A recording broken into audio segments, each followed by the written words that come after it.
Am I in here?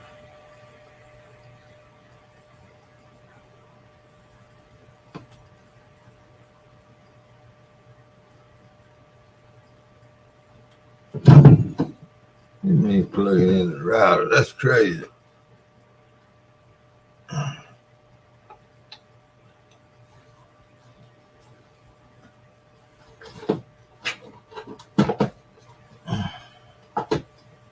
Hey, Chucky. Hey, Big Mike.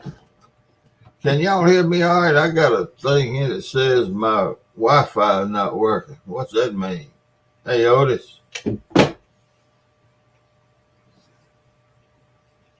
Y'all hear me okay?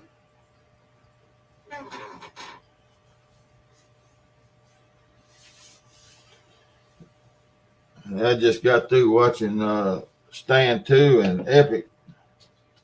That was a good show. So, okay, I don't know what the deal is. Okay.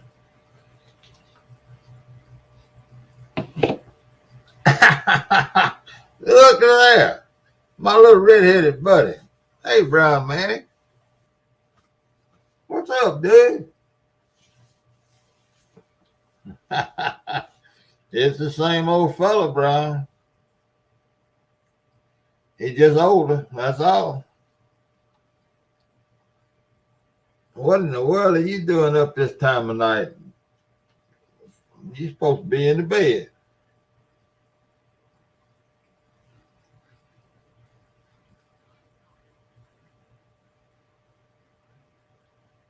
Brian, if I'd have had all this back in the day when you was playing ball for me, ain't no telling how good a coach I could have been.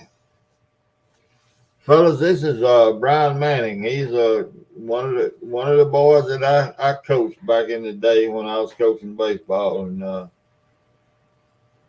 I cussed him to his face once or twice, but he was one of my favorites. He didn't know that I knew that he could be a good baseball player. He didn't know I knew it. He thought his mom and daddy was the only one that knew he was a good ball player.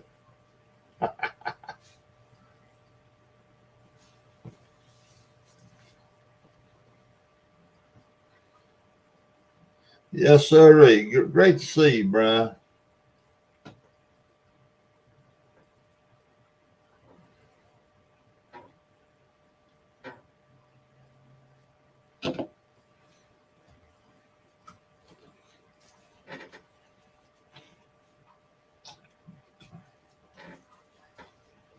Oh no, no, he's not playing pro ball.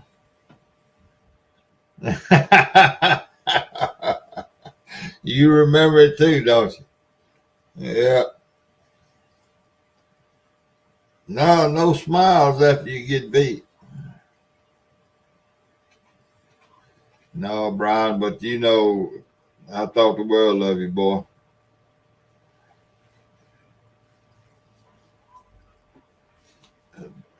I threw you I threw you in the fire because I knew you could handle it, and you did handle it. Best sport in the world, Big Mike. Best sport in the world.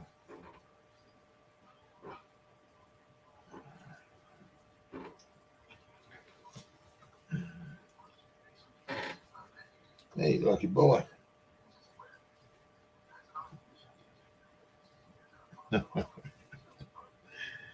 Oh, well, it was all in. Hey, Pop Metal. Hey, Kevin. Man, appreciate you coming in.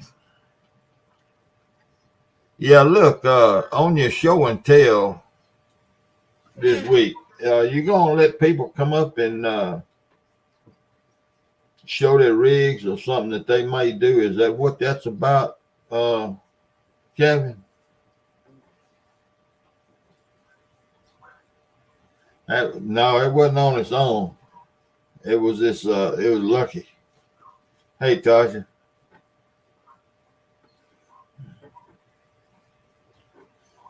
Hey, Curtis. Merry Christmas, Curtis. Yeah, that's Lucky. That's Lucky, my cat. That He can't stand a closed door. And he's gonna open them. And he opens them wide when he comes in. Now he's gone now.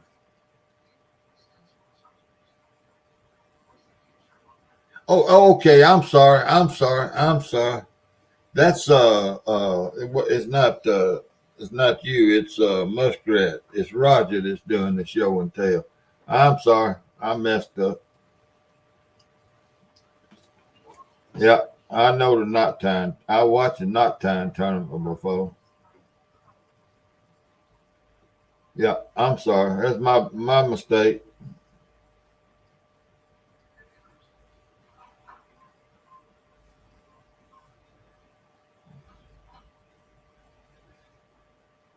Hey, Kevin. This young fella that's up here above us, his name is Brian Manning. He's in the chat. He just came in. One of these days, when you've been around as long as I have, and in the coaching and teaching profession as long as I was in it, you'll have some of your young folks coming in and saying hello. He was one of my baseball players and students several years ago. Good kid. Hey, Chris. He's married now and got a family, and I didn't think he'd ever find anybody to marry him, but I think he found a blind girl on the street corner somewhere. That she got to be blind.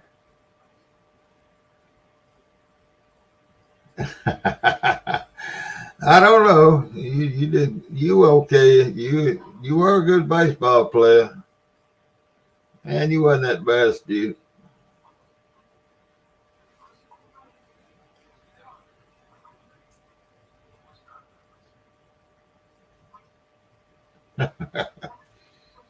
Yeah, find him a blind girl walking down the road. The reason she knew she was blind, she was walking out on the center line and had one of them sticks, trying to find the curve. And Brian never was one to not take advantage of a situation. He was always smart that way.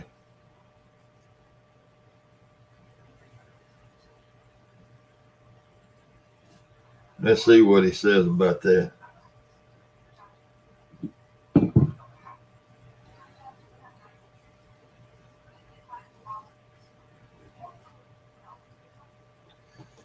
Brian, you can't come down on an old fella too bad because Ole Miss fans, we kind of have to stick together, man. You got to give me a little slack. Can't get too mad at me.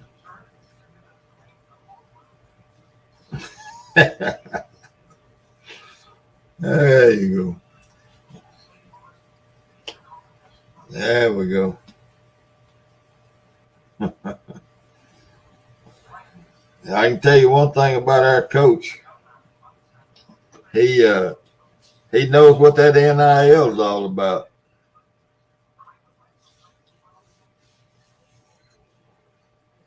He understands the NIL.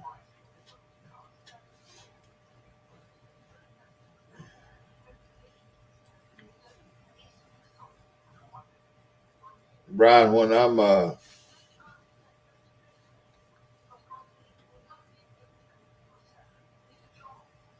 Albuquerque, I don't know. No, what you talking about the? No, I don't know. Really, you'll have to ask Brian. Brian knows more about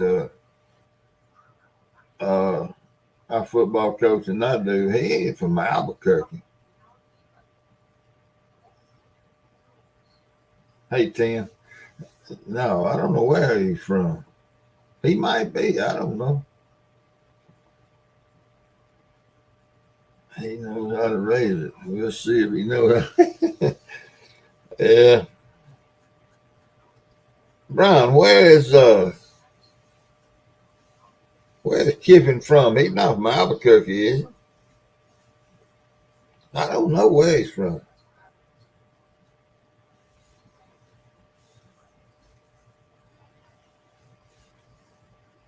Man, I don't know what new coach. We ain't got a new coach. You talking about? Well, our head coach is. He's not new. I don't know. Brian probably knows more about it than I do. They're at 51. Yeah.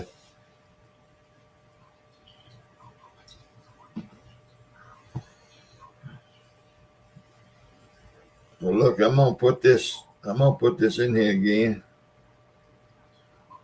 Brian, if you want to come up here, anybody else, Iowa or something, he traveled a lot with Monty growing up. Yeah.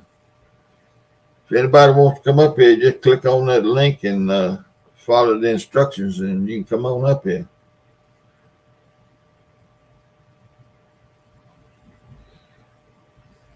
Brian, how's the family doing? Y'all having a big Christmas? Okay. Okay. I was trying to get a hold of my wife, tell her that you on here, Brian. She got the door closed.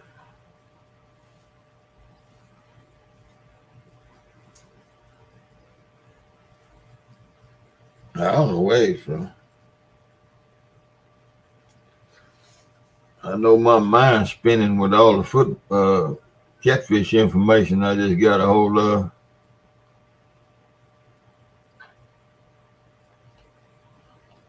What was it, Chris? I was messing so much in there, posting stuff. Yeah, they gonna grow up quick, Brian. Do you take advantage of it every single day, buddy?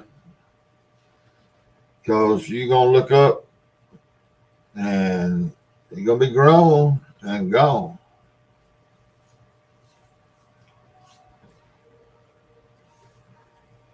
I know it don't sound right, but oh yeah, he tried to explain it, Chris. He did explain it. Yeah, he explained pH. Yeah, it was a good question though. I never thought nothing about pH.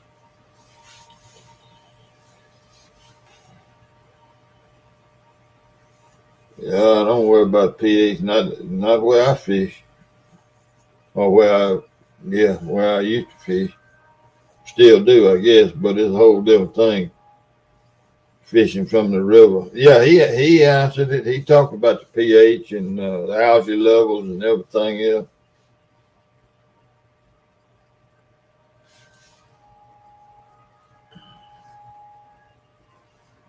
Come on, CP. How you doing, buddy?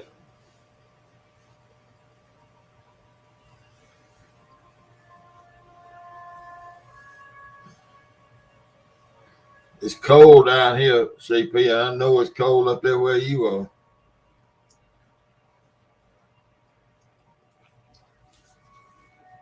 Yeah, you're sure right. It's cold.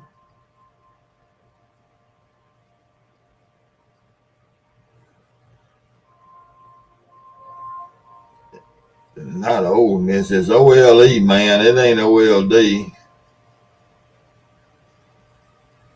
What you? Oh, you talking? Oh, you talking about Mississippi State? I got you. Yeah, yeah, Coach Leach. That was a sad day in Mississippi. It's a bad day in the whole country, college football for Mike Leach. I like Coach Leach.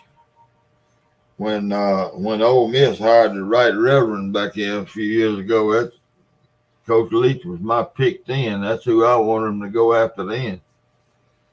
And they could have gotten him, but Archie Manning and whatever the other fella's name was, they had already had it picked out. They wanted the right reverend, and the right reverend carried them down the rabbit hole. I I like Coach Leach. I like his philosophy. Uh, I liked everything about him. Hey, Mike Turner, hadn't seen you around, buddy. Good to see you. Thank you for coming in. Yeah, it was a bad deal with Coach Leach. I hope it. Hey, Jody, I put this link up. Of all the people in here, you might come up here. I don't know what's wrong. I guess I must have bad breath or something.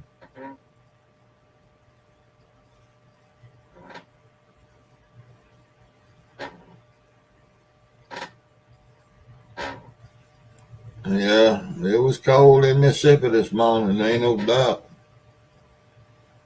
It was 10 when I looked at my telephone this morning. It was 10, and that's cold. You look too rough. I can't see. I don't know how rough you look. There you go, Chris. Thank you.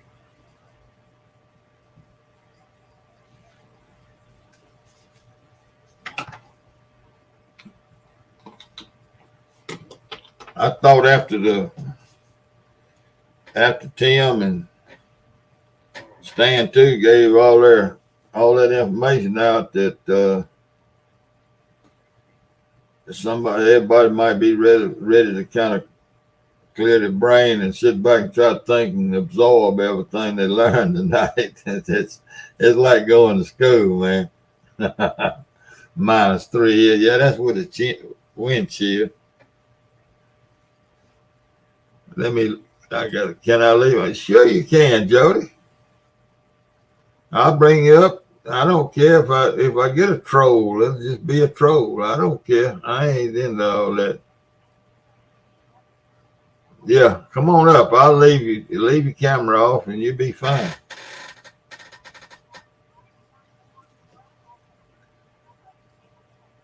Arnett, yeah, I think Arnett is Mississippi State's interim coach, Tim. Is he from New Mexico? There's Jody. Let me add her to the stream. There she is, hiding behind the camera. Row. Hey, Steve.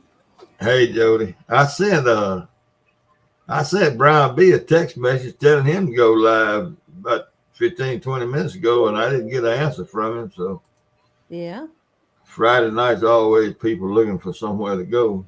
Yep. And I'm to move my show to Friday night. Do what? I'm fixing to move my show to Friday night.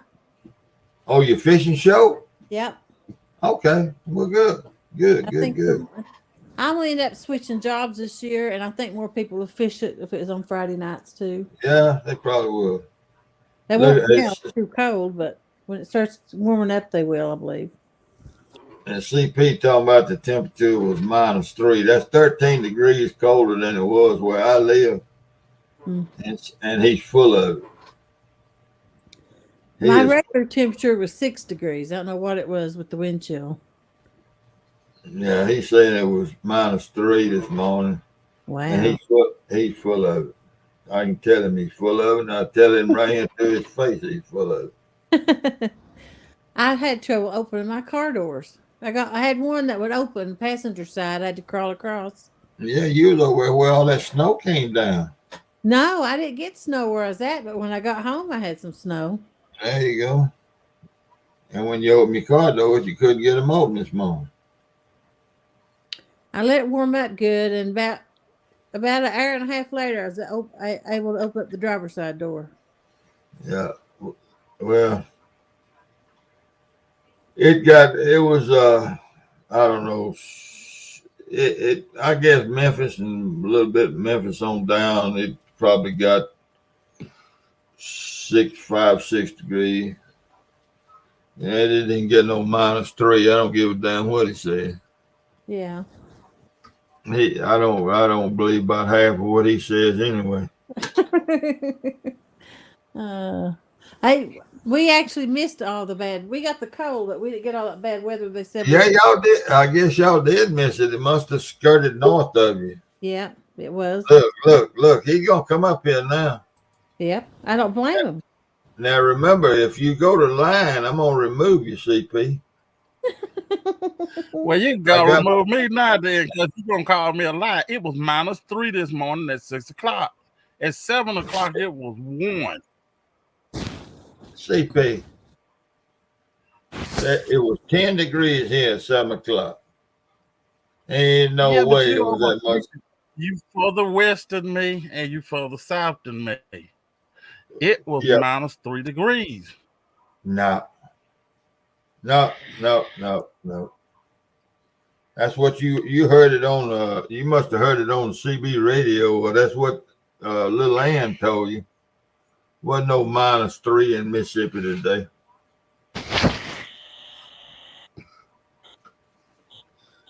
Nah. Well, they always said you could lead a horse to water, but you can't make them drink. I'm through. I'm gone. Bye.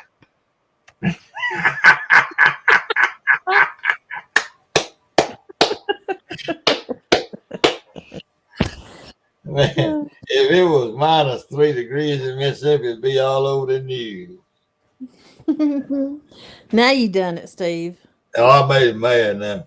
Yeah, you did. I He was made mad him when he mad. got up here. Huh? He was mad when he got up here. Yeah, he was mad when he come up here. Somebody besides him gonna have to tell me it was -3 in Mississippi this morning.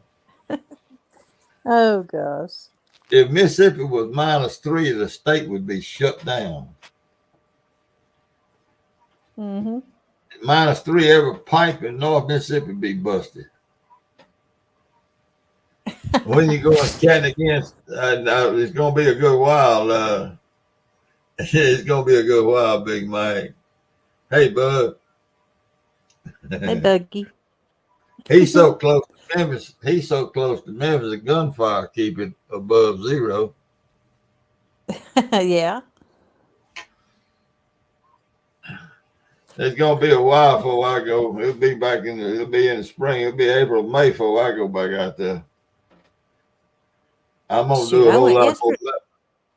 I'm gonna do a whole lot more metal detecting before.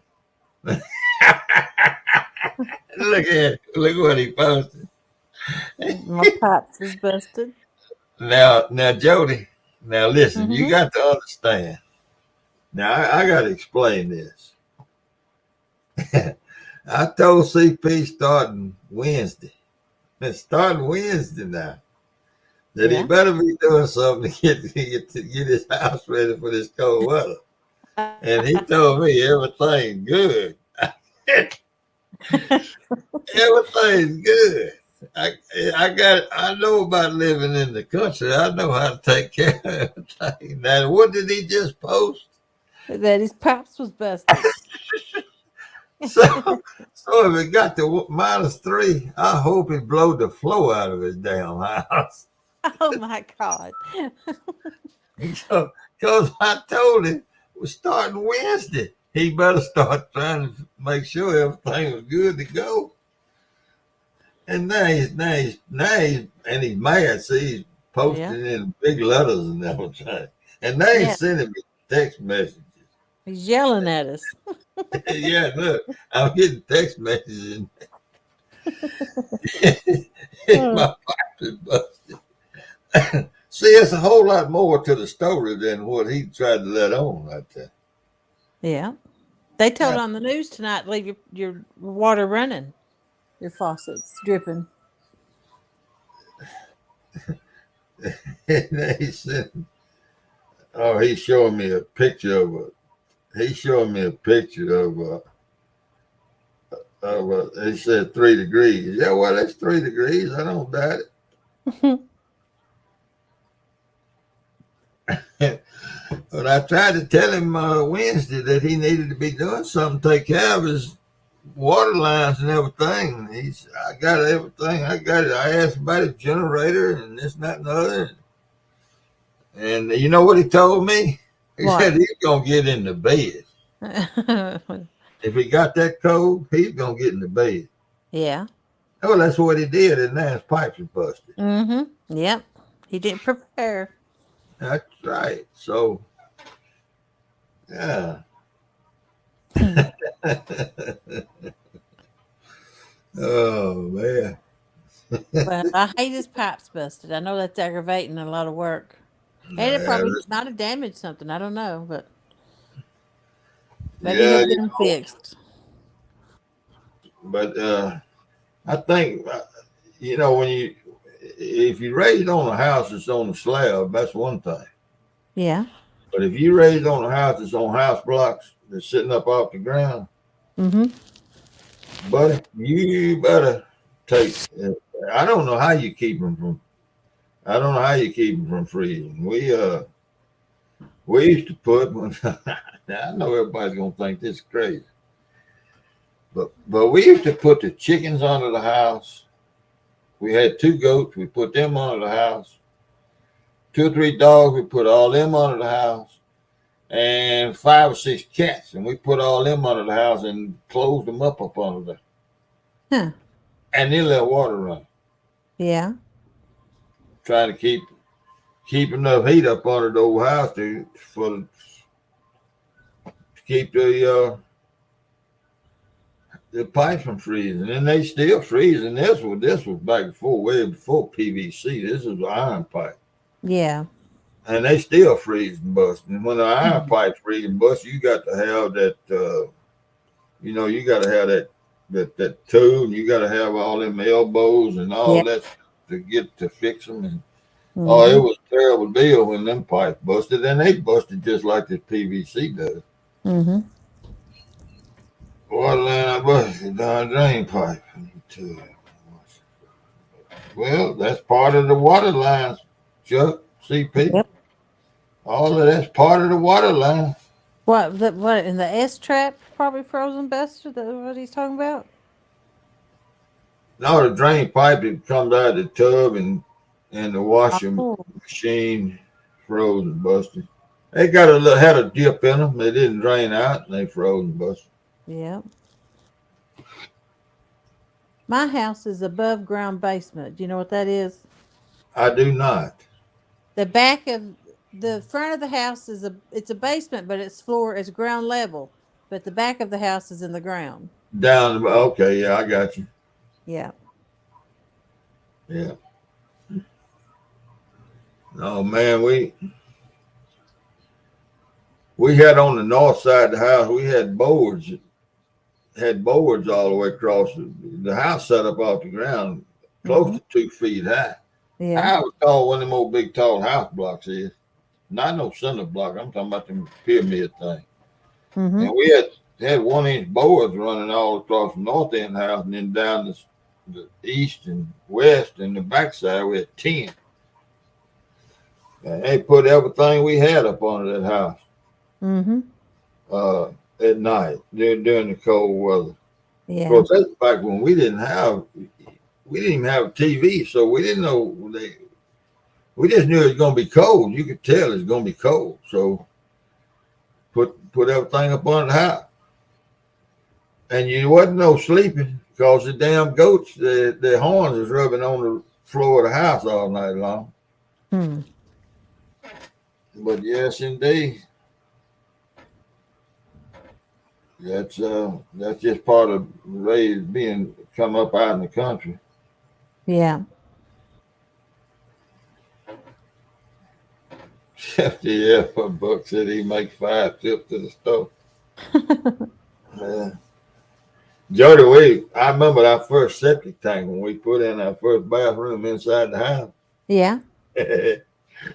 we Now we dug me and there was about 6, 7 of us, and I was a little boy. I say little boy, I was 11, 12 years old. So Mm-hmm. I had to help. I mean, we was all working. And we dug this septic tank hole with shovels to prepare the septic tank Yeah. for our first indoor plumbing. And we dug and we dug and we dug and we dug. And my stepdaddy, of course, I don't know if he'd ever had plumbing before. I don't know. But my mother had. when I lived with my grandparents, they had indoor plumbing. Yeah. But I don't know if my stepdad did or not, but I know it's bound to have been the first septic tank he ever put in. Of course, now I would have been 10, 12 years old, 10, 11 years old, and he would have been in his 30s. So I don't know how much experience he had. But anyway, we put that septic tank in and all the plumbing and the drain line going out the, the field drain and everything. Yes. And we had indoor plumbing. But it rained that night. Mm-hmm. You know what happened when we went out the next day? What happened? The septic tank had done floated up out of the ground. Really? It come up, you supposed in the Delta where I live, when you put in a septic tank, you got to fill it about half full of water to keep it down because the water table is Oh. 12, 14 feet deep Yeah. here. And our water table, I mean, we didn't dig that septic tank over. Oh, it wasn't down nearby that deep. Yeah. And then had throwed all the dirt back over the top of it. Well, but the water come up in that hole, and then with the rain that night, and the septic tank popped up out of the ground like a corkwood out there in the lake. My goodness. Pulled all the plumbing up out of the ground and every damn thing. Yeah. Sure did. So I guess he went to town and found out what, and so we day or two later, he brought a combine out there and parked on top of the septic tank, pushed the back wheels up on it again, and put boards up. Yeah. So the back wheels would line up like loading it in the back of a truck, with trying to get the back wheels of that combine on top of the septic tank to push it back down in the ground. And then had to redo all the plumbing and we left that combine sitting on top of the back wheels of the combine sitting on that plumbing till we had a garden hose. And do you know what a Lirio pump is? No, I know what a duck pump is. No, a Lirio pump. This little old pump. They go kick, kick, kick, kick, kick, kick, kick, kick, when it's running. Kick, kick, kick, kick, kick, kick. No. The sprinkler, that's all I know, does that. You just drive a pump in the ground and put this little old pump on with a little bitty reservoir. They call it a Lirio pump. Okay. Electric. Plug it in, tie it into the electricity, and it sounded like a tick, tick, tick, tick, tick, tick, tick, tick, tick, tick. That's how it sounded when it ran, and it pumped about a gallon of water every 2 minutes, something like that. Yeah. Well, it takes a long time to pump a lot of water in a septic tank, and I had to leave that Lirio pump sitting there running. Trying to put the water in that septic tank, had to run it hell all that day and up in the night, and before we got enough water in it, and with the Lirio pump running water straight into the septic tank, couldn't use the commode because there wasn't enough pressure, wasn't enough water to do all that. Oh man, hell, I wouldn't take nothing for growing up the way I did, but I wouldn't give 50 cents to do it again. Oh, I know. I remember when my grandma got her indoor bathroom. No, man, I don't care nothing about all them days. Yeah. My dad used to drill water wells. That's what he did. Oh yeah. Okay. Did he use that stick to find the water? The witch it out, yeah. Sure. Yes, indeed. People don't believe you can do that, but yep, you sure can.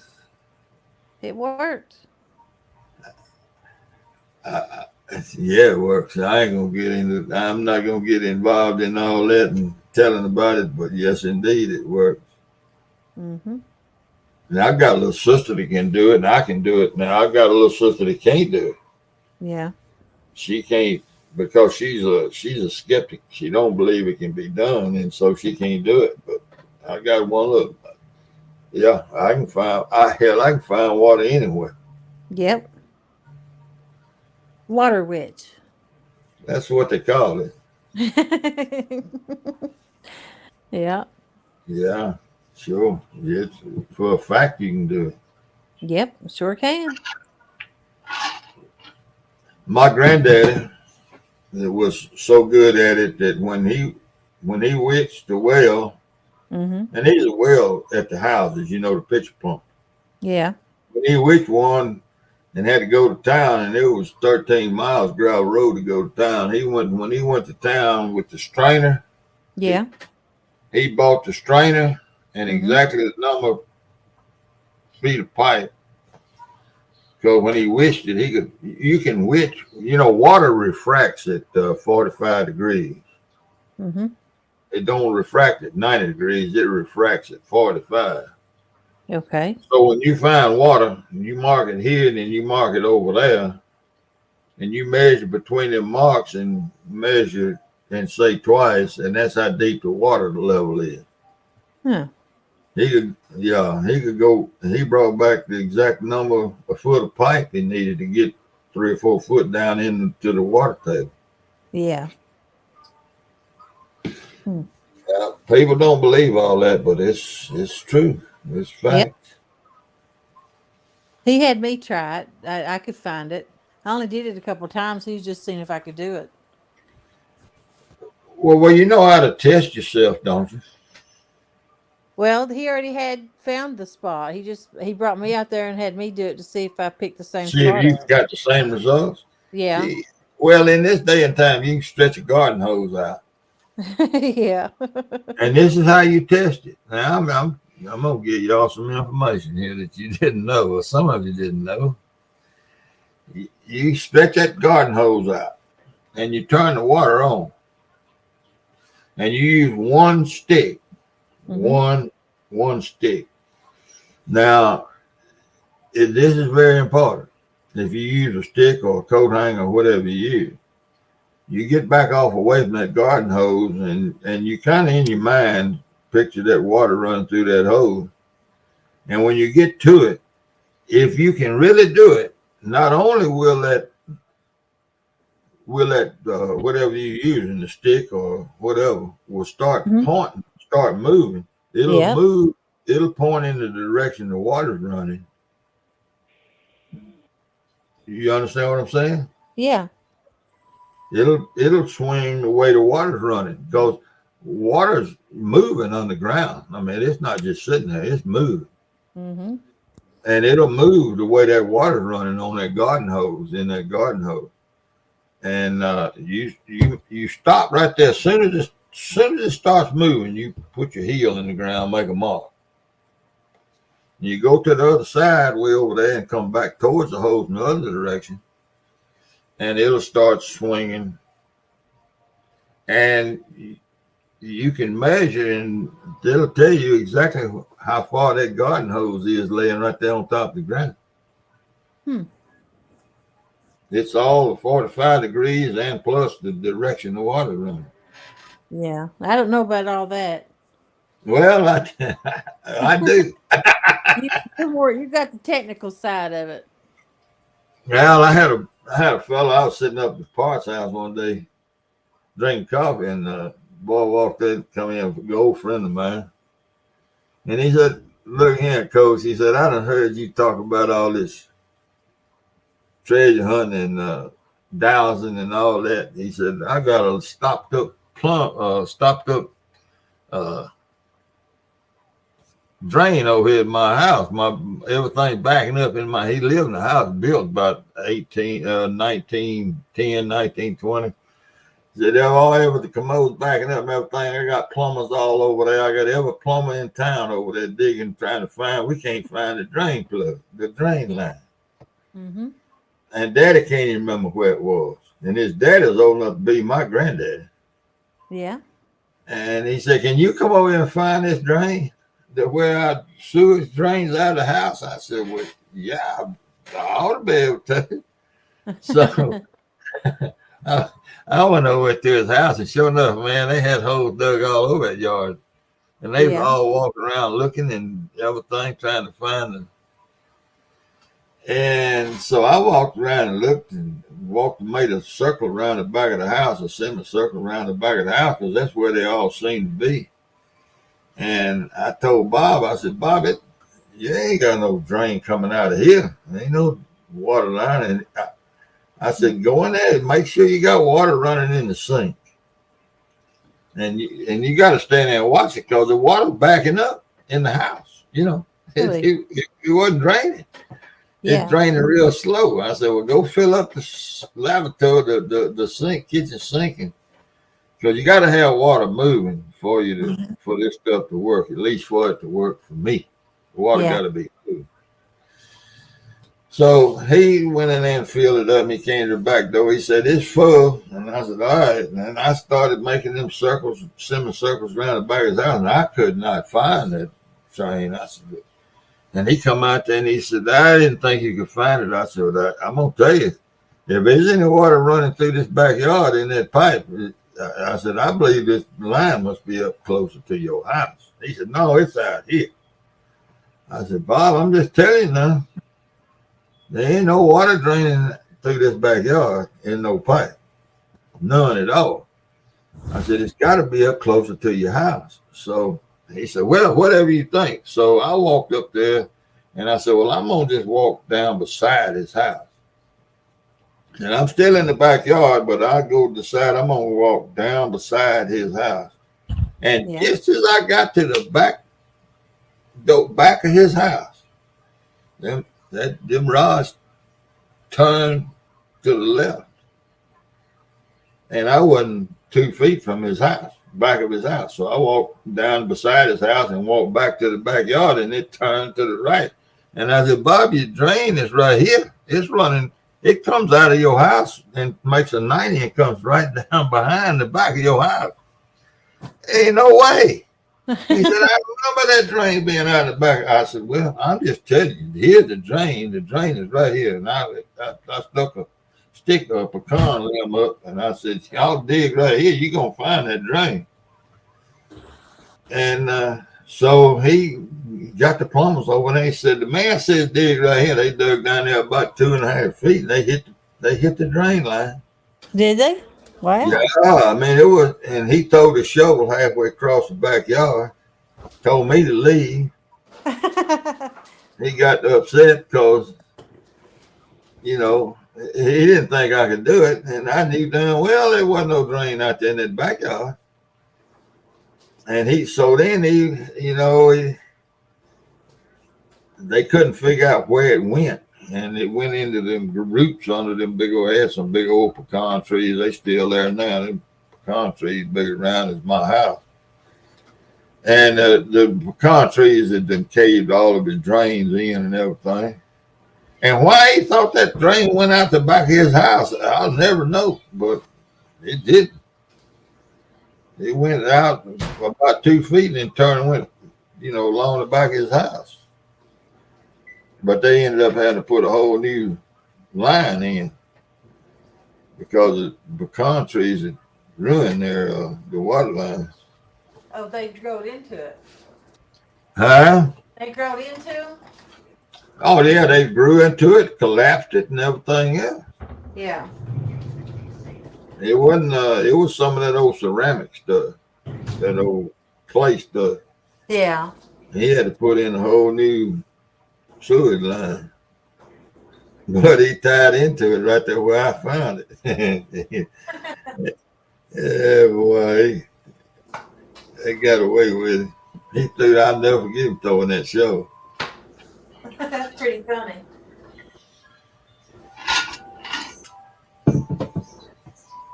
Yeah, well, that's a fact. I made. I had to get my dressing out of the oven. I had 2 pans cooking. Oh Lord. Yeah, I'm gonna be out of pocket here starting in the morning. I went on my Facebook page. I don't have Facebook on my telephone. And I went in there and wished everybody Merry Christmas, and because I guess after the night I won't be back around I don't know when, Sunday night sometime. You want to be on YouTube or just on Facebook? Well, I won't be on anything because I won't be at home. Oh, okay. I mean, I'll have my telephone with me, but Yeah. Robert Martin. Well, Merry Christmas. Yeah, Merry Christmas too. Yeah, I guess that you could have, but I wasn't gonna crawl on nobody's house. See, you can't do that in mine because mine, I drawed my blueprints out and I had my pipes buried in with the cement when they poured it. Yeah. Well, I think they probably did know where the drain came out of the house and went in the ground. They just didn't know it would come out there about 3 or 4 feet and turn 90 degrees. You hope. Chuck, Look at y'all, man. I can't believe he said that. I can't either. I ain't mad, boy. That boy mad.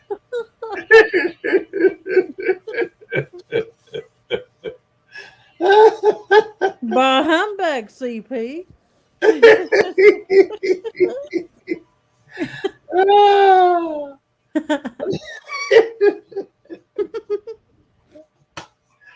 You know, as well as he knows me, and as many hours as he spent around me, I still get away with it. CP, I don't doubt it wasn't 3 degrees, probably in Indiana. 3 degrees, man. If it was 3, there must have been 6 here. I hope my pipe's freezing, but.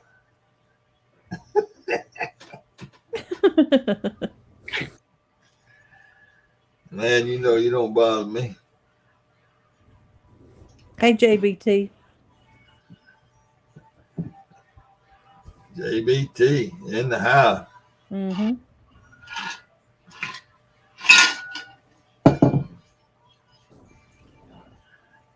JBT done turned into a carp fishing, what do you call it? Carp fishing entrepreneur or what?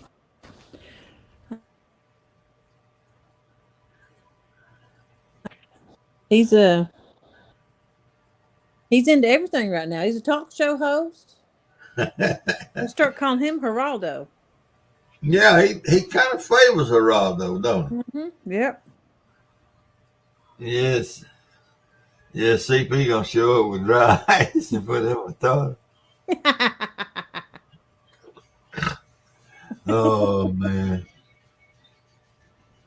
Hey, Big Slim.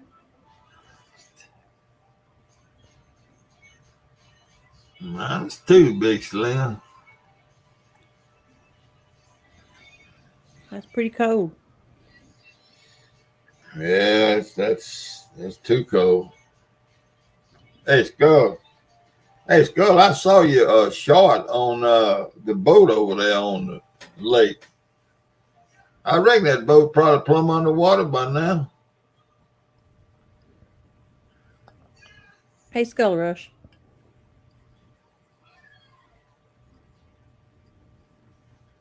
The high-end hyena sounds. I don't know what you're talking about. I still want to hear him make the hyena sounds. They said that pump you was making, that sound was how they called the chickens in. It said what now, Jody? When you was making that pump sound, that's how they called their chickens in. Oh, that that Lirio pump. Yep.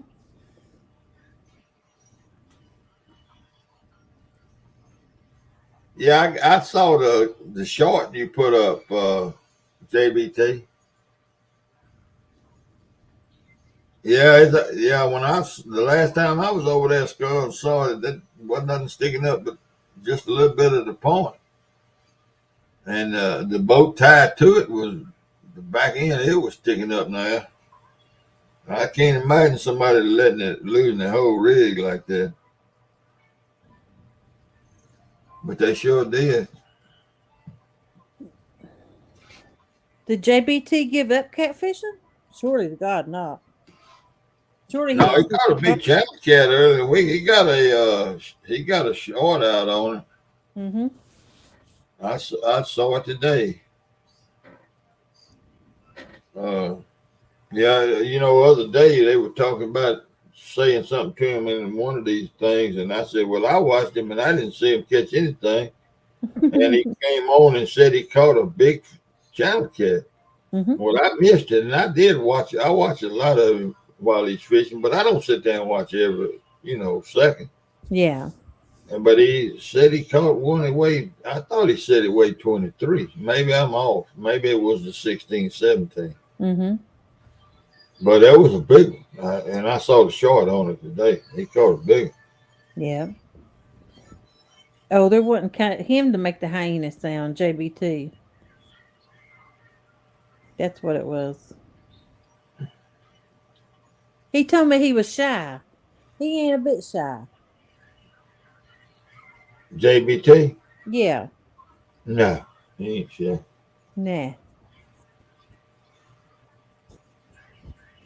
He just ugly as hell.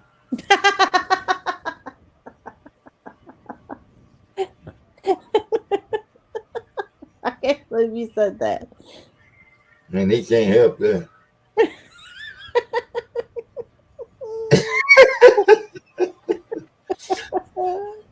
You're a sight tonight. I hope everybody knows I'm just full of it.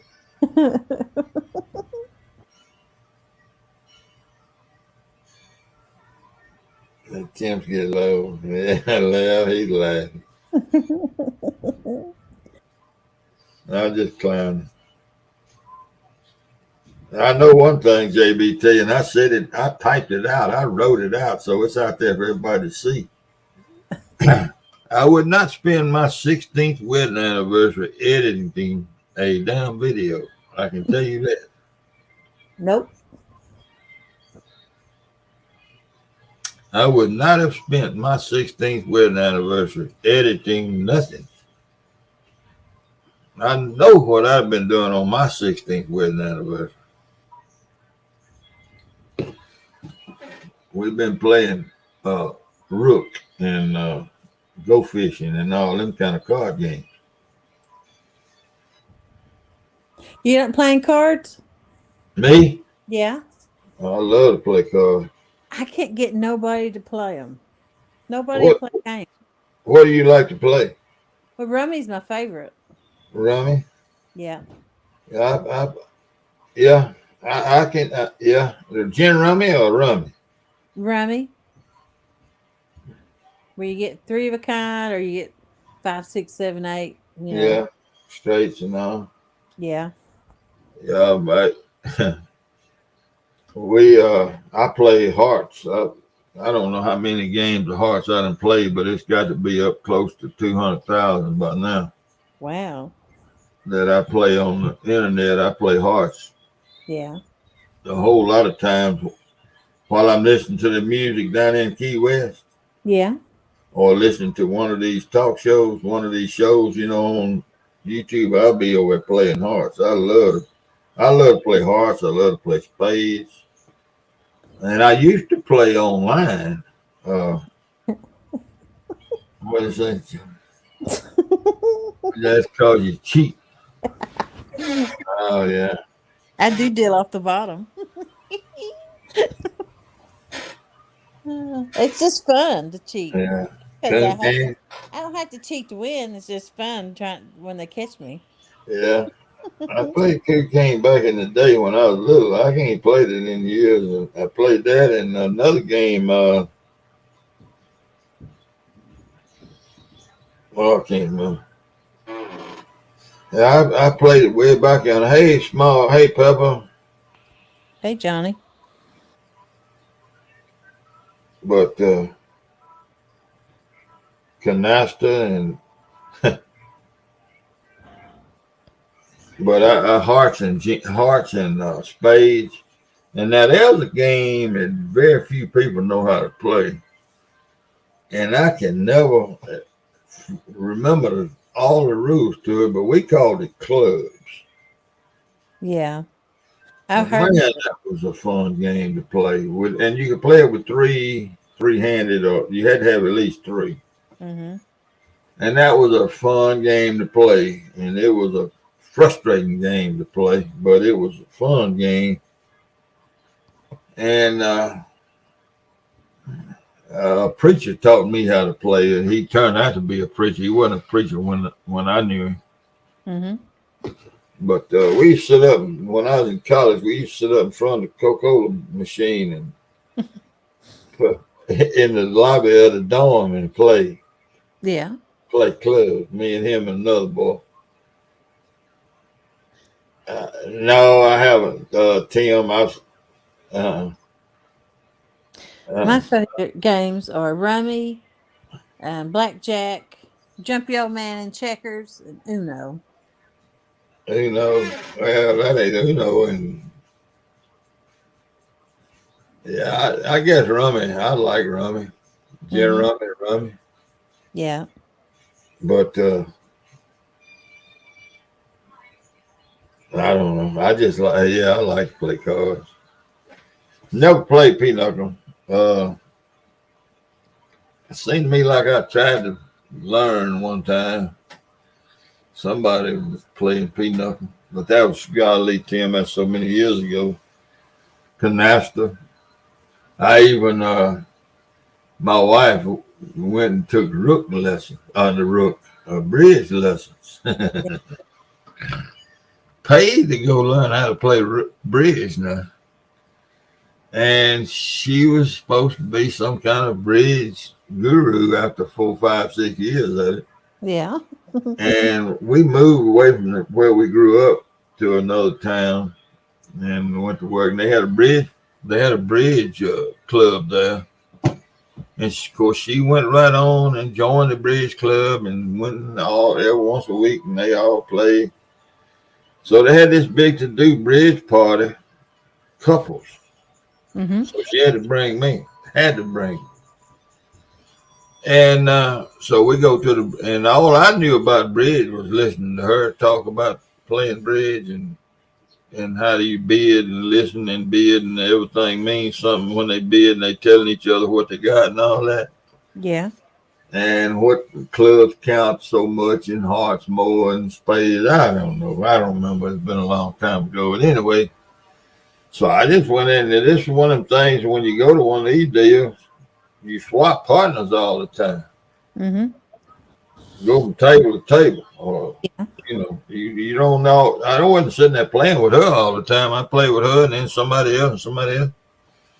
Well, anyway, when it was all said and done, and I was the only one in the hole, it was 16, at least 16 of us. I was the only one that ain't never played bridge before. And I won the prize. Really? Yeah. Hmm. Look, and some of them guys that I work with, and especially Kay, she was all upset with me because I won the prize. I said, well, hell, I grew up where you couldn't sit and talk across the table and tell everybody what you had. Yeah. That's cheating. I said, in bridge, you sit up there and talk back and forth, and basically you telling everybody what you got. I said, hell. And I got enough sense about cards. If I'm sitting there looking at all these good high cards, I know what's going to happen. I'm finna hurt somebody. So I just keep my mouth shut and I set them. Yeah. But anyway, I won the big prize. I didn't get invited. I didn't get to go back no more. Wow. No. But that was that was years ago when I really spent a lot of time playing cards. Yeah. At Texas work, Hold'em. Yeah, that's a I you played gotta that. you gotta have plenty of money to play Texas Hold'em. And you can't be scared of your money. Mm-hmm. At work, we used to play. We'd find a crack in the floor, and we'd flip change on it, trying to see who got closest to it. Get I'll throw quarters with anybody in the United States, even right now. really? At 75 years old. Hmm. I sure will. Concrete or wood. And you better not go out there on dirt. This was concrete in the Now warehouse usually. I can wear it out on concrete too. Yes, indeed. I won a many $100 pitching quarters. Many Really? a many $100. I ain't Most never I've won. ever thrown for is $500 a throw. Wow. Yeah, buddy. Sure have. Yeah, Buck. Yeah, I know it. I probably deserve it too, Buck. I know what that's all about. Yeah, I've thrown for $500 a throw. And that's Goodness. money and that's money on the table. Yeah. You put the money over there before you ever throw. Hmm. Ain't none of this throw and I'm gonna pay you. Yeah. I won I wouldn't play the boy. I won all of his cash. I don't know, he had $300 or $400 in his pocket. But he ended up losing several $1,000s that night. Side bets. I was throwing and these other people were betting him. Mm-hmm. Me and him was throwing. And I wouldn't take any more of his money. He was a friend of mine. And I told him, man, Lamar, I ain't gonna take no more of your money. I said, you can't beat me. It ought to be obvious that you can't beat me. And I don't want to take no more of your money. He said, but no, we're gonna keep throwing. I said, well, I'm not gonna bet you anymore. I said, I'm not gonna let you get your money back from me. I said, how much you want to bet? And he said, we're gonna throw for $200 a throw, or whatever he said. Mm-hmm. And I said, well, if any of these fellas here want to cover it, they can cover it. And they did. Hmm. And I know he won. He lost. He lost at least $3,000. Oh my goodness. Yeah. And with me steady trying to tell him, Mm-hmm. Do you hey, know where people lose that kind of money at? You wouldn't dream of it. well, Bingo. really? Yeah, they sell these little cards. They call them pull tabs, Yeah. and those buy like $400 and $500 at a time of those at a chance, and it's just a chance to win like $2,000. Oh no. There's only so many winners, and you get a chance at winning it if you get a number. And they'll sit there and write personal checks and cash them, and You're just steady trying to win. yeah, well, it's just a form of entertainment, something they like to do. But I'm not into. I get tired. I like playing a couple games of bingo. That I'm kind of tired of it. I Yeah. don't like staying the whole night. But they sit and spend thousands of dollars on them pull tabs trying to win money. And Mm. I'm like, you should have kept you if you kept your money, you'd have $2,000 or $3,000 more. But I see people rip out their checkbook and write a check and cash it, and they'll hand them $500 and turn right back and spend it. Go again. Mm-hmm. No, I don't know about all that. I ain't never seen that. Now, they had a place here that you could go play yacht. It was a yacht club. You could go play on Thursday night. They had a feed and you go play bingo. And I don't know. I think, yeah, they was playing for money, Mm-hmm. but it was like the grand prize was. Well, they had one that they carried over every. What is that when you bingo in 5 numbers or 6 numbers or whatever it is? They I don't know. carried it. They carried it over every week. You bingo in a certain amount of numbers, and they had a big, and they added to it Yeah. if you didn't win. Hey, there. But I never did. I didn't. I don't know about buying them whatever the other stuff is. I never done all that. They have a raffle ticket too that you can buy each week, and that raffle got up to $160,000, Lord have mercy. and a doctor won it.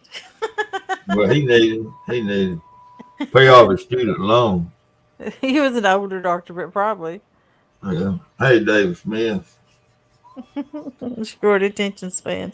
I can't stay awake to do more than a game or two. I get tired of it. I miss. Yeah, I have trouble keeping up with the numbers as they're called out because I'll start thinking about something and then I miss 4 or 5 numbers. Then I have to play catch up. It's aggravation. It ain't enjoyment to me. JVT let it drop from 13 to 16. That was a highlight year winning money. Mm-hmm. Well, I tell you, I love to throw quarters. Man, I like the I got a, casino. I got a funny story about throwing quarters. Yeah. I had an old country store, had a wood floor in it, and we threw quarters every night. And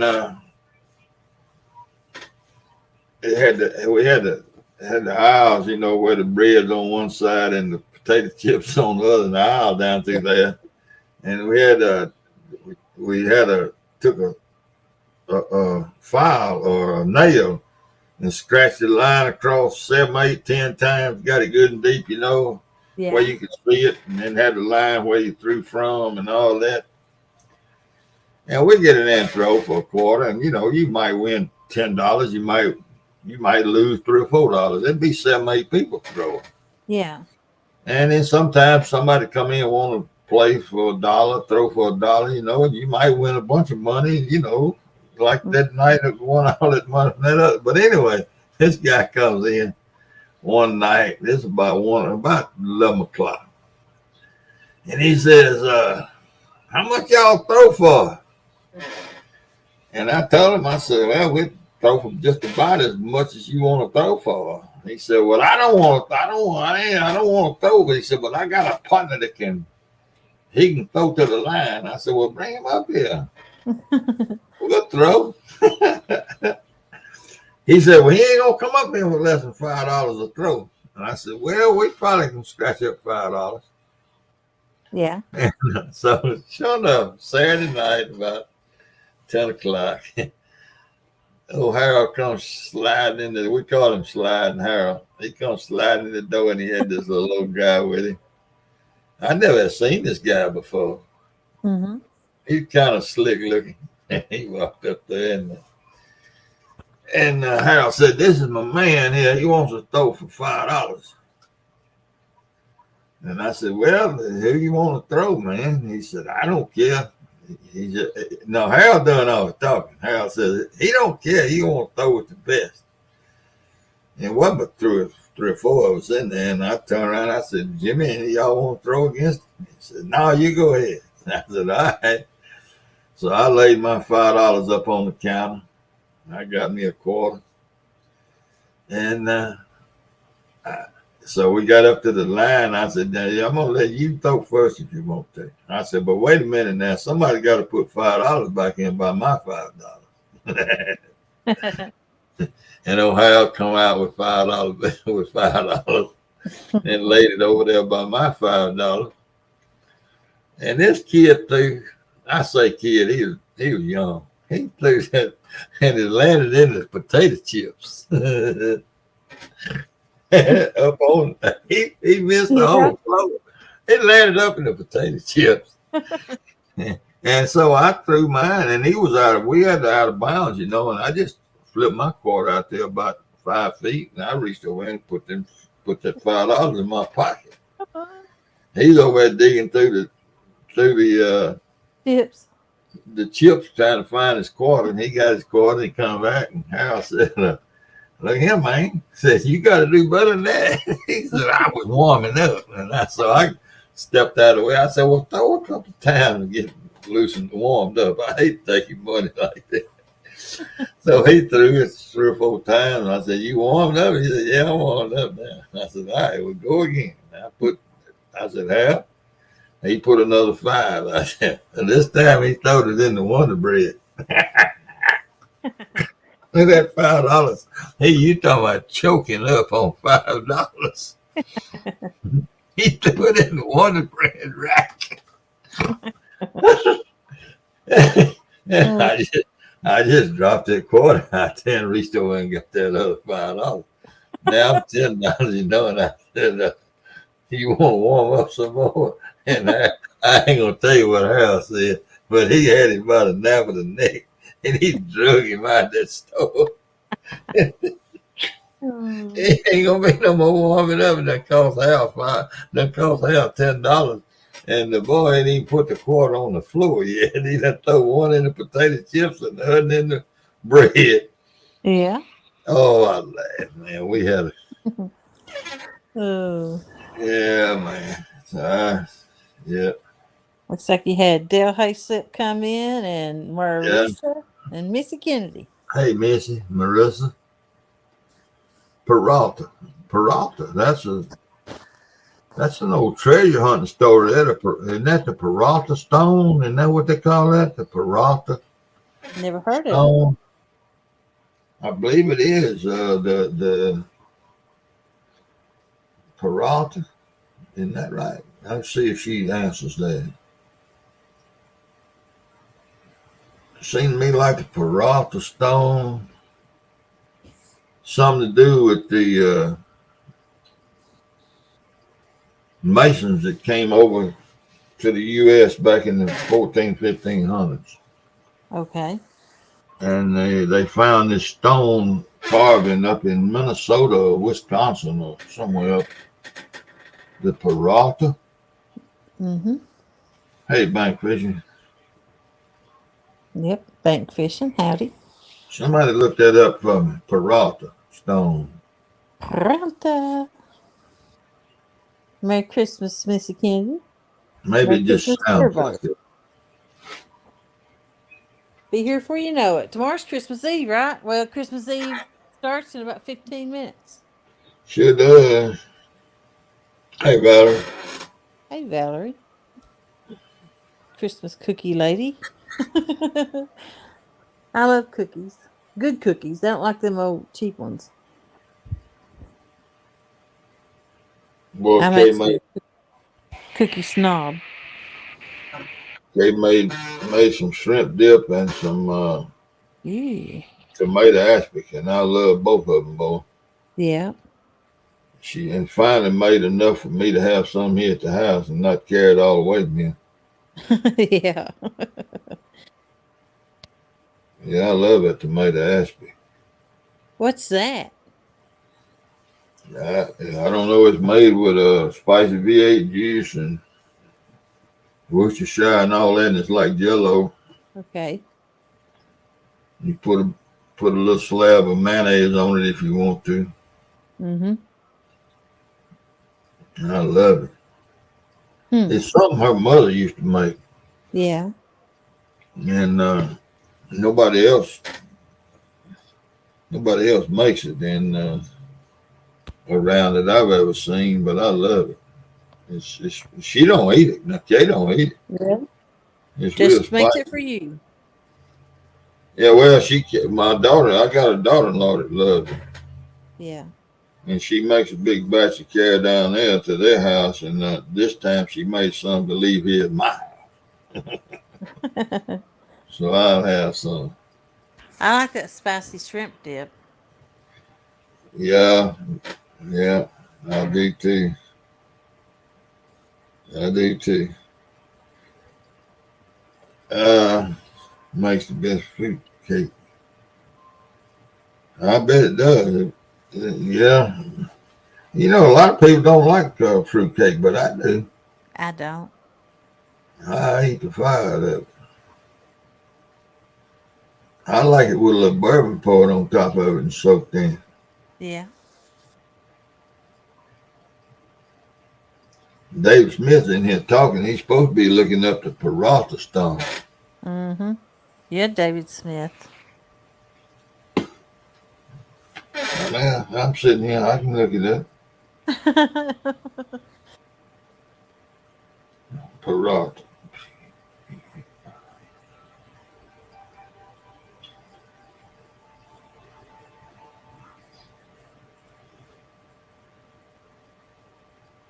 Peralta Stone. Maps.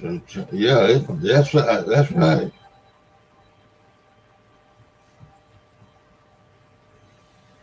This kid. See the Peralta Stone, famed old lost Dutchman gold mines in Arizona. Okay, I knew that was something to do with. Okay, there you go. Well, I was off. I was off. I knew it was something to do with the Peralta Stones. Yeah, that's the lost Dutchman mine out in New Mexico. I knew it was the Peralta Stones rung a bell when I saw that name. Tim Molina. I forgot to tell Tim Molina happy birthday, so happy birthday to you. Yeah. We sang. Who all is that? We sang happy birthday to. We some who? Damn, I can my mind sang happy birthday to somebody, and Tim had one coming along right behind it. Mm-hmm. Too late. Oh boy. Too late. I done told you so.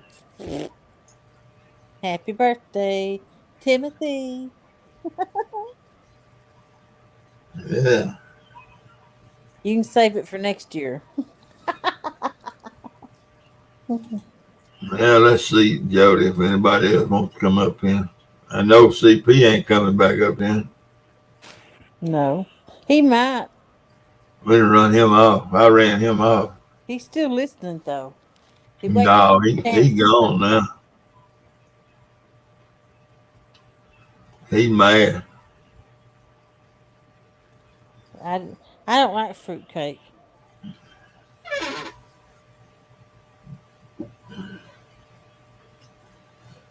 Tim said that was close to his house. Yeah, there you go. Yeah, he's in New Mexico, and the lost Dutchman's out there somewhere. Mm-hmm. Them treasure hunters know all about that thing.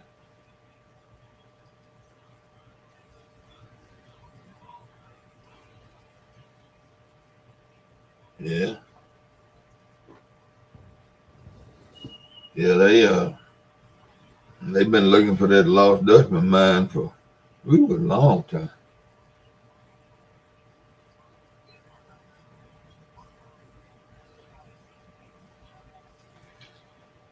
No, it's 20 degrees here. That's fine. We can live with that.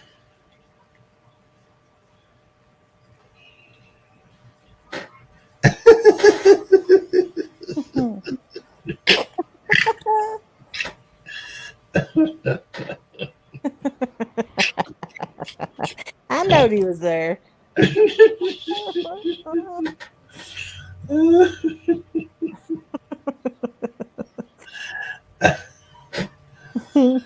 Oh my goodness.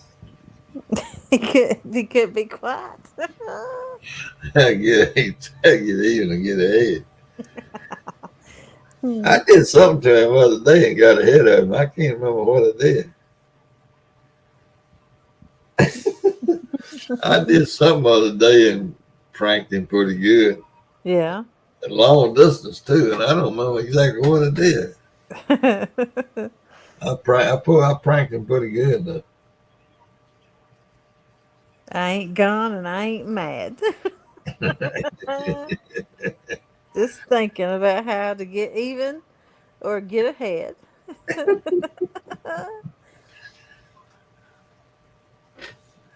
Yeah, I don't know, Tim. I know that name when that lady came in here with that last name. I knew that name struck a bell with me. Yeah. And I don't know. I was trying to put it up there with the Freemasons up in that came over, but I guess it is the more I think about it, it is the gold mines out there.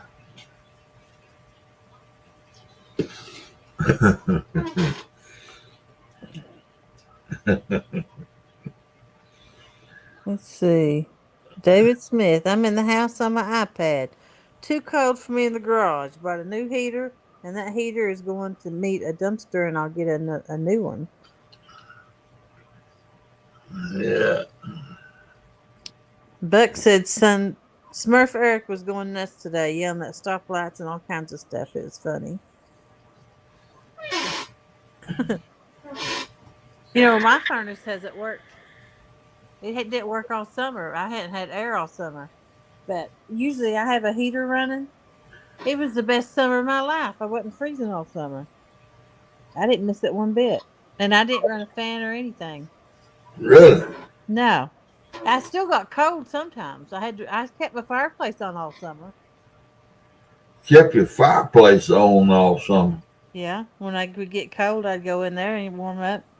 Dadgum. I'm cold natured. You got to be. But I'm on a natural gas well. Yeah. And I might just put another fireplace in or a gas wall heater instead of fixing the furnace because I don't want the air conditioner running. Lord have mercy. I couldn't make it without air now. I'm spoiled. I keep a heater running at work all day. Sometimes two heaters. I don't see how you do that.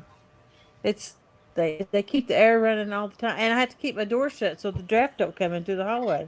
Yeah, yeah. I guess so. If you that cold nature or hot nature. Yeah.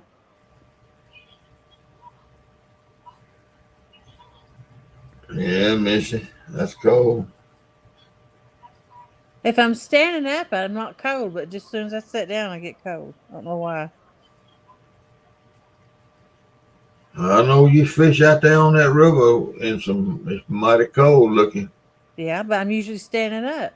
Yeah. It don't bother me as long as I'm standing. When you put that floppy ear cap on, I know it's cold then. I just bought that. That thing keeps me really warm. Yeah, it does. That's where a lot of your heat is. Yeah. I can't wear a boggin because my hair pushes it off. So That thing works pretty good for you, though. it snaps under my chin where it can't fall off. And then I bought some good gloves, and I'm pretty much set. I hate wearing a coat. They're so bulky. Well, I stay in the house. That's what I do. I went fishing yesterday during the day. I saw it. But as soon as I hit live, my phone died. Yep. It didn't last just, what, 26 minutes or something like that? I don't Or know. 26, maybe in 26 seconds. I don't know how long it lasted, but as soon as I hit live, my screen went black, and I'm like, what the crap? Yeah, sure My did. charger wasn't working. It didn't last just seconds, I guess. Yeah. I kept going back. But yeah, it wasn't never did do anything. I caught a flathead within just a few minutes. Really? Yeah. What size was it? It was 11 pounds. That's good. I kept it too. I didn't have nothing. I was out of catfish. There you go. I was going to catch some eaters, but that's the only one I actually caught. I had some takedowns, and I was reeling on them. Then all of a sudden, they just let go. All I had was bluegill head, though. Someone give them to me. I had 11 poles out of bluegill heads, and they was getting hit, but they just wasn't staying on. Well, the water cold, isn't it? Oh yeah. They just not. Well, Epic tried to explain that tonight. Yeah. I think when it's cold water like that and they hitting you need to be able to give them line. Yeah. Maybe fish with the clickers, Mm-hmm. Some of these was suspended, and that's the ones they hit, the suspended ones. Mm-hmm. Yeah, they sometimes when it's cold like that, they just kind of pull on the bait and they don't want to go on and take it. So you have to kind of. He was talking about letting the pole down to him and all. Yeah. Well, they committed. They had my pole bent down, and I was reeling them in. I had about halfway reel in, and they just let go of it. Yeah, they wasn't taking it. They just was holding mouthing it. Yeah. Yeah. I've reeled in big fish like that, and it never be hooked. When I get them in the boat, that it's just the hook and the bait was just laying in its mouth. Well, it sounded like maybe you needed a smaller brim head. They was pretty small.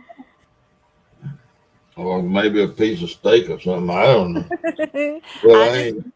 I went with what was given to me. Well, I bought 4 skipjack, but I thought I'm gonna use these brimhead, and I just brought the skipjack on back home with me. They's froze.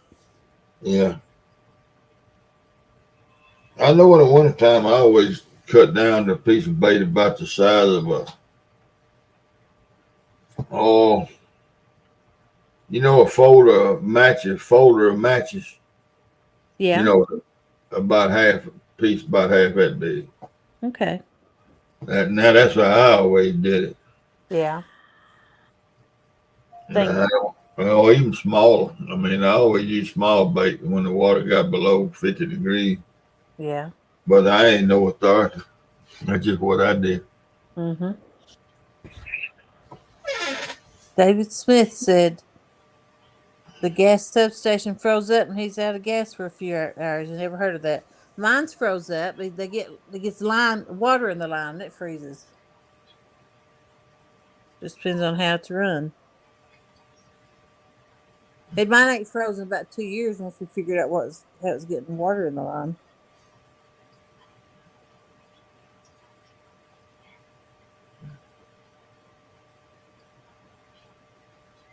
None of mine's regulated though. You had to run your own line and everything from the gas well in the woods. You run straight off a well then. Yeah. How about that? Yep. Whose well is it? It sits right beside mine, and I don't know whose it is, but I get free gas because they said it was running on my ground underneath it. How about that? So I get to use it. I've used it 23 years. Well, I'll be at the house in 99, so 24 years, I guess. Fixing Yeah. 20. Yeah. Hmm. That's pretty neat. Yeah. I got my hot water heater, my heat, and my dryer on it, but I didn't want a cook stove on it. I want an electric cook stove. Okay. I see the boss showed up.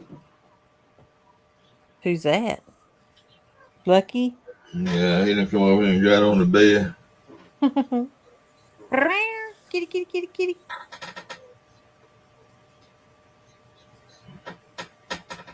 I've been brushing him all day, so he might not be so mean tonight.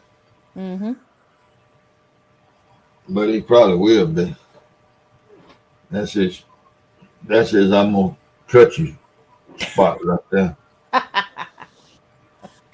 Oh, I've been brushed about, I don't know, a double handful of hair out of him today. yeah. Crazy cat. I gotta go to the kitchen, Jody. You gonna be able to entertain while I'm gone? Sure. Well, get them going. I want to hear some action when I get back there. Okay. We'll see what we can do. All right. See who we got. Tell CP he don't know what the hell he talking about. CP, you don't know what the hell you're talking about. I believe you, though. But I'm easy to get instigated, so it don't take much to get me started. What? Jody, I will not cook without a gas stove. Oh, my Lord. I can't cook on a gas stove. I've been trying to cook on somebody's stove, and it turns out awful. First time I made banana pudding, all I could get was instant, and they didn't have a mixer, so it turned out like crap. And then second time I got cooking served banana pudding, and I cooked that on that stove 30 minutes. It still turned out like soup. And I thought, well, maybe it'll thicken up when it gets in the fridge. Mm-mm. It was you could have like drunk it with a straw. Is that the consistency of pop? It was awful. But you could dip your wafers out and your banana and then dip the soup out and put it back on top of it. Check rings. Now if I was there, I'd rig his chair to dump him when he sat down. It's squeaking quite a bit right now. It's a lot easier cooking on a gas stove. I don't think so. I ain't cooked anything that turned out any count yet on it. Ain't really been edible.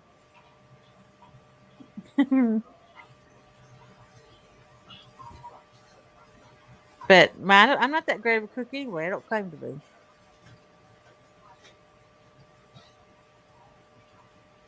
My stuff is edible. It's not delicious, but it's edible. But I have a few things that taste good, like the dressing I made tonight. It tastes good, but it's a great big recipe. You think the stove had to do with it? Just saying. You probably right, Buck.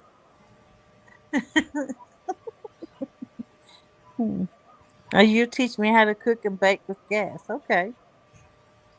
Well, the first time I was using the oven, I'm like, "What do you have to do?" And he's like, what do you mean? What do you have to do? You ain't never used the oven?" Buck says you can't cook. It's true. I can't. The good thing I can fish. But he's like, "No, you just push the button." I thought it was gonna be like a gas grill because I've lit those things and you had to hit the floor where the gas went woof.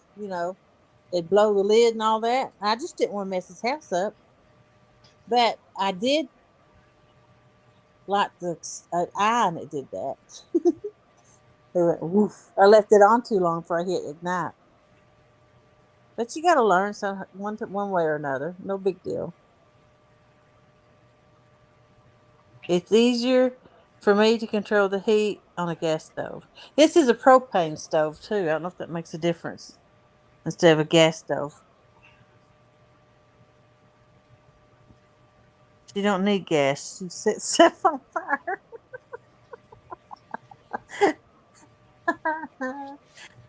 Growing up, we was all kinds of setting stuff on fire. We burnt the garbage. We burnt the leaves. We burnt the cattails in the pond. We just throw gas on it and lit that puppy up. I hear your chair. There he is. See, I can rock over here on this side and it don't make no noise. You need to tighten the screw up. And it goes in the middle, it does. Yeah. Boy, I made some good sausage and gravy and biscuits this morning. Did Man, you? yeah, it's my second time to make that white gravy. I burnt my sister's hair. I've singed her hair. I singed her eyelash, her eyebrows, everything up. But we did this growing up. She know not to play with, but she did move off for a few years. They was in the military, and she got all city-fied. I guess they hadn't burnt enough gas in a while. But I was burning that pond, and uh, it didn't light right up. And so she leaned over and looked down in it. By that time, that gas hit that that fire, and it was woof. Woo. Because that's a great big sound when gas lights. And you throw like 4 or 5 cups of it in there, and I ain't gonna say the words she said when she leaned back.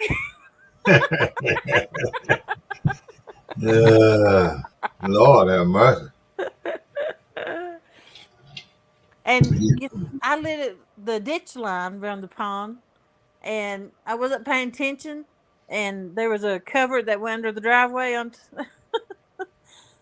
and I heard this growling sound, and I looked, and it shot fire, big old flame underneath that covered on the other end of it. And it looked like it was like 7 or 8 foot long. That big fire. Mm. Ah. Mm. But yeah, I've heard a lot of stuff.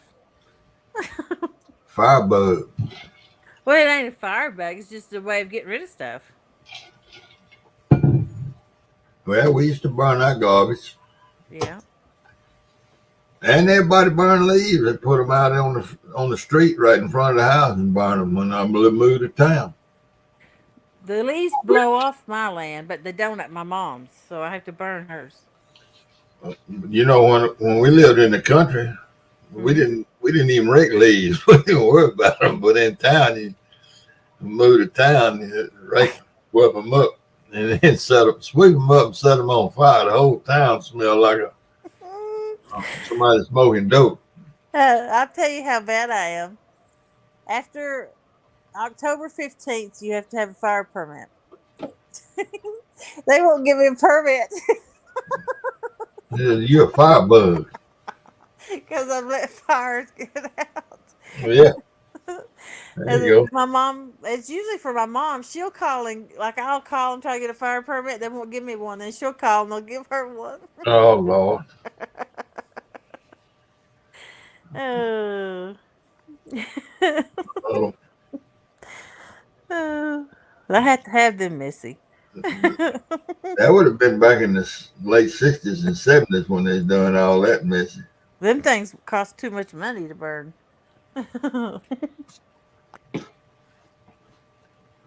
Yeah, boy. Mm. But yeah, I guess I do like setting stuff on fire.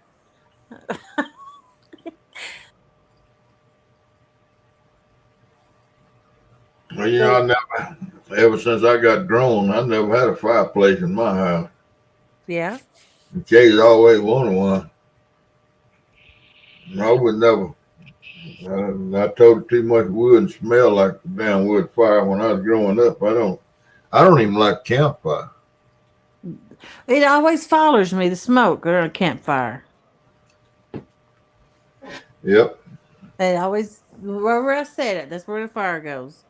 The And smoke. if you light one Mhm. and you sitting within 30 feet of it, you're gonna smell like a fire. Yeah, my hair smokes in. It's nonstop smoky smell, and if I'm around, my hair just sucks it in. And your clothes smell like fire and all. I hate that smell. See you later, JBT. Yeah, like I'll be around somebody smoking, and my hair stinks. It reeks. I can't stand it. Yeah. See you, JBT. Thank you for stopping by, bud. Yeah, and it's just because I'm not used to smoke. A cigarette smell.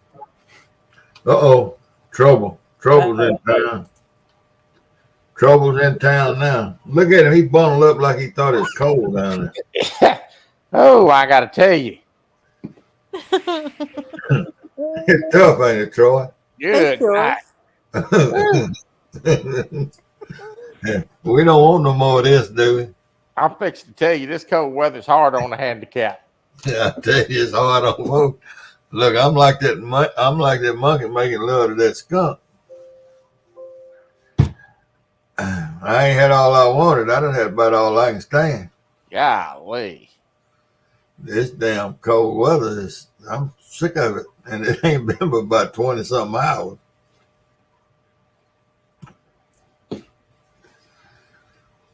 Bad. Troy kicked me out. What? No, he didn't. What happened to me? Man. Hey, Troy. Well, Sorry, I was having technical difficulties. Hello, Jody. Howdy, howdy. Good night, okay. Tim. Merry Christmas. I got to tell you, See, Tim. I can't go much further south than what I'm at now unless I go down to Bahamas. This has got to quit.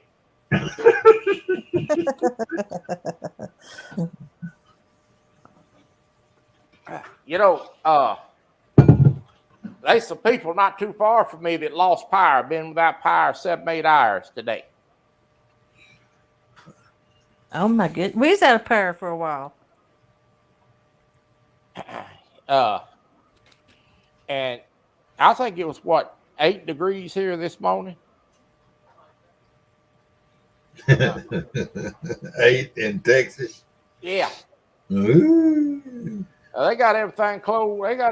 They have everything shut out. If it comes a half an inch of snow, they'll send in the National Guard.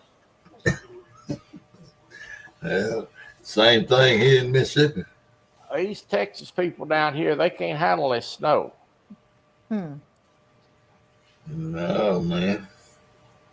That wasn't a dog that farted, Mr. Kennedy. That was me. Look, Valerie said, I'm sorry, monkey and a skunk. What's she talking about? She talking about her dog farted, it stinks. I said, that wasn't a dog. That's me. That's why I moved you. Valerie talking about the monkey and the skunk. You said something about it when I know. I said it. Why don't you repeat it? I missed it. Oh, I better not repeat it. It was kind of gross, kind of rough. I'll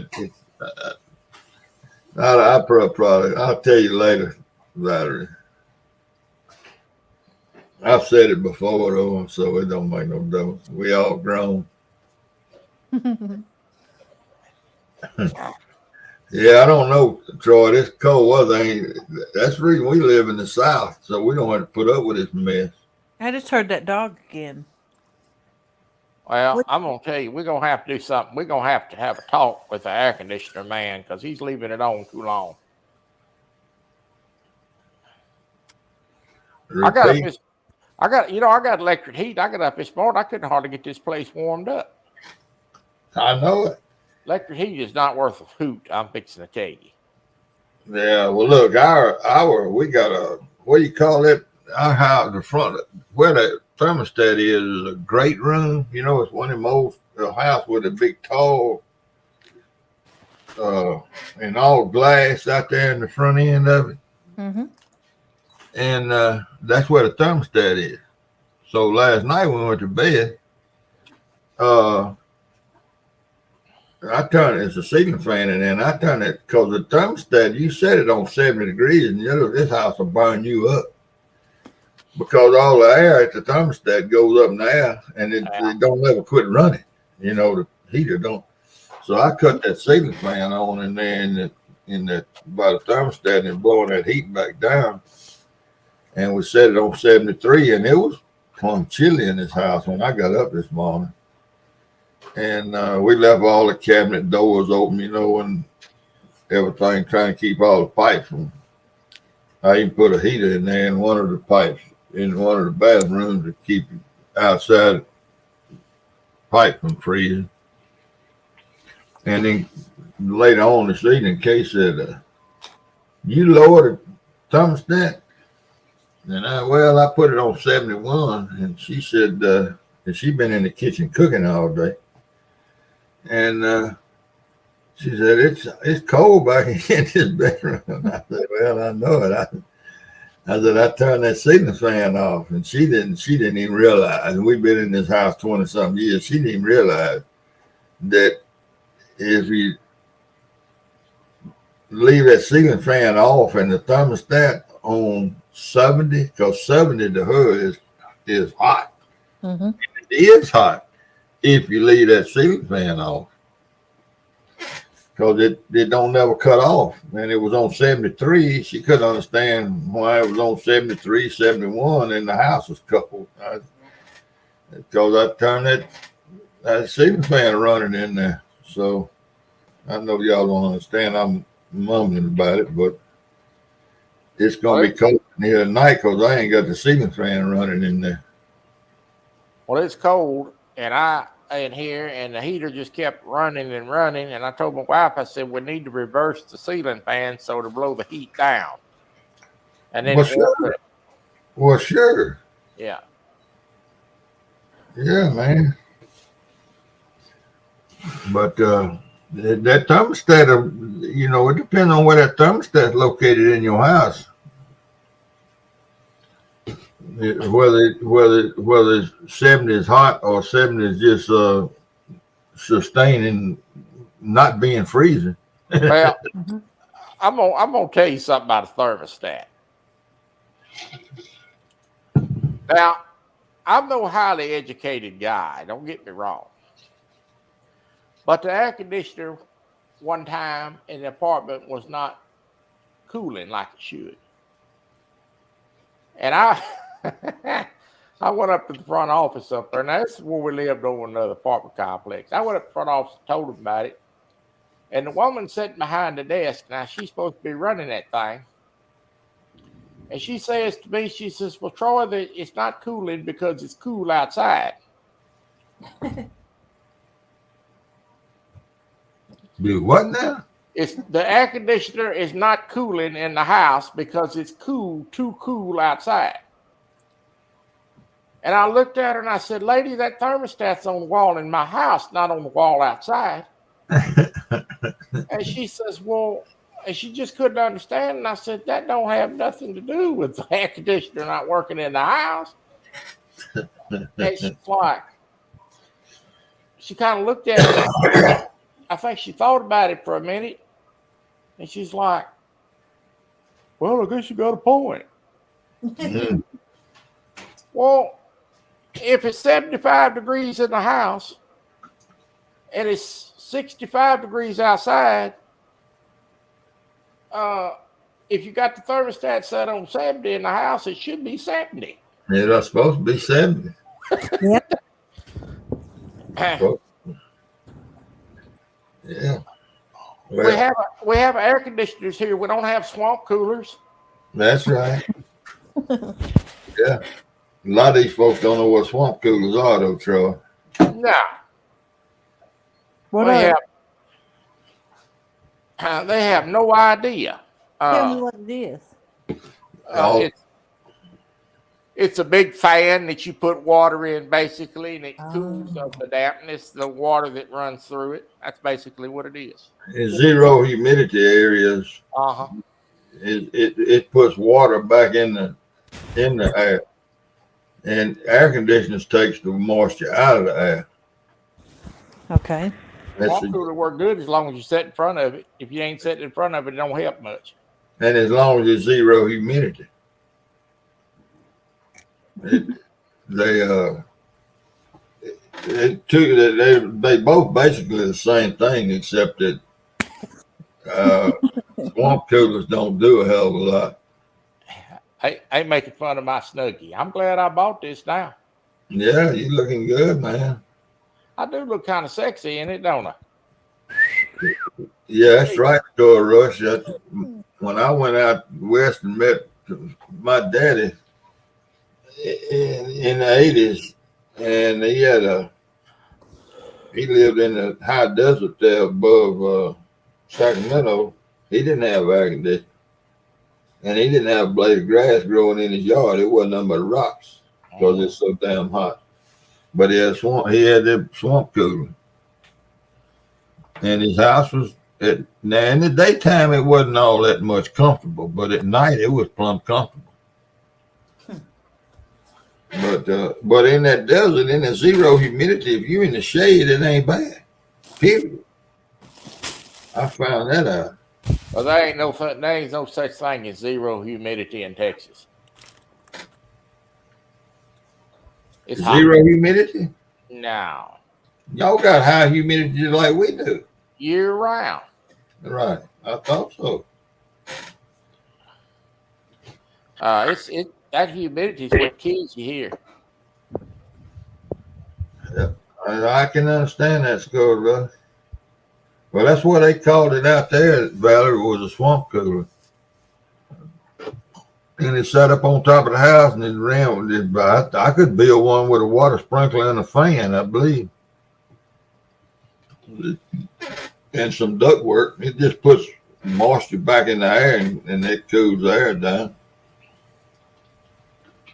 Ooh, I bet my light bill's gonna be high. Ooh. Well, what you got your thermostat set on right now? 85? 74. You laughing? It's gonna be high. Light bill gonna be so high. I may have to sell this place and go somewhere else. Golly, That old boy cold, man. I can't. I can't take no cold. No, Uh-uh. And I can deal with the heat a lot better than I can deal with the cold. No joke. and these guys that get out on the boat, or out on the bank fishing in this cold weather like they do. Listen, if y'all see me out on the bank fishing like that, y'all come get me. Somebody left me there because I ain't going. Me neither. I Yeah, ain't no boat fish in ride. the world worth that. It ain't that bad till you have to ride on the boat. Yeah, we get to moving. Yep. Jody, get you a, you know that plastic mask that you put over your face for running a grinder or something in a machine shop? Yeah. Get you one of them to wear when you're running the boat. I've got one. I just can't. I don't know. I just can't stand stuff like that. Not a goggle. It's one of them things that lifts up and down. Oh, I know what you're talking about, like when COVID stuff. Yeah, yeah, yeah. You use one of those when you're driving, when you're in the boat moving. Yeah. They Here's really. here's a better idea: buy a fishing game. You That's can't a fit better idea. on it. Golly. Now though. I heard Lyle talking about last night that he's seen a guy on YouTube. It was fishing, in a heated crappie house, Yeah. and that's the place I had over here where I could sit in there and the wintertime and fish in short sleeves. Yeah, yeah. I mean, a cold winter time, Yeah. and in the summertime, of course, had air conditioning going. It wasn't really cold in there, or of course, say too cool, but it was livable. I could sit in there and fish. It'd be 99 degrees outside. But go out on the dock in 40-degree weather, ain't no way in the world. You forget that. No, not no more. I'll get me some fish, put them in the bathtub if I need to pull a line that bad. There you go.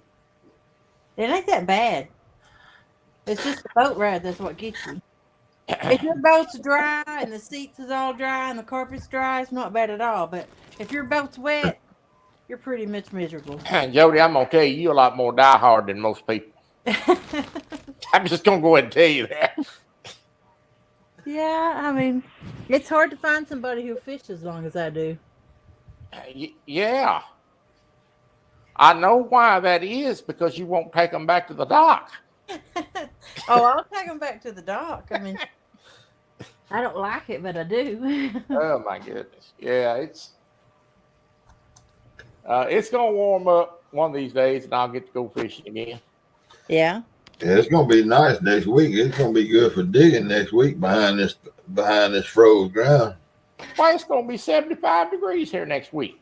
Mm-hmm. It ain't gonna be that warm here, but it's gonna be good enough to go digging.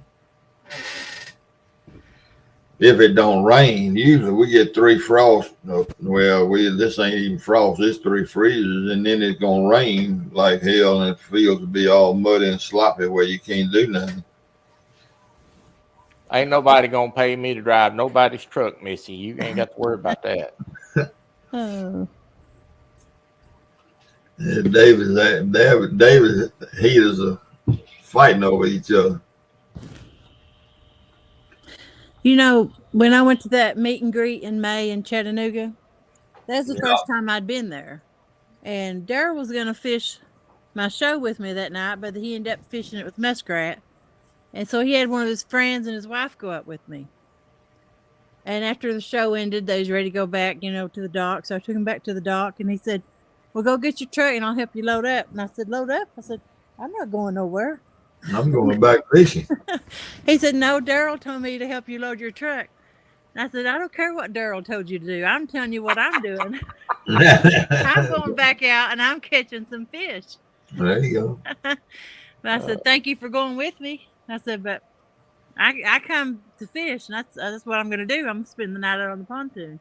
And that was that morning I caught that 51 pounder. There you go.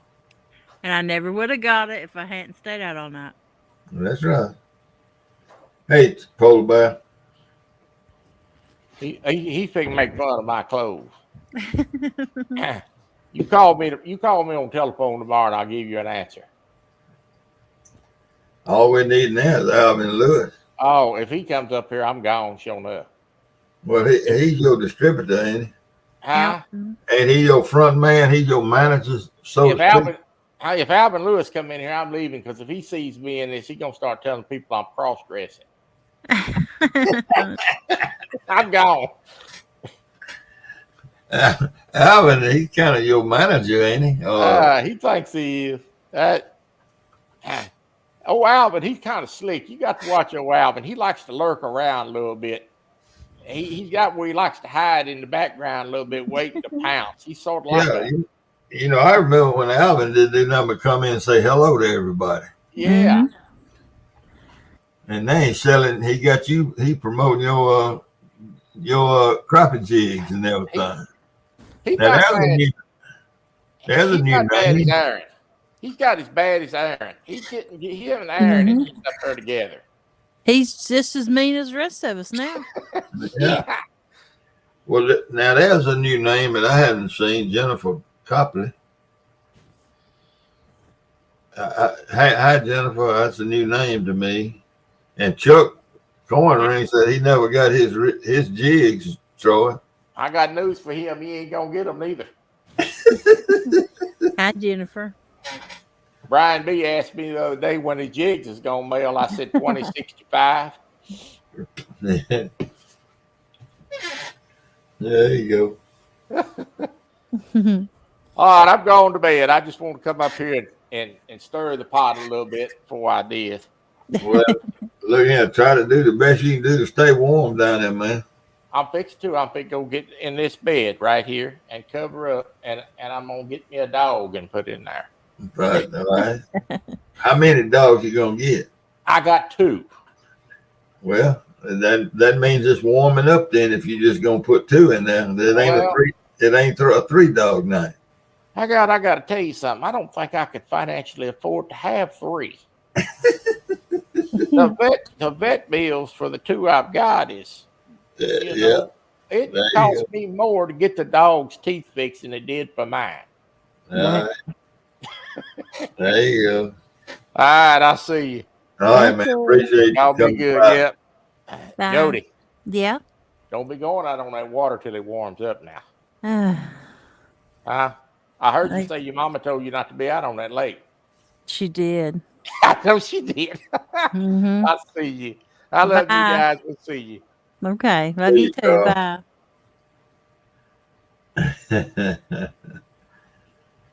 Jennifer Copley. Have you seen that name before, Jody?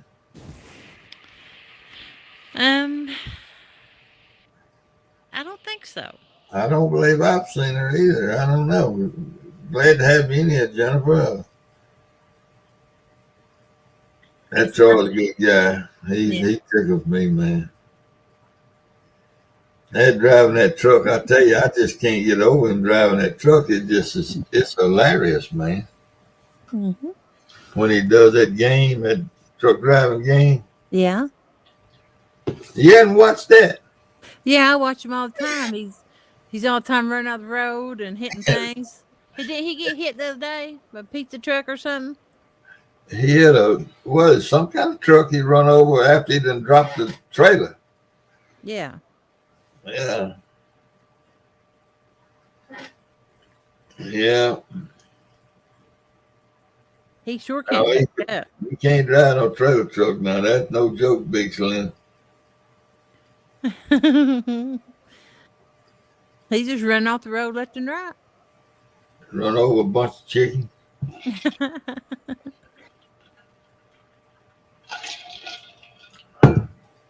He got it. You know, his brother has bought a pontoon. Do you know that? Did he? Yeah, I remember him talking about that. Saying he was going fishing. Troy's brother bought a pontoon. So he gonna be on the. He gonna do some fishing this summer when the weather gets right. Mm-hmm. That'd be great. Yeah, they. I think I forget what lake they fish on. Louisville, Yeah. Louisville Lake. I don't know. I think it's Louis, right there above north of. I think it's north of Dallas Fort Worth area. Mm-hmm. Oh man, I ain't no telling how many wheelchairs he done tore up. He ran one off in the lake. Yeah. I remember him talking about that. Mm-hmm. He's a terrible fella now.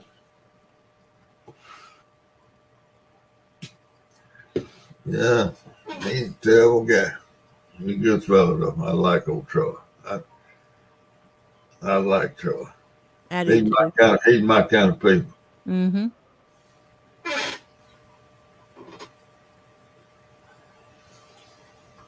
Yeah, he's set. I tell you, I think that lake got some pretty good fish in it if they can find them.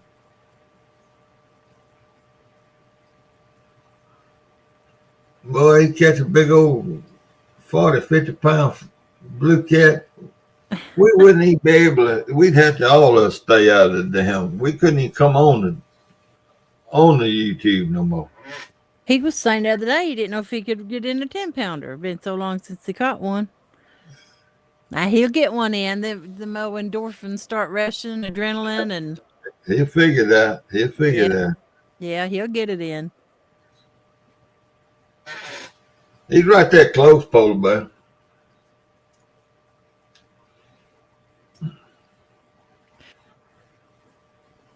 Man, yeah, I hope he does. Mm-hmm. That'd make my year Yeah. to hear that story. That's when your gear helps you when you got a big fish. Yep. Yeah. I don't like sitting and playing with them on that light stuff. I want to get them in and get them in the boat. That's right. I don't like playing around, taking my time with them. You know, I don't blow them up or anything. I do respect them and get them in the right way, but I don't want to sit and play 5 minutes on a fish. I can get in the boat in a minute. I'll blow one up in a heartbeat. Yeah. Back when I was boat fishing, it didn't bother me to blow one up. Mm-hmm. But I put them in the way I always did it. You talking about pull one up and down deep. Yeah, if you're past about 45 foot, then you have to worry about. Well, I done pulled many of them out of way deeper than that. Yeah. But I just put them in the dip net and leave them hanging out beside the boat. Yeah. And and sometimes if the fish were biting, you had to put them on a string and just tie them out. You know, hang them off the side of the boat on a string. Yeah. Till they equalized or belched and did all that other stuff. Now some people stuck them tubes down their throat and all that. I wouldn't want nobody sticking nothing down my throat. I don't never really have any that comes up like that you can always see the bubbles belching, you know, where they get up. Well, you can look at a lot of sometimes the belly will be swole down. They'll be kind of swole. Or their guts have been hanging out of them. I ain't never had that happen to me now. I never seen the guts hanging out of one of them. I've seen it on I've seen somebody reel one in like that on a boat, and then I was watching somebody online and they reeled one in and they're just like that, and they's like, "What is this?" And I typed in chat. I told them, I said, "You reeled it in too fast when you're talking about that little red bubble." No, they actually had part of their guts was coming out of them. Oh, really? Okay. Yeah, I told them, I said, "You reeled them in too fast." I never had that happen. And we done reeled them out of some mighty bad water. Yeah. But I don't know. That's river fish too. Bad swift water, you know, the Misipy. Yeah. Mm-hmm. Yeah. I never had that happen. But yeah, have to let them in the stringer or put them on. I mean, leave them in the net or even put them on a stringer. Mm-hmm. Because sometimes you ain't got time to let them stay in that stringer in that net all that long. Yeah. But they always swim off. Yeah. I keep 2 nets on the boat, one for big fish and one for little. There you And go. Well, that's a good practice. yeah, and I had that flathead in one hanging off the side of the boat, just in case I didn't keep it, you know. And I just tied a rope to it to a cleat that way. If it jerked it off, it would go all the way in. Yeah. There he is. You missed your butt. You missed your client there, Albie. Or you just didn't say anything while he was in here. Mm-hmm.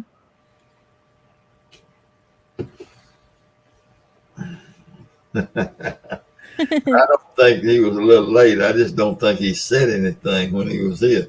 I don't think he did either. Too coincidental.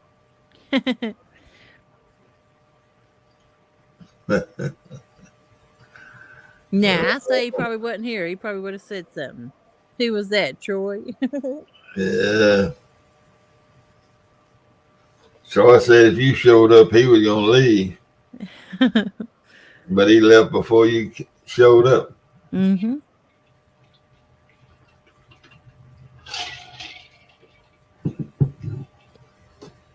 Yeah. Yeah. You know, I don't know, Jody. I had never been on the Tennessee or the Cumberland, Mm-hmm. but I'm sure there's points sticking off of the banks of those rivers Yeah. where the current seams are. Mm-hmm. If you can get to them. What do you mean? Is it water too shallow? You talking about from the bank walking? You have to walk. Oh, where's your pontoon? Oh, I fished those quite a bit. I was fishing that yesterday. That's where I was fishing at. Was it a mud point sticking out? No, it was well, it had some mud on my anchor when I brought it in, but I fished. It was real close to. Well, I had 2 places that joined under a bridge. The main river was flowing, and then it went off to the left under a bridge, and I don't know where that goes to exactly, but it's deep water back there. So I fished right there on that corner with that, and it had a point sticking out, and there's a ledge there. And I always catch a flathead there. That's the reason I went there. That's where flatheads love to be. Yeah. They're not big ones, but I always catch one there. I don't know. I never been on those. The only Mississippi's the only place I can ever even talk about because I ain't never fished in a lake, and I fished on a few small rivers over here Mm-hmm. close by. But those points are where it's and they're in the outside bends of the river, the outside bends, Yeah. not the shallow side, but the deep side of the river. And Mm-hmm. anything on that bank that'll deflect the water Yeah. and make a current seam. Mm-hmm. Man, I've always caught fish everywhere I've ever fished on the Mississippi. I've always been able to catch fish in them places. There's Now, something weird in this spot where I'm fishing at. Like, I don't know what it is, but the surface of the water looks different. It's like a big strip. And then one day I was fishing there and it was muddy, that strip, but the rest of the water was clear on both sides of it. I don't know what it is. But the water was, you could see it even being away from it. You could see it driving up to it that it was muddy, that strip. a muddy streak going out across the river. Yeah. Would you call that a muddy current seam? I don't know what it is. I can't. No, I mean the mud streak. Was it a current seam? I don't know. It was about like, it's about like 10, 15 foot wide, and it's just goes, I don't know, 100 yards. Seems like across it, the whole opening going into the other where the water turns up to go up under that bridge. But Does I it always go out? catch, Does it yeah, go out into the river and kind of hmm curl down river? yeah. Maybe it's an old creek channel or something. I don't know. Maybe an underground pipe or something coming out of there. Might be. I do get hung up there. Come to think of it, if I ain't careful. I don't know. I'd have to look at it. But I love fishing them points Mm-hmm. and fishing out beside them and inside of them, both of them. So Yeah. throw one out and one in. Mm-hmm. That's on the Mississippi. That's always a good spot. You always subject to hanging a big fish in them places. Yeah. And like you heard me and Tim talking, I guess I go by more looking at the water than I do looking at a depth finder because I ain't never had a big high dollar depth finder, and that Mm-hmm. I always go by reading the water. Yeah. The top of the water looks different there. Every time you go there. I don't know. You can just see it. I don't know what it is. I'll Well, just there's say something going on. it's like 38 foot deep there. What is it behind it to the left? What is it on the bank side of the water of the muddy streak? It'll go up to like 13. And Mm, if you keep going in the direction of not the Tennessee River, but up under that bridge, it goes 62 foot deep. And there's always stuff stacked right there, but they don't bite. I don't know what they are. Plenty of fish, but they don't bite. I don't know what I have no, and they're big fish. But I have no idea what they are. I can't catch them. you need a DuPont spinner What's that snag one? and stick of dynamite. uh, As long Sometimes I'll find places where it's stacked and there's hundreds of big fish there, and they'll be yellow. Mine catfish is blue and red, but they're yellow, which means they're a scaled fish like a striper or something like that. yeah, I don't know. I never looked at any of that kind of stuff. Yeah. I just love those points. I Hmm. just love those points. And the Mississippi River's got, oh golly, there's so many of them that the only thing I wish if I was back out there fishing again, the only thing I'd want was spotlight. Yeah. I don't even want a metal detector. I don't even want a depth finder. I just like to have spotlight where I can pull up to a spot, Mm-hmm. stop right there, throw out, wait 15 minutes, and if it ain't there, Yeah. go to the next one. Mm-hmm. It's And nice. where I could fish 30 or 40 in the run of a fishing trip. Mm-hmm. Because down here where I am on the Mississippi, the good fishing spots are everywhere. Yeah. I mean, the river's so wide, even on the shallow side is deep holes, Mm-hmm.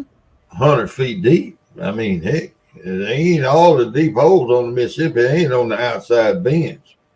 I They ain't never done good in a deep hole like that. I always pull up a little fish. Well, you can fish above them. And, Yeah. I mean, but if what I'm trying to say is, if you got that spotlight, you Yeah. ain't got to spend a lot of time there and go to the next one. Yeah, that's true. And if you got to throw the anchor and then pull the anchor, and I mean, it's just, oh golly, It gets tiresome after so many pulls. you ain't woofing. And I don't use but a 7-pound anchor, and it still gets tired. Yeah. And especially if you by yourself. And I fish most of my fishing trips was by myself. Yep. But that's the problem with where I grew up fishing is so many good spots to fish. Yeah. You didn't have to travel and run up and down the river no 5 miles to find a place to fish. It was just so many good places to fish. But don't have to worry about that no more. Why not? Because I ain't going back out there no more. Really? Nah. I ain't that mad at them fish anymore. And it's for the younger folks to go out there and fight them. Yeah. I don't know about that. There's plenty of fish out there for you. No, not on the bank. Not on the bank. Yeah. I think my phone's gonna die here in a minute. I can't find a charger that works, and I don't want to go to the truck and get one. You got to do what? My charger isn't working, and I don't want to go to the truck to get that new one I bought. Oh, no. It said I had 10%, so. Well, you fixing to be without. Yep. I may have to go to the truck. There you go. Hey, frustration. I don't know if I can get CP back up here or not. If I was real sweet, maybe he'd come back. Papa, please. He promises he'll be good. I'll be good, CP. We know it's a fib, but I will be. I won't. -3. Man. Wow. He's still in here, though. There he is. Wow. Steve needs someone to talk to. My phone's fixing to go. Yeah, Jody's finna be gone. I'll be in by myself. CP.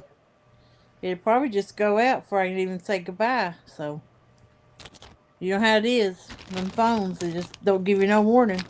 Well, I don't care who tells you. I lied, okay?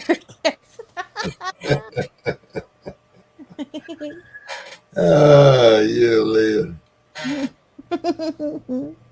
CP. My old friend. It's Christmas, and you're going to do Steve that way on Christmas. Yeah, it's Christmas time, and he gonna do me like that. Yep. He's something, man. Yeah, he is. Can't believe he'll do you like that. Leave you hanging. And that's the way he does me, though. Yeah. Shamey shame.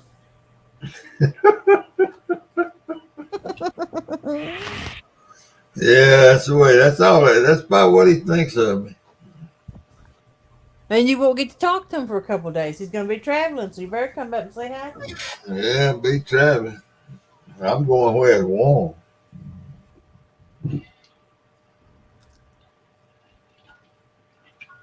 Cut the rope. Whatever that means. Cut the rope and let him drop. You better go out there and make sure that puppy's got plenty of warm hay. You better take care of that puppy. Yeah. And you fool around, let something happen to that dog, I will get on your case.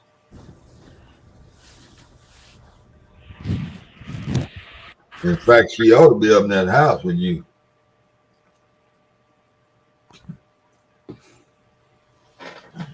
You and her ought to be bonded. Mm-hmm. And I guarantee you, she get up in that bed. Yeah, that's what you think.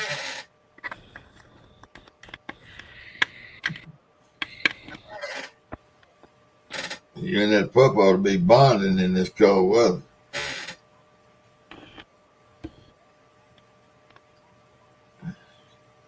Everybody wants me to get a dog. I don't want to be tied down to one.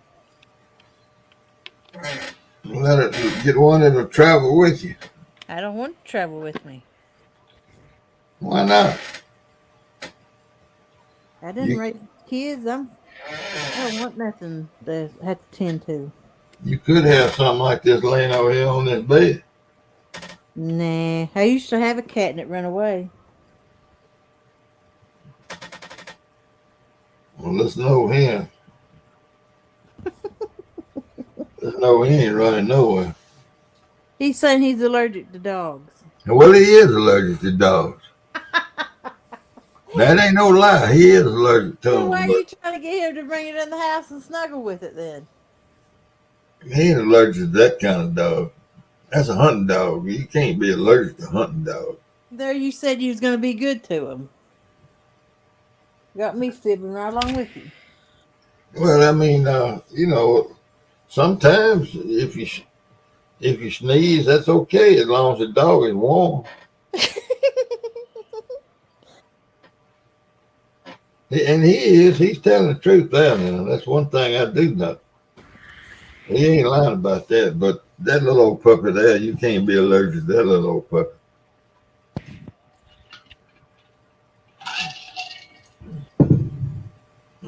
The reason he don't want her in the house because she keep him up all night running and ripping. That is the liveliest dog I ever seen. uh, She's I think a mountain cur. I think yeah. is that right? CP a mountain cur, a squirrel dog. But boy, she is a live wire. She a stick of dynamite ain't got nothing on that puppy.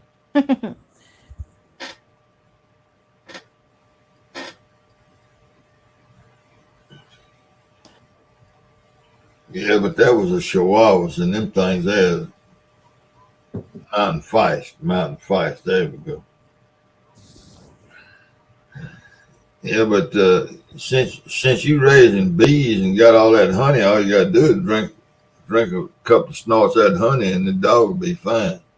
Yeah, that's right. So you got no excuses, Chuck. That she spoken. Hey, Bill and Duke. He's the best catfisherman in Tennessee. By Jax. He might be. I don't know. He was in the live earlier tonight. Yeah, claimed he was the best one there too. I bet he is. He's probably the best one in America. Well, that's what he said. Yeah. He was in two stands when Epic was up. That's what it was. He said America. He didn't say Tennessee. He narrowed it down now to Tennessee. Yeah. I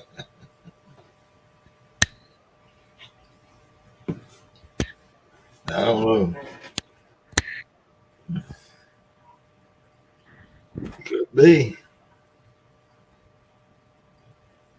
I ain't the best fisherman. I'm still learning. I got lots to learn. All these men's got years of experience on what I've got. You live on Watts Bar? Well, it's nice to meet you. I've been fishing Watts Bar quite a bit. Around the dam in that area.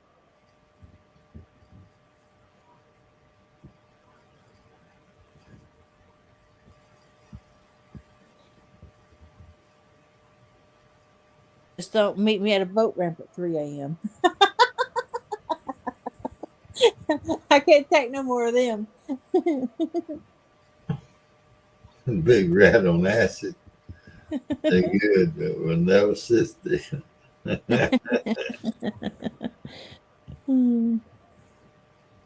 Not a bad experience. What's it about? Luck?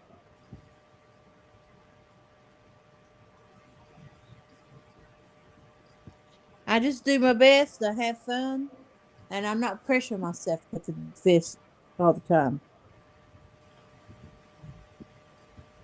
I'm not gonna. I do the best I can, and I have fun. When it quits being fun, I turn the camera off. You live on High Village Point. I've actually got aggravated fishing and reeled all my lines in and just sat up there for 6 hours on the water, enjoying it without even fishing.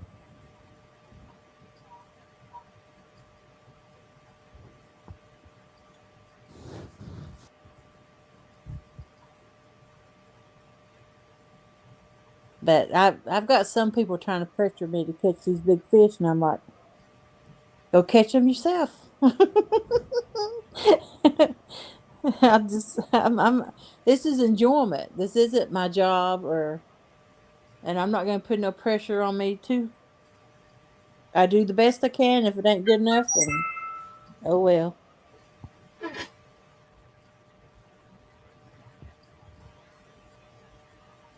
If I'm satisfied, that's all that matters. I had a pretty good year this year. I caught a lot in the 50s. That's the first time I ever got that many or that high.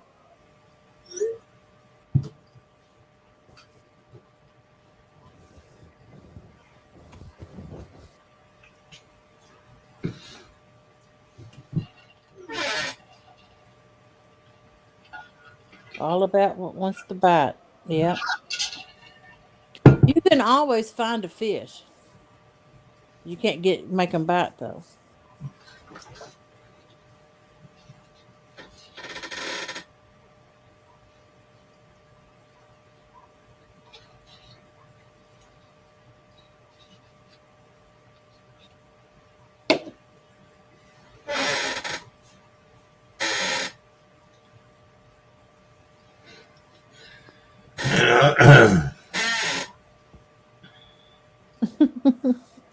You getting tired, Steve?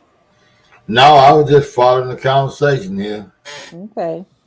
You know, it ain't every day you get to meet a world famous fisherman. Yeah, I know it. Bill and Duke.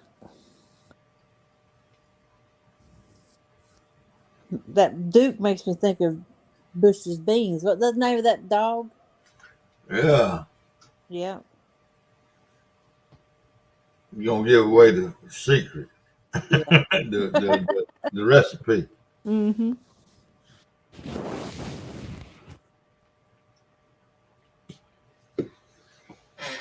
I think over there past Dollywood, if you're going down the road, they have a Bush's baked beans. You can do a tour of the factory. Oh, really? Yeah, I see a sign for it on the interstate, a billboard.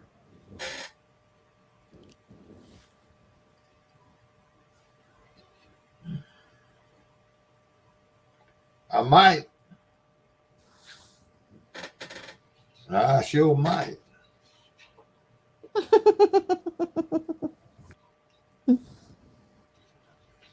I quit canning around. I started bringing the whole tub. Do you dip snuff or Yeah. back that fine powder stuff? That what? That powder stuff, that snuff? No, it ain't powdered. It's long cut. Okay. I don't use sweet. I like sweet Garrett, and I like that tuberose snuff, but that's real snuff. That's fine ground. Yeah. That's what they used to sniff.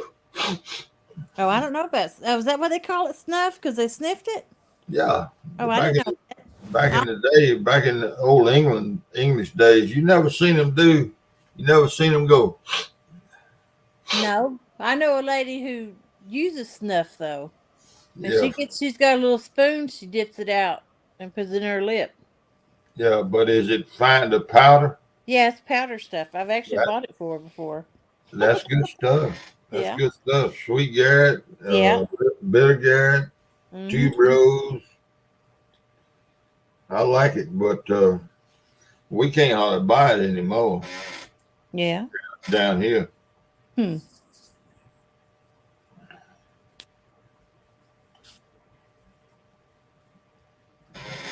Live in the Ozarks or on the Ozarks.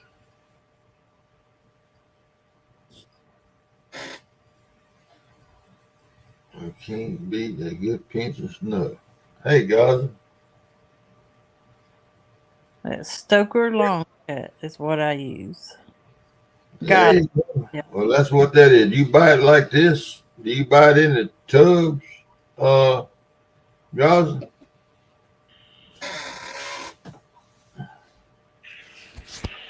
It's so cheaper that way. Real cheap. Someone said their wife chews. I know quite a few women who chew or they dip.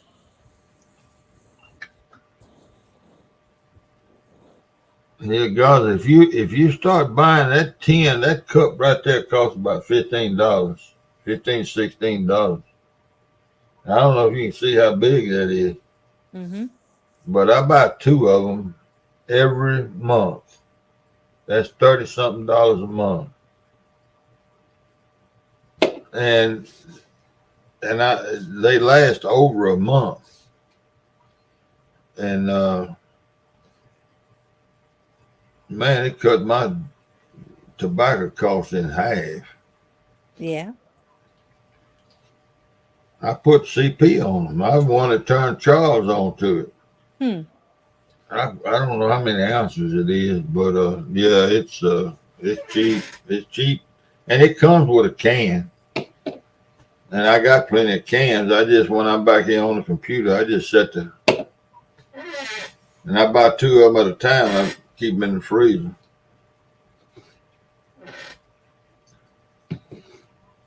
But when I'm fishing or metal detecting, I don't use near about as much snuff as I do sitting around the house all day long. That's when I use up all my damn snuff is when I ain't outside. Yeah. Because you're bored. Well, and look, I used to smoke 3-pack cigarettes a day. Really? Yeah, at least 3. I'd open 4 sometimes. They.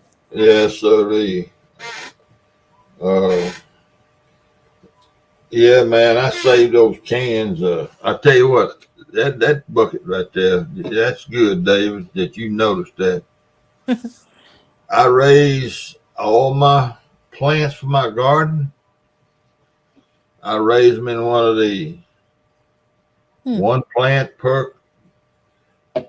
When I make chili or sloppy joes or whenever I got to drain grease off of something, Yeah.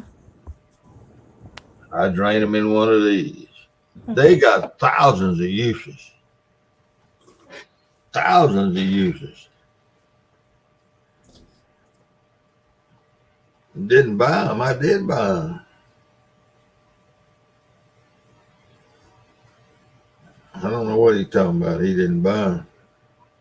But yeah, you can. They got all kind of uses, and they good sturdy plastic. They have to be to handle tobacco, with the government regulations and all.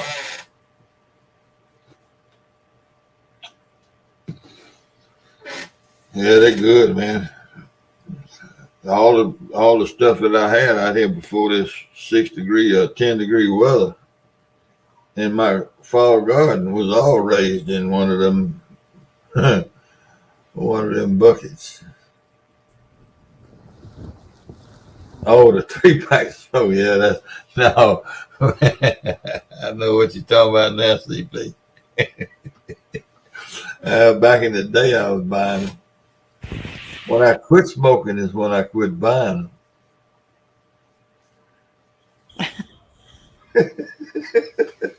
Hey, Mr. Duggar. them. Hey, Doug. There's another no fishing song going right there, Doug. Doug couldn't catch a fish in the bathtub, man. Lord have mercy.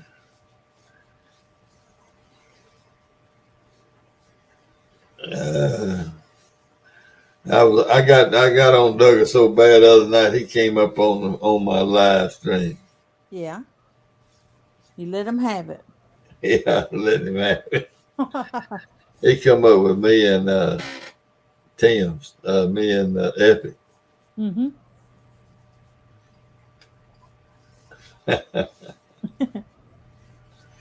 Getting him tough. Hey, look here, Jody. Hog Leg and them not going live tonight, are they? No, they don't go live on the weekend no more. No, I didn't think so.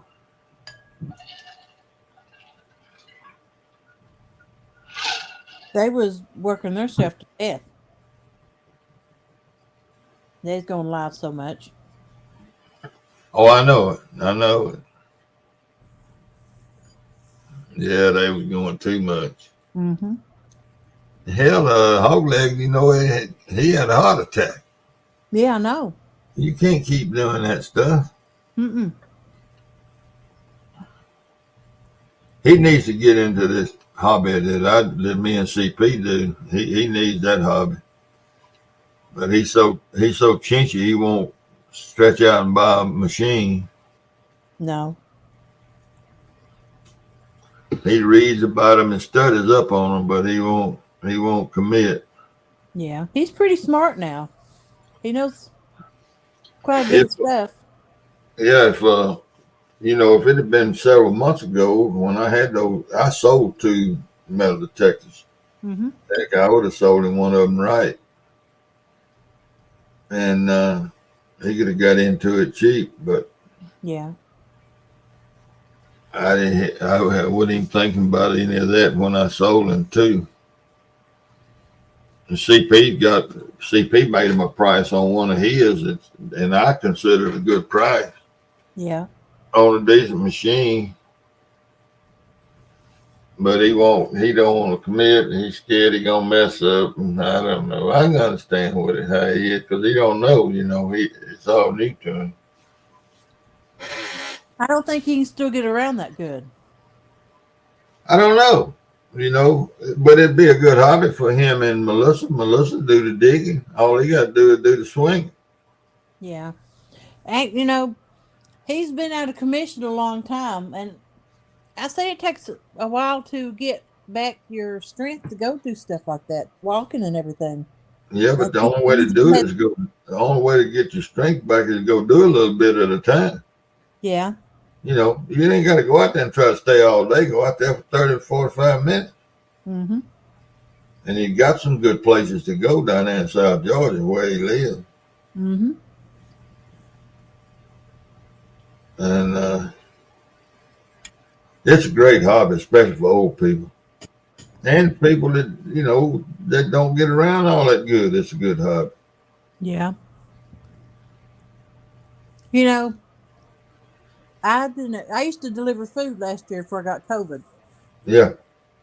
And I didn't realize how bad a shape I was in until I started doing that. But sometimes I'd have to go up like 3 steps of flights, 3 flights of steps to deliver that food. Yeah.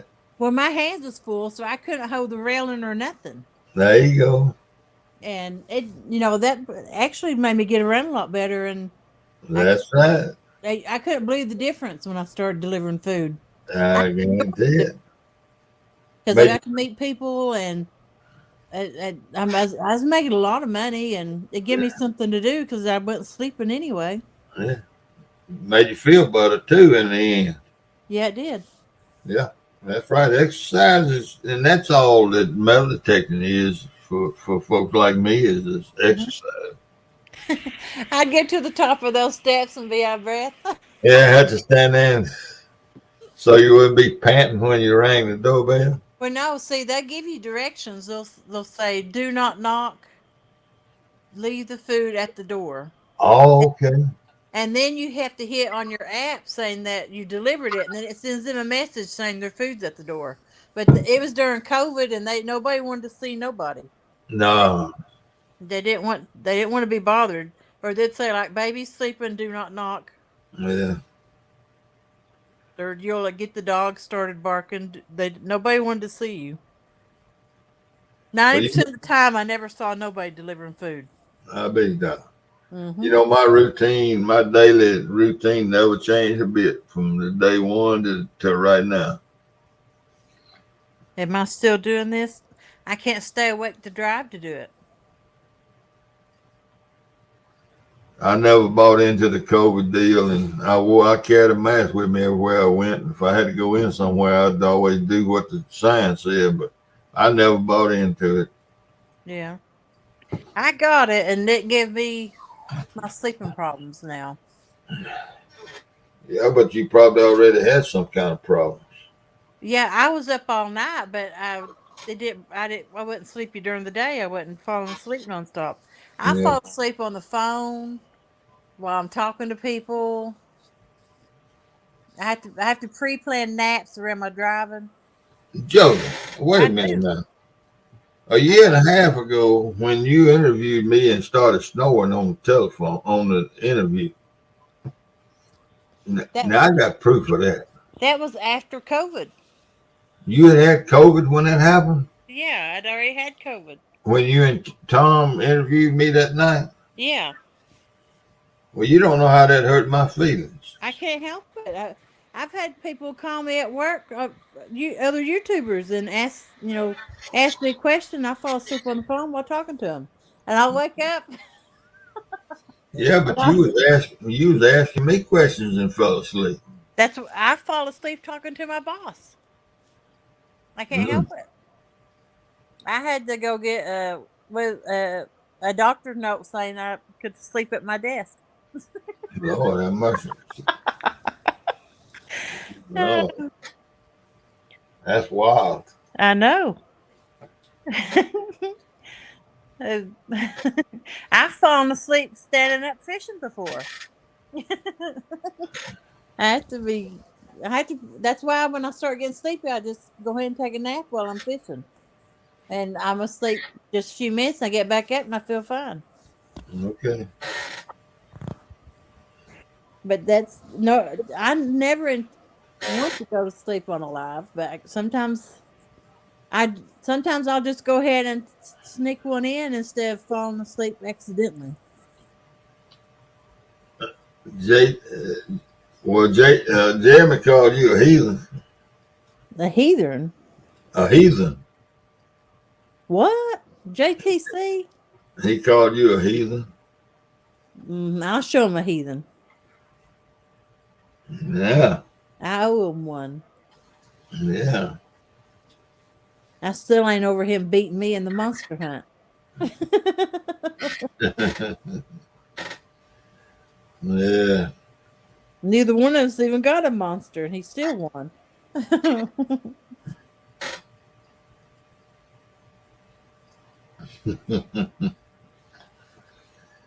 Well, I guess the next thing is a river against river at some point here down the road. hmm Oh, in my direction, calling me a heathen. What? Yeah, I believe that. I'm sure Chuck would say that too. Calling me a heathen. Well, I guess I am a heathen. What is the next?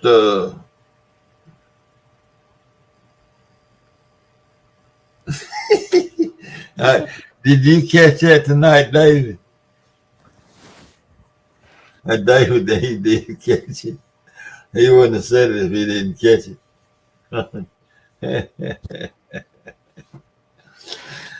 Yeah, I sure passed that old Brian. It did. Brian didn't know. I got away with Brian for a split second.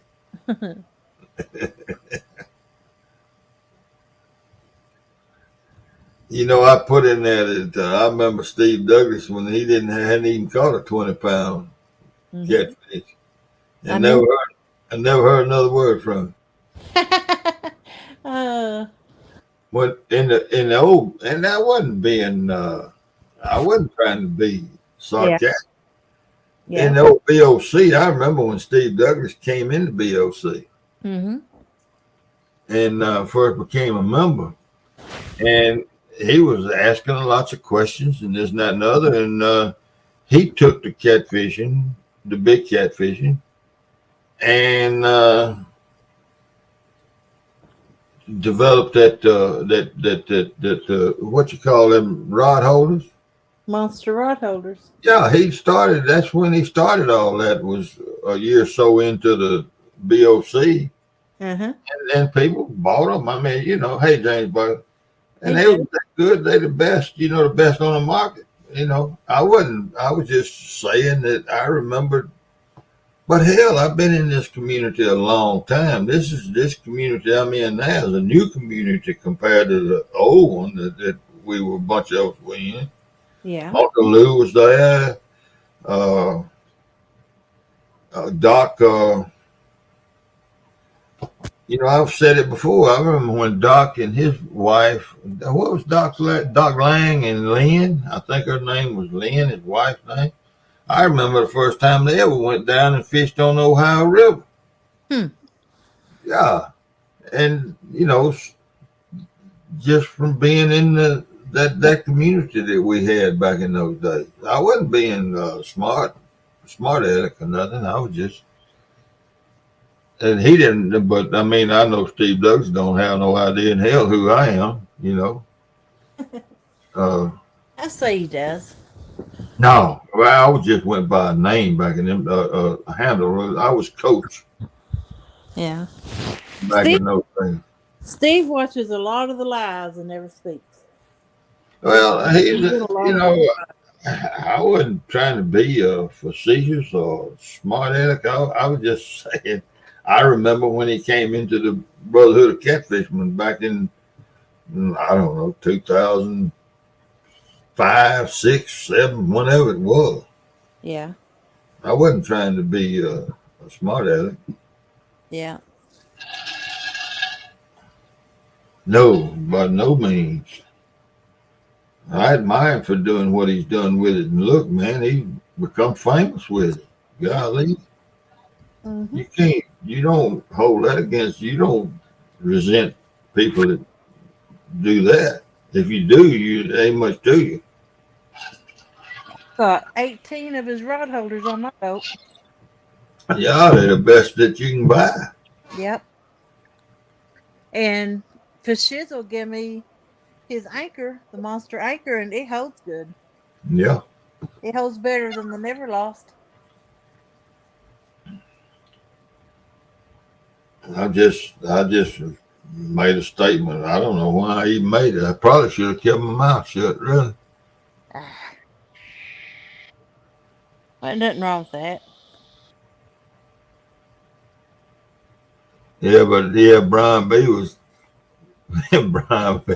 He made some kind of smart aleck damn remark. Steve and old Tater Tot or something. I don't remember what he said. I thought he was talking about you. I think he was. Yeah.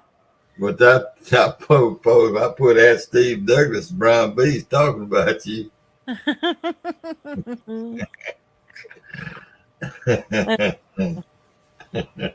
You've been rowdy all night. I'm always rowdy, girl. Oh, I'm just rowdier sometimes than others. yeah. That's like me. Sometimes I can't hold it in. Oh, I love and I know typing sometimes comes across kind of different than it does in person. Yeah. But I love to stir the pot now. Yeah. And I love to pick on people. I love picking on people. Yeah. I've always been pretty good at it. But typing sometimes I read that. My favorite turd. yeah, something like that. He says that, yeah. Yeah, sometimes it comes across different. Yeah, I love a good time. I love to sit around with 10, 12, 15 people Mm-hmm. and have a good time and prank each other. I love that. Yeah. That's the way I grew up, and that's just me.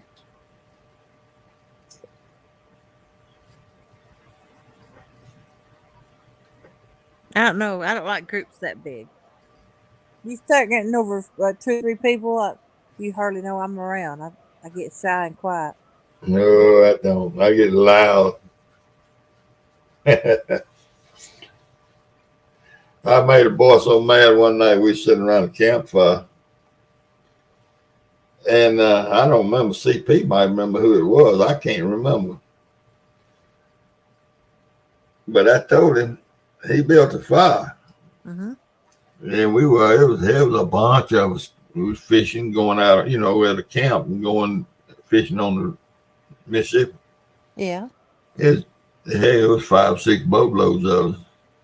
And I told him, I said, boy, I said, well, you must not never had to build a fire in your whole life. I said, that you don't know a damn thing about building a fire. Mm.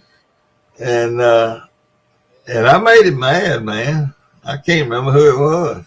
Maybe he sat off away and soiled up, and I got away and built a fire and everything, and then I went and got a stick and handed him the stick. I said, "Now here, you keep this fire jostled up and keep this fire burning. Now I got it burning for you."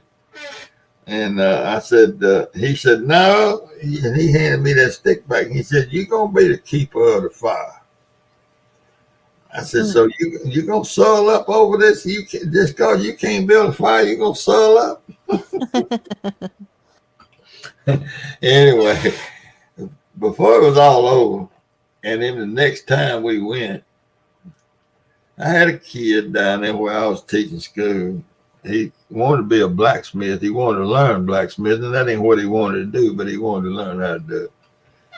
And he made me a fire poker. I asked him to make me a fire poker for a campfire. You know, with a long long. And I can't remember who it was either, CP. But anyway, he made me one. And the next time we all got together where we were, I presented that poker to this guy. So, and for a minute, I thought he was going to hit me with that thing.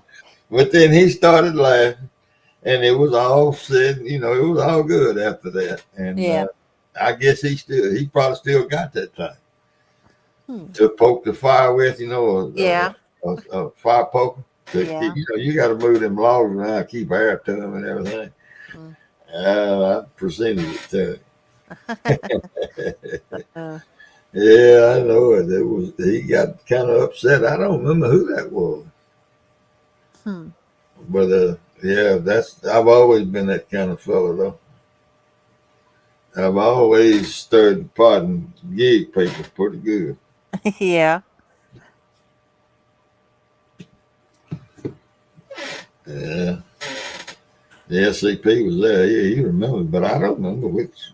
It went over so good over a period of 3 or 4 months. That me or him, either one, remember who it was, and I'm sure it was somebody we still would be fishing with. If I was still going out there.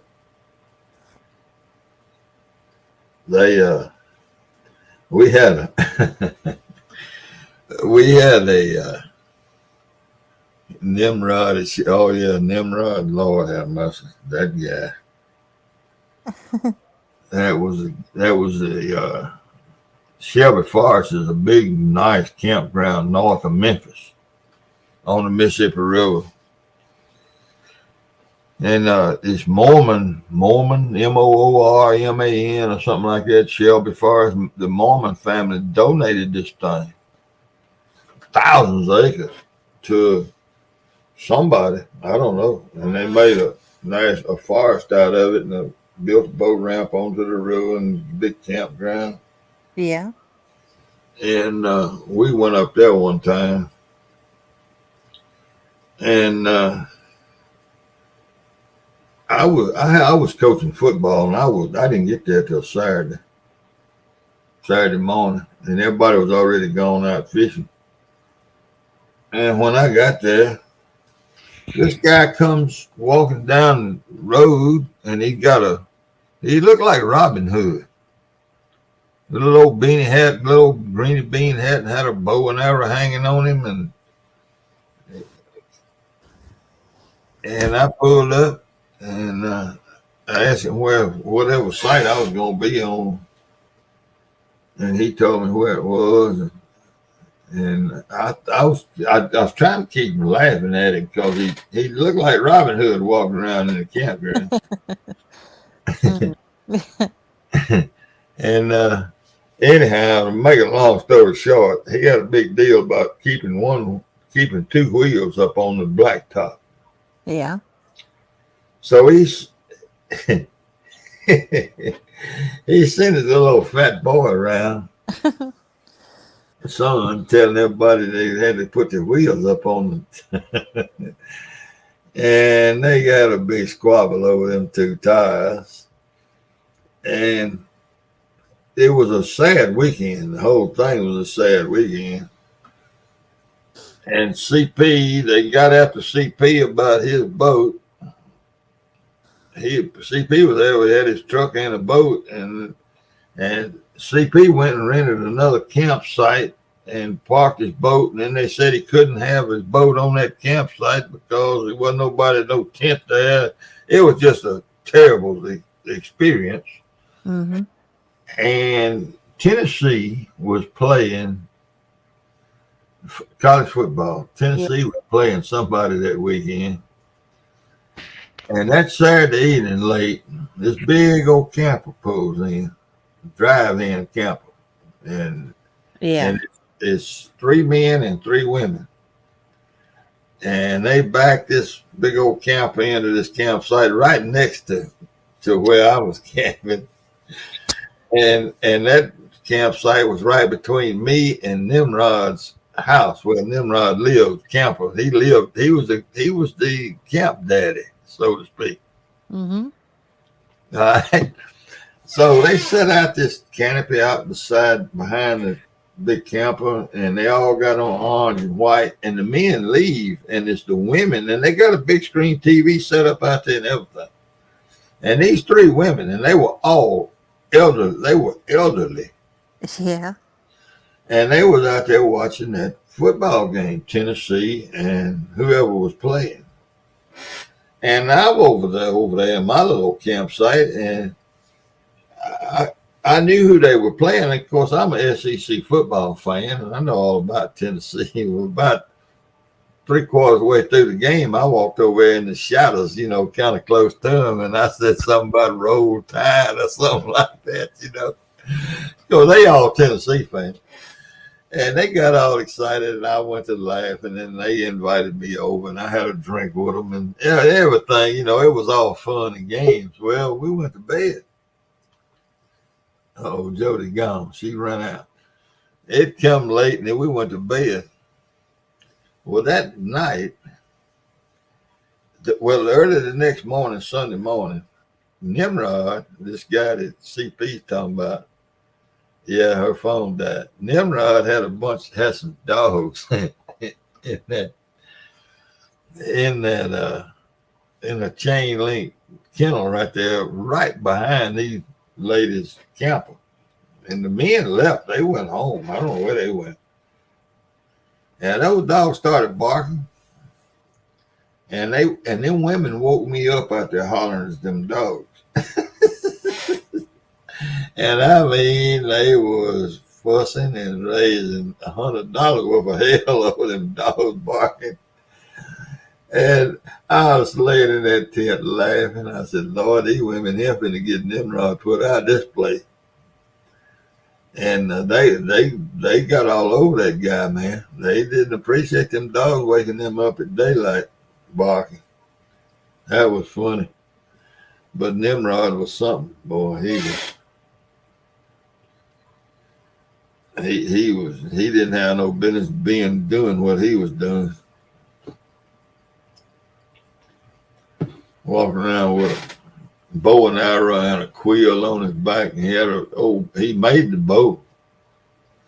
And it wasn't no high dollar, it was a joke. And he was a joke.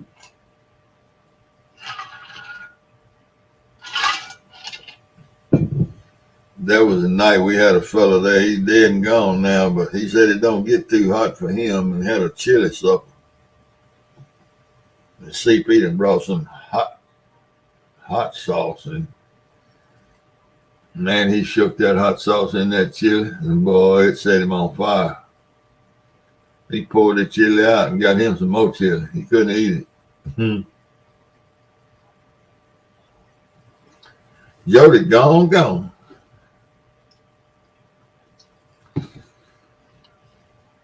I wonder if she gonna go out to the truck and get that other charger. I bet she don't.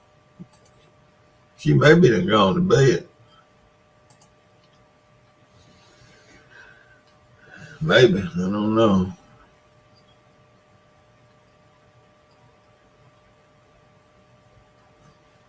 Yeah, money for a campsite.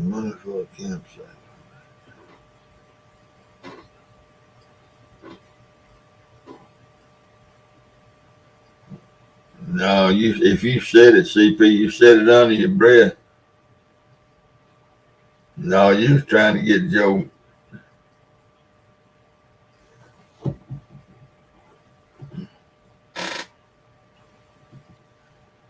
Yeah, I tried Jody, but he throws that head up. Hey man, give me a hand. Can I? Ah, that gum. Come on, boy. You all right? You didn't cut him. Yeah, you did too. There's the blood.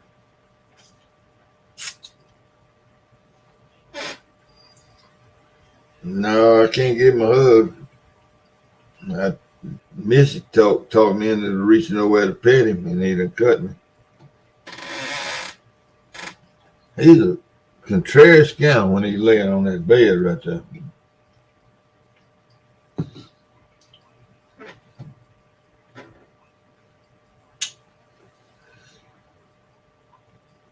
And Joe Ware, who you trying to get burnt up, and Jim Faulkner ended up burning himself up.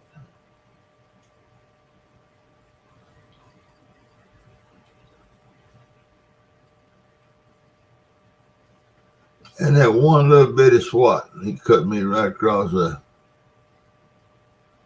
That cat.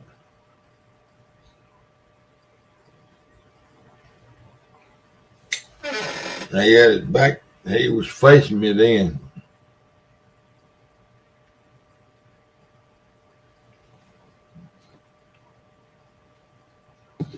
Missy, he'll come right here and stay right as long as I'm sitting here. When I get up, he'll go get in the bed. I can pet him. I can do whatever I want to him. But while he's on that bed right there, and he just terrible.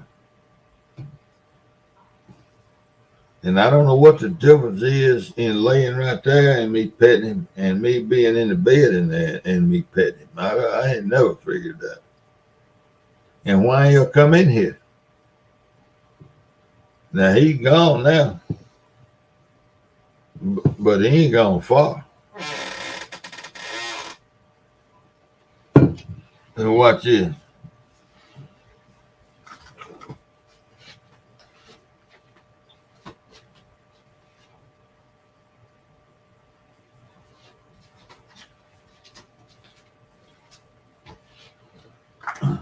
Now I closed that door. I don't know how long it's taking to open it, but y'all can see that door is closed.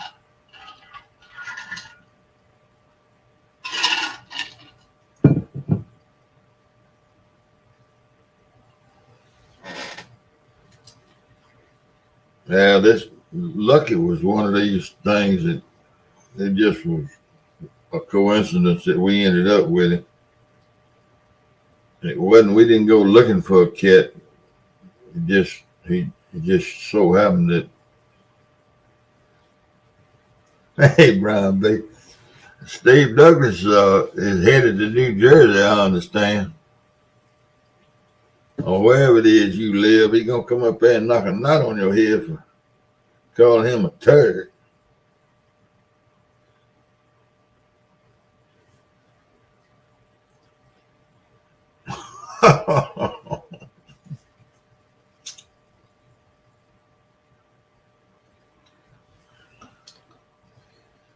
Yeah, about 20 hours a day. Lucky loves me, Missy. But it's that the other 2 hours, man. Damn Tomcat is crazy. This is the first Tomcat we ever had that was in the house, and he's something.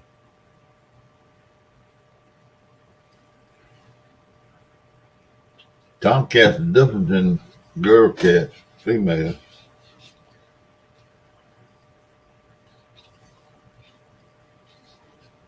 Brian B, I sent you a text message telling you to go live, asking you to.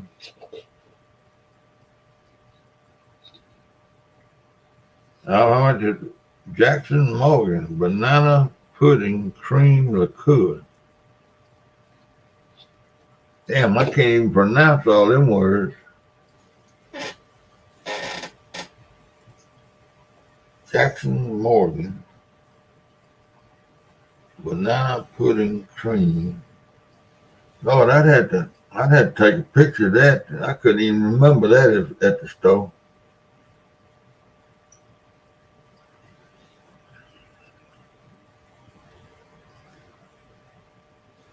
Kay brought me a. She went to the grocery store. What, Thursday? And I got her to get me a half a gallon of vodka and 3 jalapeno peppers. She was going to the grocery store and the liquor store, and I got her to bring me a half gallon of vodka and 3 jalapeno peppers. And I've been I cut those jalapenos and put it in that vodka, fusing, because I love Bloody Mary. And I'm telling you, see the dough? Y'all see that dough?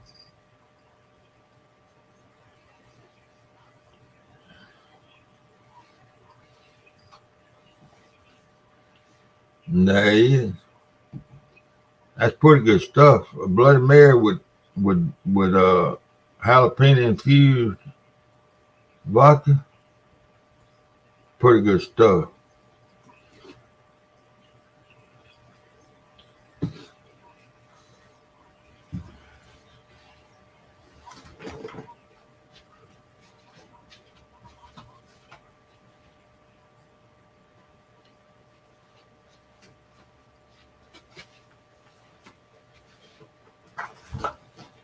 Now he ain't too worried about the door being closed from this way.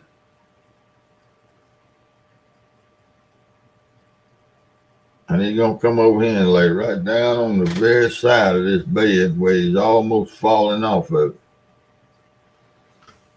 But if I reach over and see him, I know him like a book.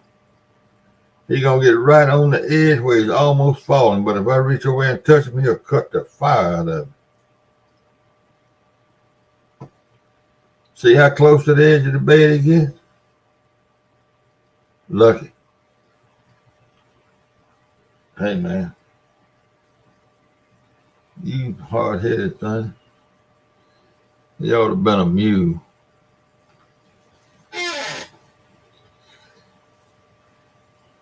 Brian B., what do you think about Steve Douglas being whatever it was you called him?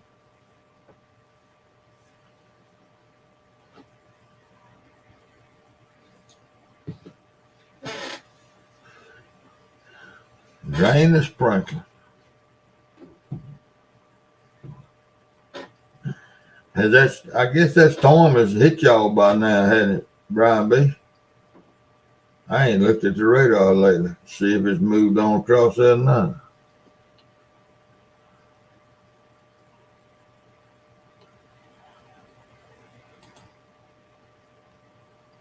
I'm gonna put this up here in case. I hope he washed his hands after he drained the sprinkler. He might come up here.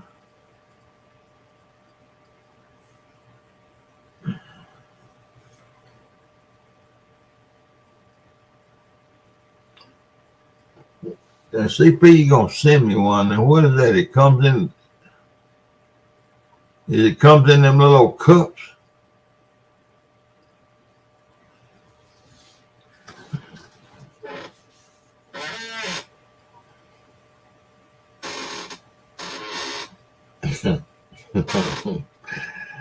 Yeah, I saw the opportunity, Brian, and I just thought I'd try to put you on the spot. Of course, Steve didn't say a word either.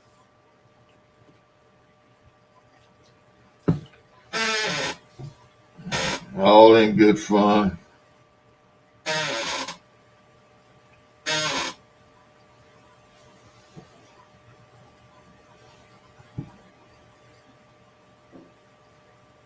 All right.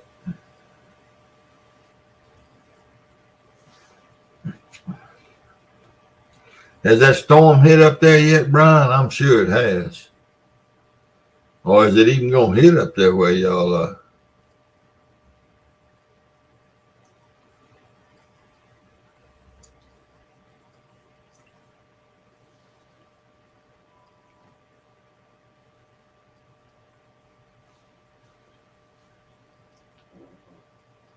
I ain't looked at the radar in quite a while, but it's probably already moved across y'all. Or it might not even moved up to. Might not be going that way.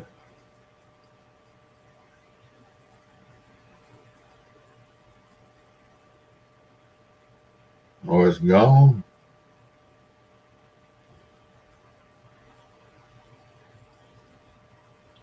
I guess it's already moved all the way across the country.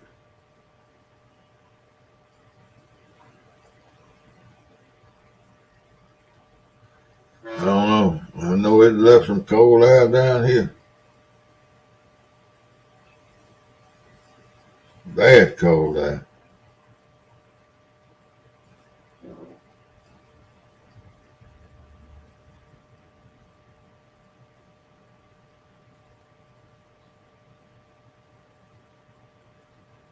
Too much spirit.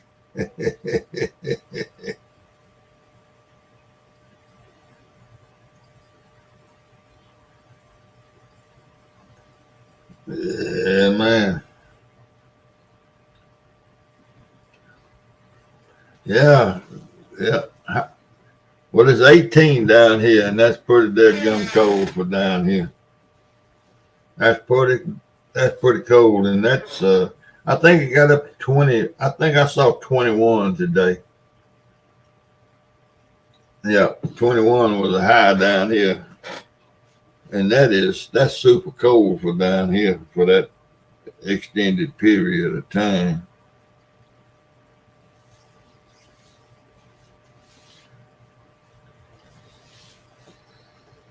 It's so cold in Mississippi that they wearing coats in Key West, Florida.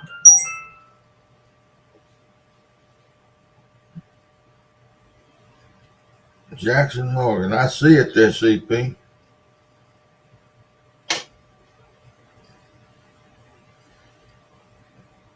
I don't know. It sounds mighty sweet to me. I guess be good though. Yeah, it got up to 22 down here.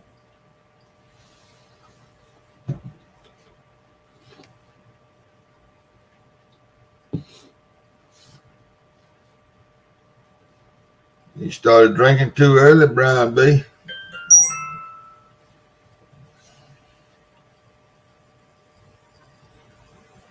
Yeah, I see it.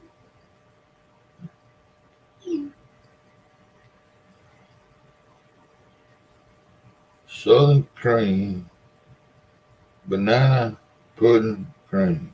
Look cool. I see it, CP.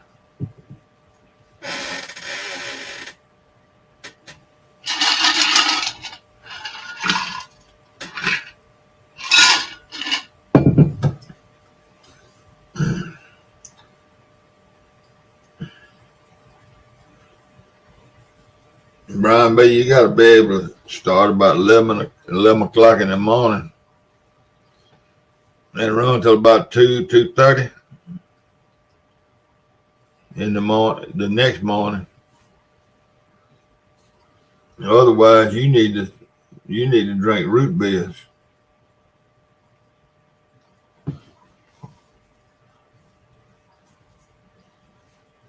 26 at 5 a.m. Stay 1 and 2 degrees all day, -6.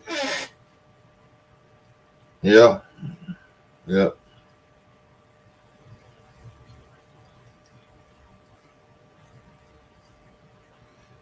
look, I got to go back to the kitchen now. If I had to, is anybody gonna come up here and Brian B, will you come up here for 5 minutes?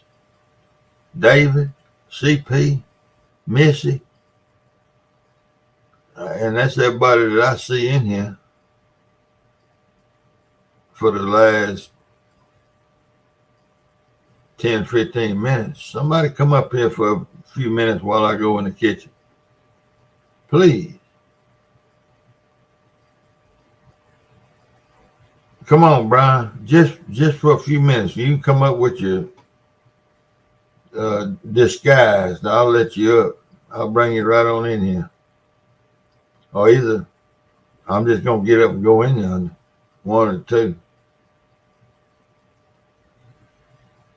I hate to leave y'all just sitting here.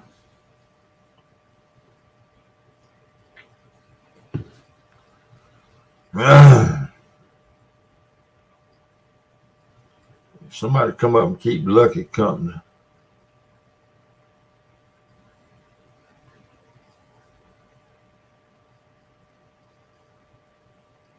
Well, CP said, well, bye. Okay.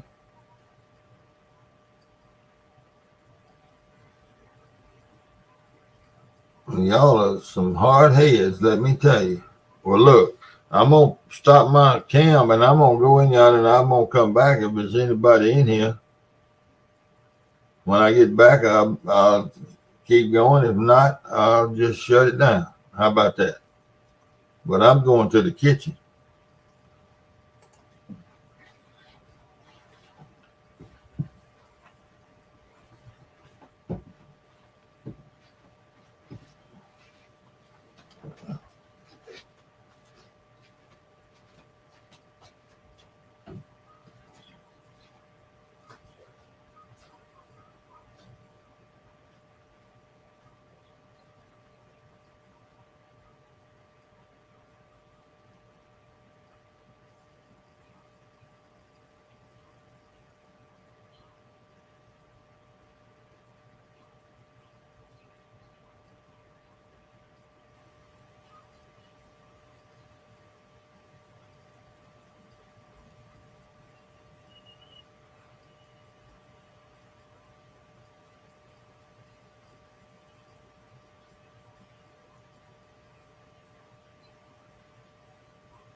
One that don't need a hammer.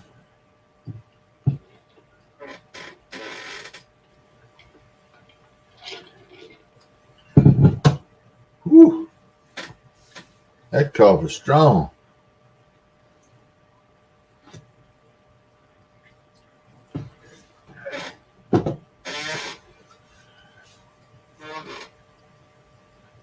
What you talking about going to cry, CP?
David, that's where I picked my boat up at the Express factory down there at Hot Spring.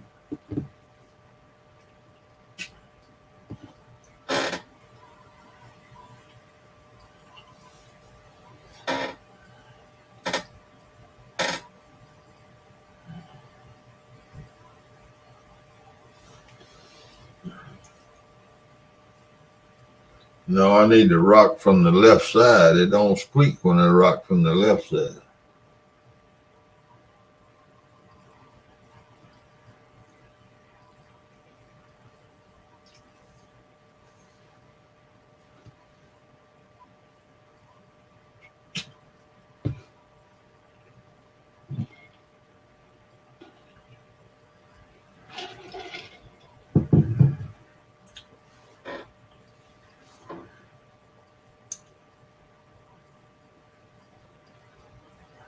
Miss out all this thing. I don't know what it needs. But on the left side over here, it don't squeak when I lean over this way. But when I get over on that side over there, it squeaks.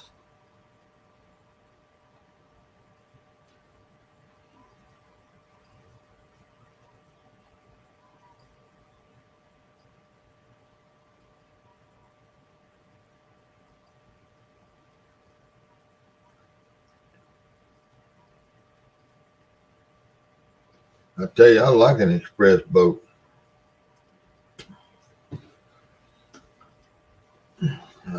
That one, the one I got, has been a good one.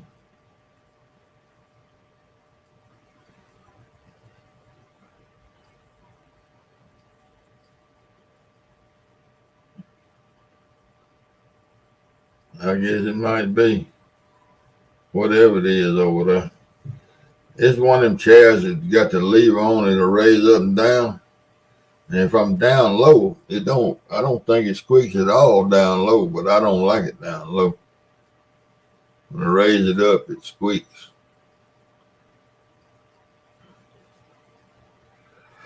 It don't bother me. It bothers y'all, it don't bother me.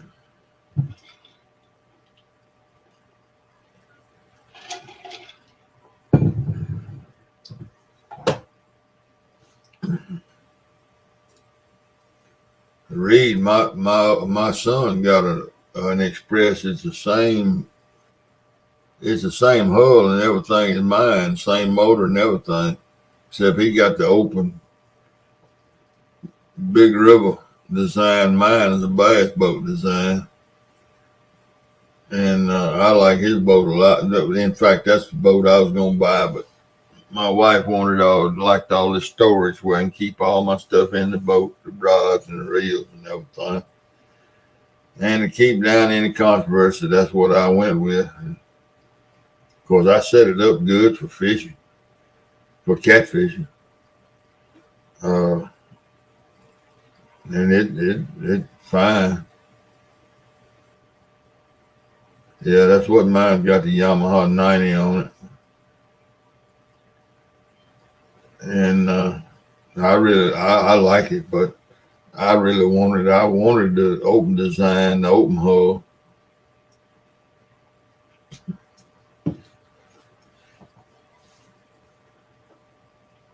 With the side console. I don't want no center console boat.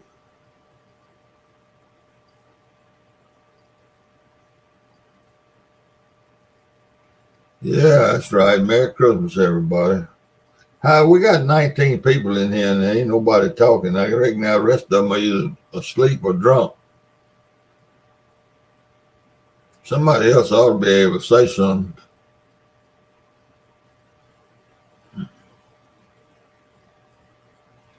I guess they all wait to see if I'm going to talk about them, maybe.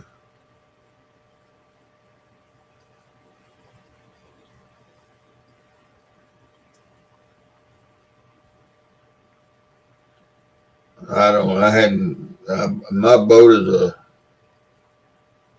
20, I think my boat's 08, 07.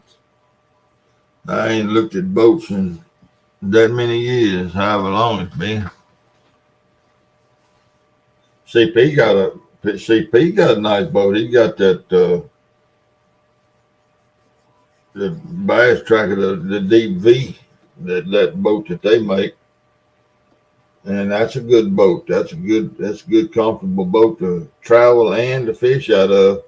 The only thing I don't like about them deep V boats is the sides, and in the summertime there ain't no air down in there.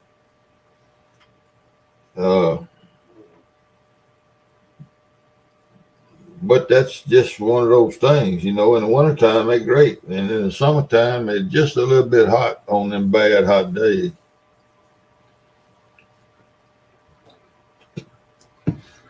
Well, this is the second deep V that CP's had, and they good, safe boats.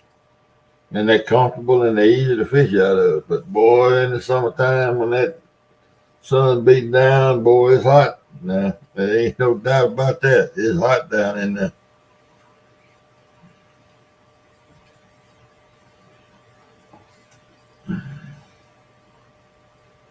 But they're good, comfortable traveling and fishing out of boats.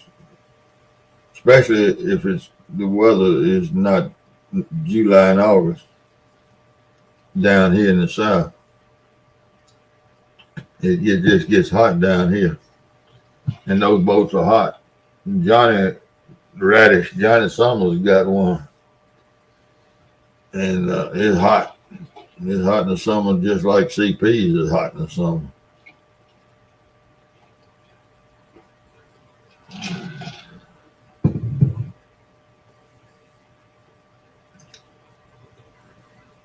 I don't know about shallow water, David. We don't know.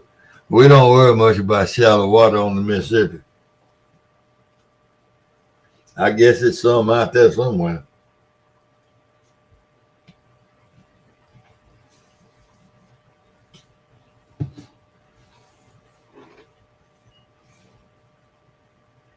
There you go, CP. That's right. You can't even reach the water to get a bucket of water to pour in your head when it's hot. But that's all right. And there ain't nothing perfect. Nothing perfect.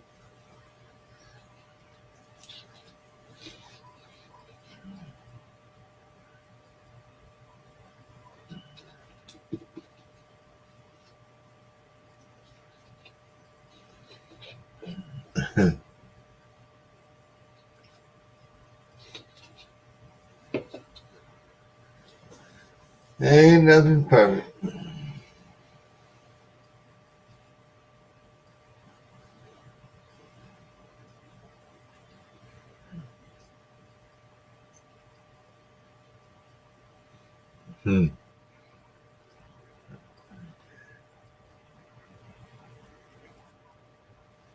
Yeah, we know. I can tell you one thing about them deep V's.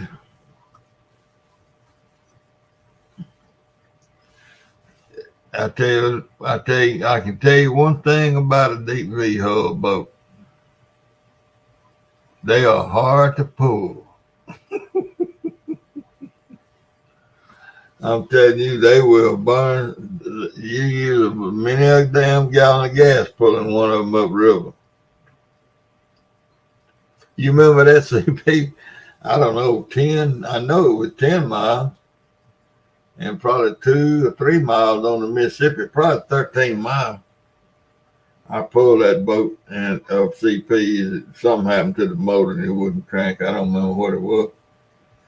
But partner, that 90 horse had all it could stand. I pulled them. I guess it was 12, 13 miles, and it was all it could stand to pull. I ain't never been so glad to get a trip over with in my life.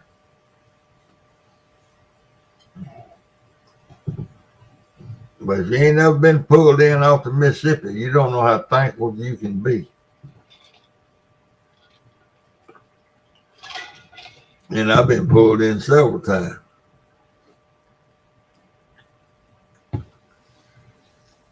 But But them big deep V-hull boats are hard to pull. They don't pull as easy as like my little boat. It sits up on top of the water, man. You can pull that thing.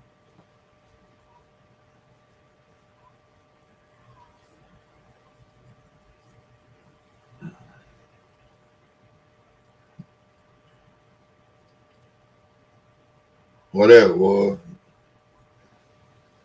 Yeah, car pipe. It happens. It happens to everybody.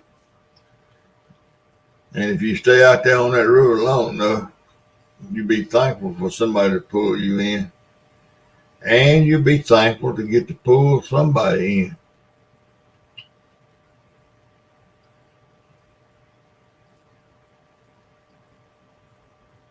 But I pulled, let's see, I pulled CP. I pulled another fella in. I pulled another fella in. I can remember 3 folks that I pulled in. And I remember being pulled in twice.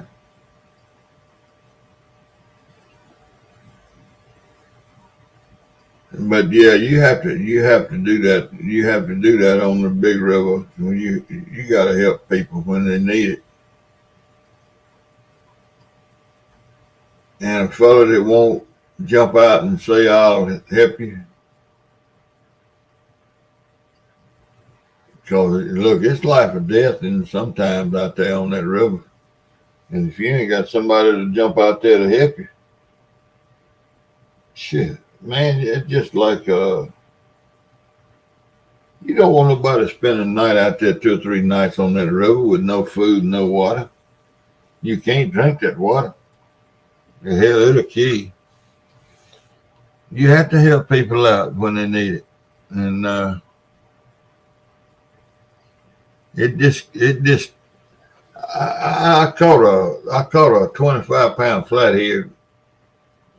It's been since before 2013. And when I was getting him out of the net, he made some kind of a jerk, and his hook, the hook come out. It wasn't in his mouth, but the fish was in the net, and I had him in the boat, and he made some kind of flop. And that big old 10-aught Kale hook went right through that thumb right there, and it went in right here and come out right down there. And now I got that fish on that left hand with the line coming out, and the fish is in the boat, and I'm down here, and I said, I got to get my side clippers. I carried a set of them side cutters, but they were over on the other side of my boat. And every time I try to get over to them, that fish would flop, and man, that hook and that string, and it was about to make me sick in my stomach. And a boat came down the river right out there beside me. I was up against the bank, and the boat came right down. There was a white guy running the boat, running the motor, and there was a black guy sitting in front of that boat. And I had my cap, and had my back to him, and I was waving, doing everything I could do to get him to come over to me. They wasn't 400 feet out there. They wasn't nowhere out there. 100 yards maybe. And I was waving and had my back to them, and I was waving to them to come over there, and they went on down the river. And every time I'd go over there to try to get to them side cutters, that fish would flop, and it just almost made me faint.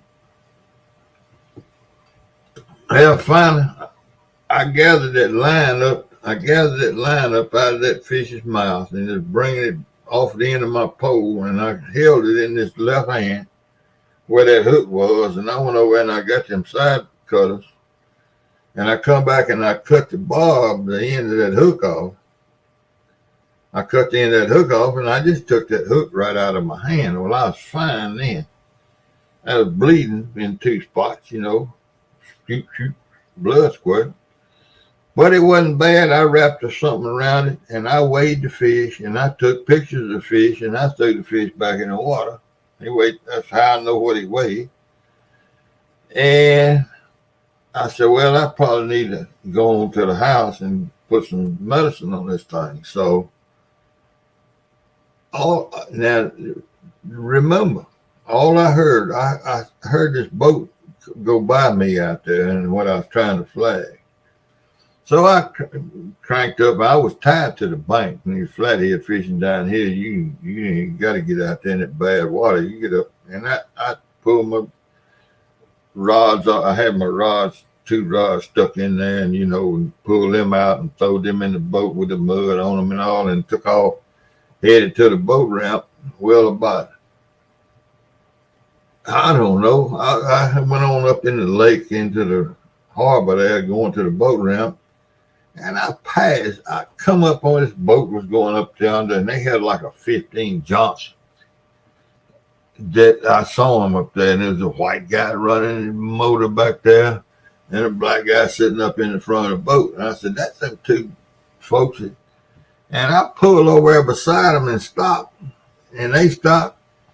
And I said, "Did y'all just come by me?" And I got a black boat with silver stripes down the side. "Did y'all just come by me out yonder in the river?" Said, "Yeah, we saw you over there waving at us." I said, "Why didn't you bastards stop?" Said, "Why? Why should we stop?" I said, "Did y'all see me waving?" He said, "We thought you were just waving at us." I said, "Hell, man." And I told him what had happened. I said, "Let me look at this boat real good and all." I said, "If I ever see you 2 jokers out there," I said, "believe, I won't ever stop to help y'all." And I took off. Man, it made me mad. They thought I was just waving at them. But you don't wave your hat up and down. And you don't just sit there waving your hat for no damn reason. They was out there. They had a net or a trot line or something. Boy, that made me mad. And you can bet your butt. If I saw them hung up out there somewhere, I just rode right on by. That was a bad deal, and they didn't know any more about being out there on that river than to not go to help somebody that surely anybody else would have known to go over there and help somebody.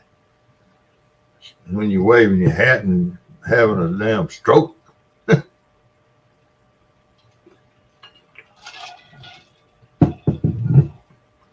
But I've been lucky. I've had other folks help me. Just happened to be people that was with me that helped me. I never had anybody out of the clear blue help me.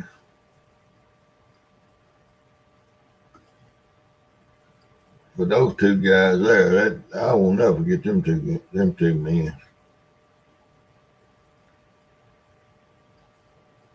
They're ridiculous.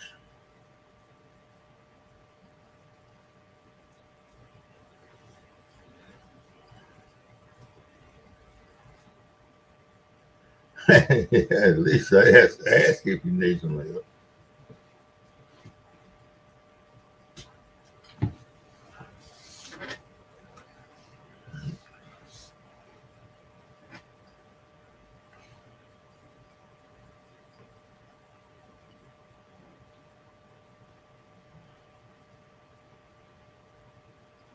Yeah, some people just, they don't think.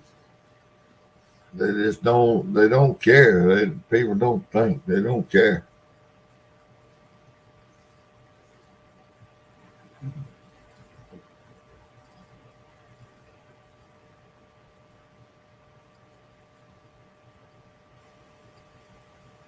And you stay out there on that river long enough, you always gonna need somebody to help you out.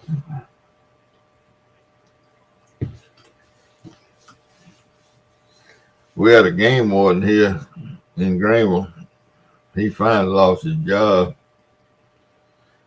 but we had a game warden here that,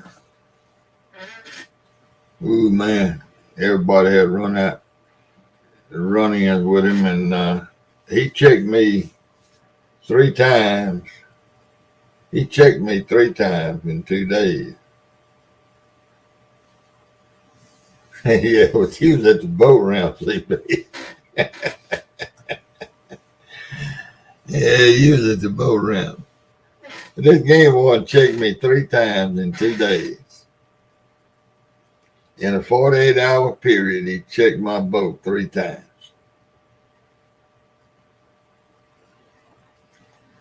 And I had to show him my horn. I had to show him my life preservers. I had to show him throwables. I had to show him everything. And that's 3 times in 48 hours.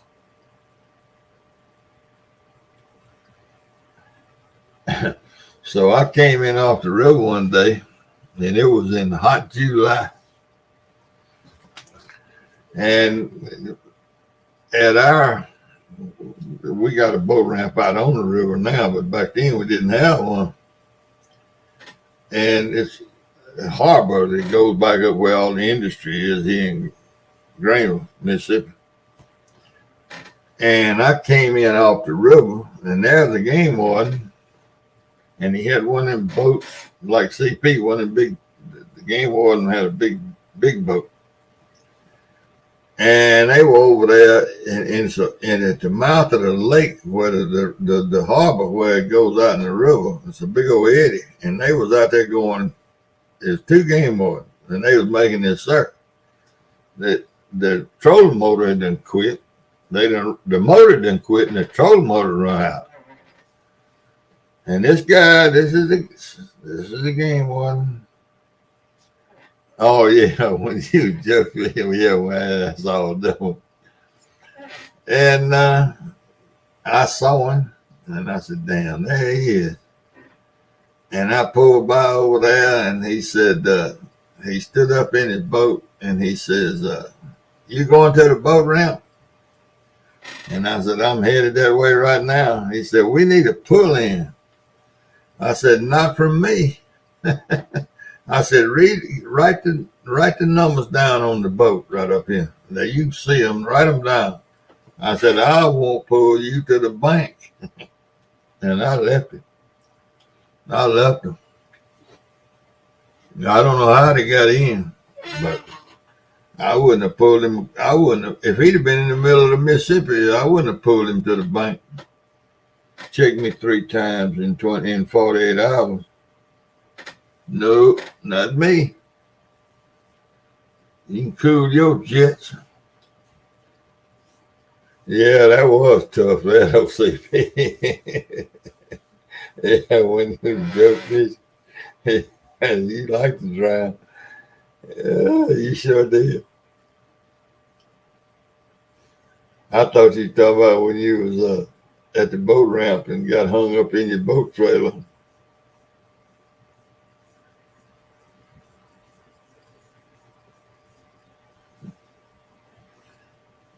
No, man.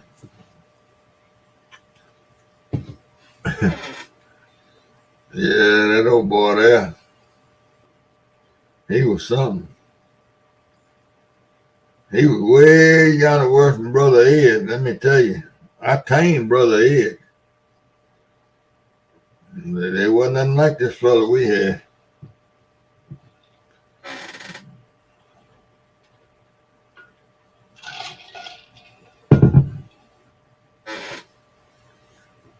Yeah, that boat ramp, that's the funniest story I've heard. CP getting slipped on his boat trailer and hung. I saw it. I saw him when he was trying to drown out there when we was jug fishing and the storm come up, but I didn't see him when he liked to drown and hung up in his boat trailer at the boat ramp. I wished I'd had a video camera. David, he slipped trying to put his boat on the trailer and got his foot hung up out part of the trailer. He couldn't hold his head up out of the water. And he was hung on the boat trailer. That makes twice he almost drowned, and both times in 1.5 foot water.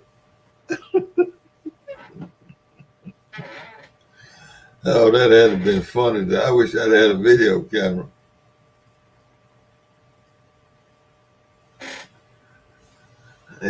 You're right, polar bear.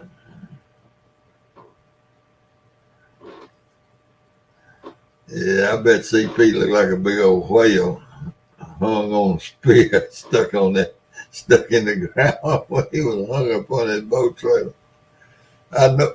I know what he looked like when he was out there trying to hold them boats.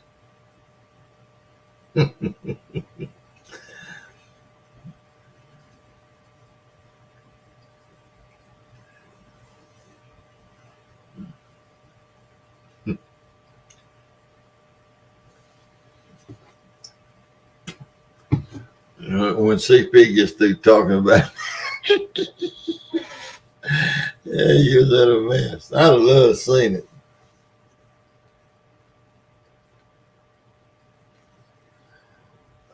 When it's been years ago, I came out of the harbor and turned up river,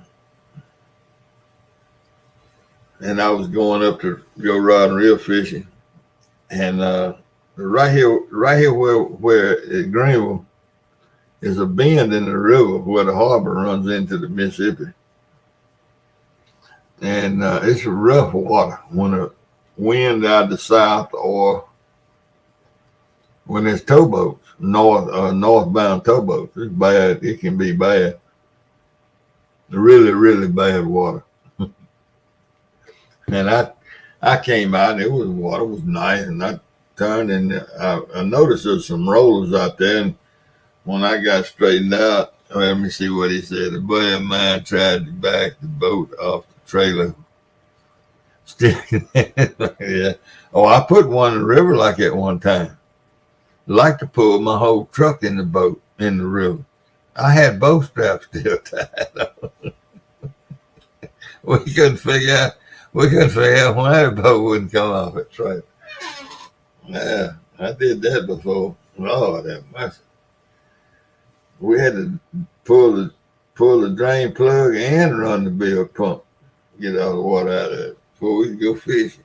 Man, that was screwy. And we were sober as 3 judges too when we did it. Yeah, that's what almost happened to me. Man, that current was blowing by that. We wasn't at a boat ramp. We was on some asphalt. I said, man, I got to do something. I told Mike, a boy named Michael driving the truck. I said, pull this thing up, get it up out of the water. And they had both the straps still tied down. Stupid, man. But yeah, I come out of the lake one day, turned up the river, and the rollers of water was doing this old big rolling.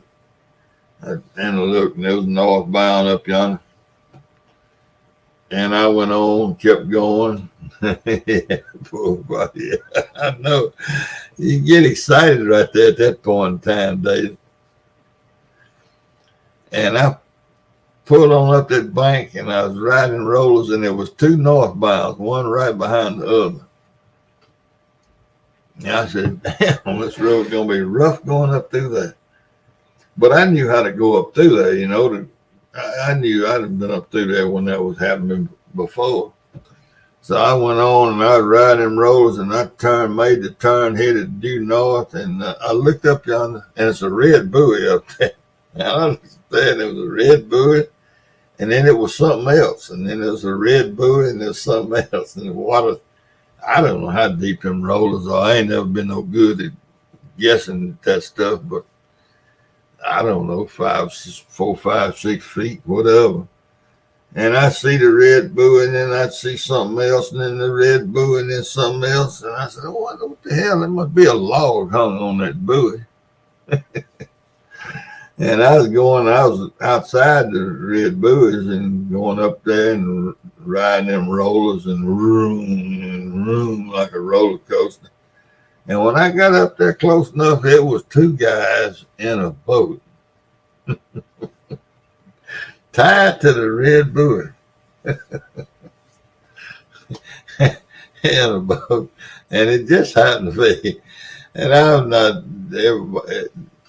It was two black guys, and they done tied off to that red buoy because the water got rough, and they was tied off on a rope about 10 foot long. and I was sitting out there beside them, and one of them was sitting flat in the bottom of the boat, and the other was on his knees, and he had a knife. And I don't know what he was trying to do with that knife, but the one in the floorboard, the one sitting in the floor, said, "If you don't give me that knife, I'm gonna cut you, man. If you don't give me the knife," and the other fellas got the knife. And I would pull up, and look, you talking about scared now? These two men were scared to death. They didn't. First thing, they had 10 foot of line tied to the top of the buoy, and the waves is way. I mean, that boat is going down and then back up, and how it ain't sunk, I'll never know. And I said, "Look, don't nobody cut anybody, but one of y'all got to cut that rope. Y'all got to cut that rope." I done pulled up right beside him out there, and the one sitting in the floor that didn't have a knife looked over there at me, and he looked back at his buddy that had the knife, and he done threatened to cut, and the other man got the knife. He said, that man said, "Cut that knife, cut that rope." Said, "You better do what he said. Cut that rope, man, cut that rope." And he crawled on his hands and knees up there doing all of that mess, and how that boat, how they didn't sink, I'll never know. And how they didn't both of them drown, I'll never know. But he got up there and he cut that rope. And when he cut that rope, he went down through them rollers backwards and sideways and everything. And I got off to the side and got over there and turned around and went back down there and caught him. And got right beside him. And it was funny. When I got beside him, they both calmed down. That fella sitting in the floor of that boat, I thought, how he didn't have a heart attack, I don't know, because he didn't threaten this guy to cut him, and he didn't even have a knife. The other fella had the knife. And I got him and held on to the side of the boat, and they held on the side of my boat, and we was doing all of this, and I got him over and kept getting them closer and closer away from the channel, and got him over there in kind of decent water. And I said, "What in the world are y'all doing out here?" He said, and the one that didn't have the knife said, "He tried to get me to come out here and say we could catch some crappie." He said, "And this, I ain't gonna use all the language." He said, "Oh, if I ever get him back to the ground, I'm gonna kill him." That guy that did not have a knife was threatening this other guy with every breath. And I said, "Look, man, y'all can't be out here if you don't know what you're doing. This ain't no fish story. This is the truth." And so I got them all the way over, plumb out of the calm water. And of course, the boats are going on up the river, and they get on out and the water calms down. And I said, "Look, now, y'all ain't going to be able to, y'all bound to be friends. You wouldn't be out here fishing." I said, "You need to let me put that knife over here in my boat." He said, "I ain't, no, There's the one that did not have the knife. The other one must have been plumb scared because he wouldn't give up his knife." And I said, "Well, look, I'm gonna pull y'all back to the lake. And I don't even need to know if your motor gonna crank or nothing." That wasn't, but oh golly, wasn't a mile and a half back to the lake. I said, "I don't need to know, but just raise your motor up and let me pull y'all back to the mouth of the lake and get y'all out of this bad river. Y'all ain't got no business out here." And the one that didn't have the knife, he said, "The only way I'm going anywhere is in your boat." So, man, these two guys they was ready to kill one another, and the one without the knife was really ready to kill the one with the knife. So he got over in my boat. They agreed, and then so he got in my boat, and I I tied I threw him I had some rope and threw it back there to him, and his buddy sat in my boat and held the rope, and the other held the rope sitting up on the front of his boat. We bumped down the river, and I put him up in the lake in the dead calm water. And once they got in that calm water, I said, now you're going to have to try to crank that motor. I said, because I ain't pulling y'all all the way back to the water. That's 6 more miles. And so he sat there and he cranked on the motor. And there's old Mercury. I don't never get one of them. You know, one of them old Mercury motors that does all that spitting and popping and won't crank. And he finally got the thing running. And the other fella got over in the boat with him. I said, yeah, y'all gonna be all right. Yeah, we all right. And this one that was in the boat with me said, I'm gonna kill him. It ain't gonna be till we get back to the waterfront. He said, that's what I'm gonna kill him when we get back. Of course, he didn't kill him, but man, them two guys. Oh, golly. That was how them two men didn't drown. So they supposed to drown. Tied to a buoy, and them towboats are going so close to that buoy, that red buoy, going northbound. That must have been a good boat. But that was funny. And it wasn't funny while it was going on. It was kind of funny after I got them in the lake when they calmed down a little bit. But what always struck me strange about that whole deal was the man that didn't have the knife had the complete buffalo on the fella that did have the knife. But he was going to kill him. Both of them guys should have drowned. They had no business out there in that river. They didn't know. They had no idea what they were doing out there. They had to put a decent boat. And I never did figure out how they ended up tied to the buoy. I don't know what made them think that was the thing to do. But the buoys in the river got a rack across the top of them on both sides. Goes both ways that they, hook the hooks in when they drop them off of the barges. Yes, sir, that river key. And they didn't, I don't know whether they got scared, the barge caught them. I don't know what happened. They tied off to the top of the buoy with the bow line, which was about 10 foot long. Oh, man. And that piece of rope that I got him to cut off of there stayed on top of that buoy for at least a year. Every time I come out and go up the river, and I see that buoy sitting in there, that 8-9 foot of rope hanging off of it. All right, David. See you later, buddy.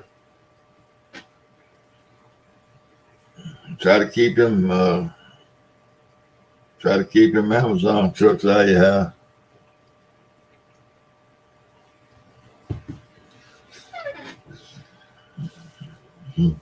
I don't know where. I figured Hogleg or Kenneth or Melissa, some of them be in here by now.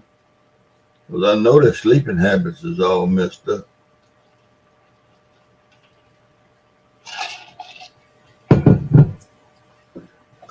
CP, that's what I like about fishing for them flatheads the last few years I fished. I was fishing up close to the bank out of that old bad water like we used to fish with them blues. There's a lot more relaxing out there fishing with flathead.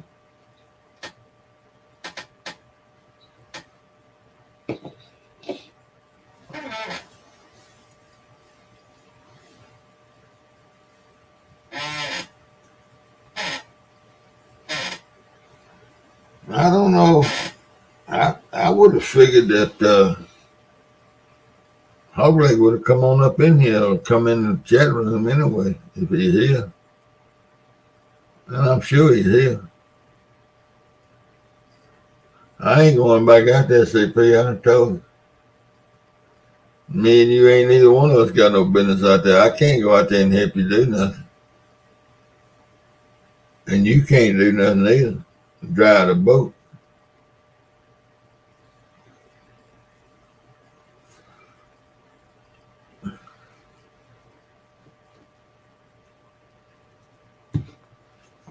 What I'm gonna do? I can't pull the anchor. You can't pull the anchor. Yeah, I know you take me. What we gonna do? We can't do nothing. That's what we can do.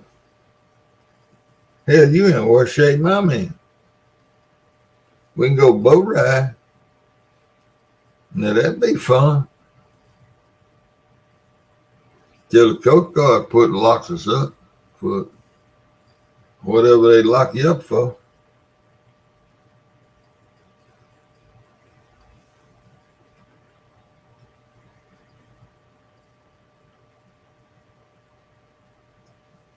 Now we might be able to work something out. You get spotlight.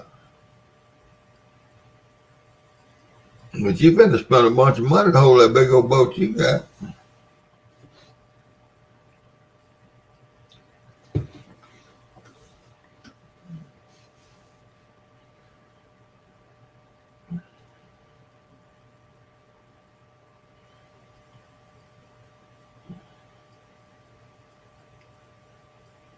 Who's gonna get the bait?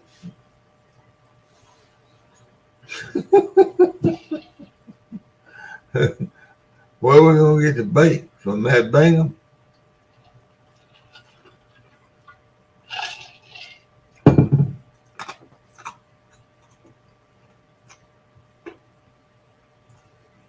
We don't need no depth finder.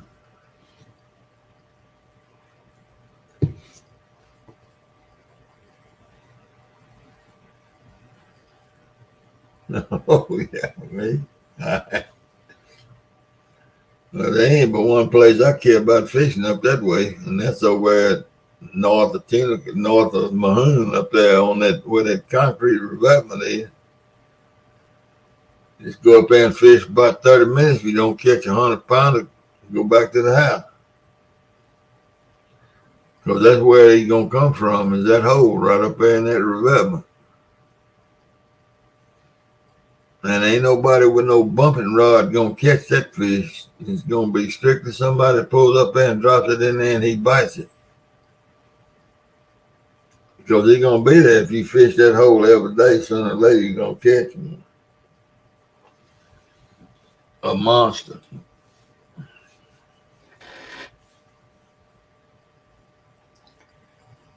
That's the best fishing hole on the whole Mississippi River that I've ever fished. Up there north of Mahoon. In the 150, 200 miles of it I've fished, that is the spot that's going to hold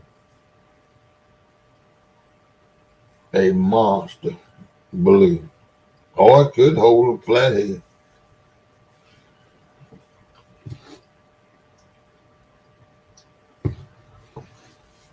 The ripple hole, we call it. Me and Mike call it the ripple hole.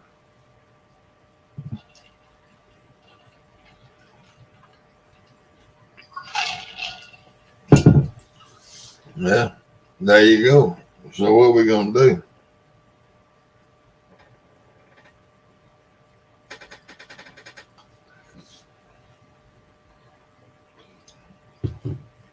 I tell you what, I bet you we could do. We'd take a 10-pound anchor. 10 pounds. It'd take 10 pounds. And put 3 hooks on it. One about a foot off the bottom, and then 3 foot, and then 3 more foot. and 80-foot of line up above it with a float on it, and drop it in that hole, in the ripple hole. And I bet you if you check that thing 6 days in a row, because every time you pull it up, you'd have to redo it because you're going to, it'll be all tangled up. But you do that 5 days in a row, 6 days in a row, and I bet you have 100-pound catfish on. And if you could go out there and sit and fish it 5 days in a row with a rod and reel, I bet you, that's just too good a spot. That is I never fished a spot as good as that ripple hole.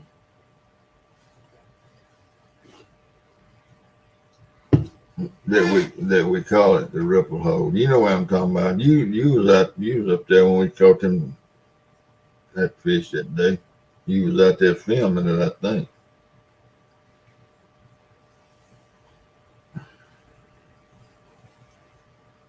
I dream about that spot.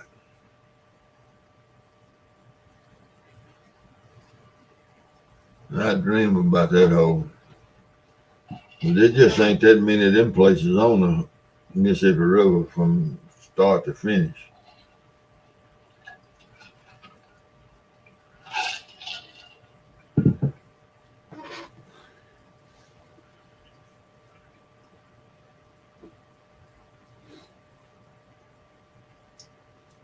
Sooner or later, the biggest one in the water gonna be laying there.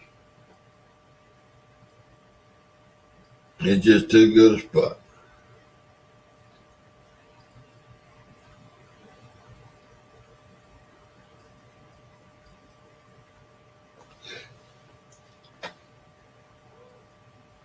I know it, buddy.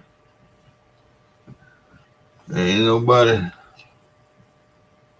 No, ain't no that you pricing spotlight. I ain't going unless you and the Ed going. I ain't going.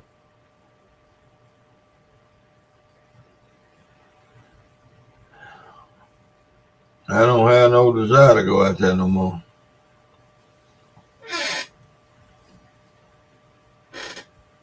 Too much like work, CP.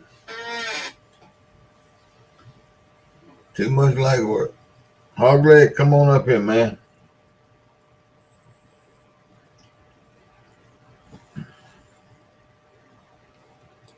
I'm gonna put this thing out here.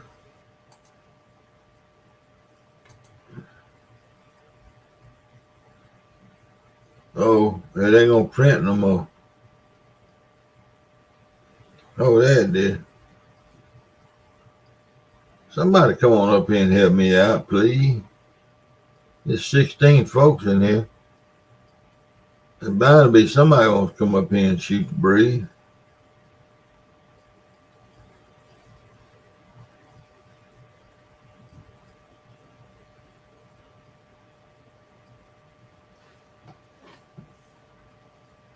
Always the rope is done.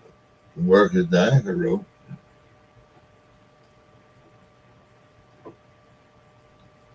Yeah, these guys that are fishing these big fish, I don't know. That would be what I would want. Would be spotlight to.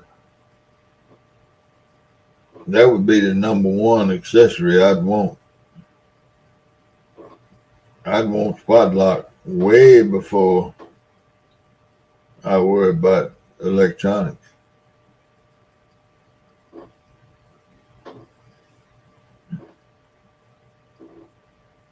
If I was into all that again.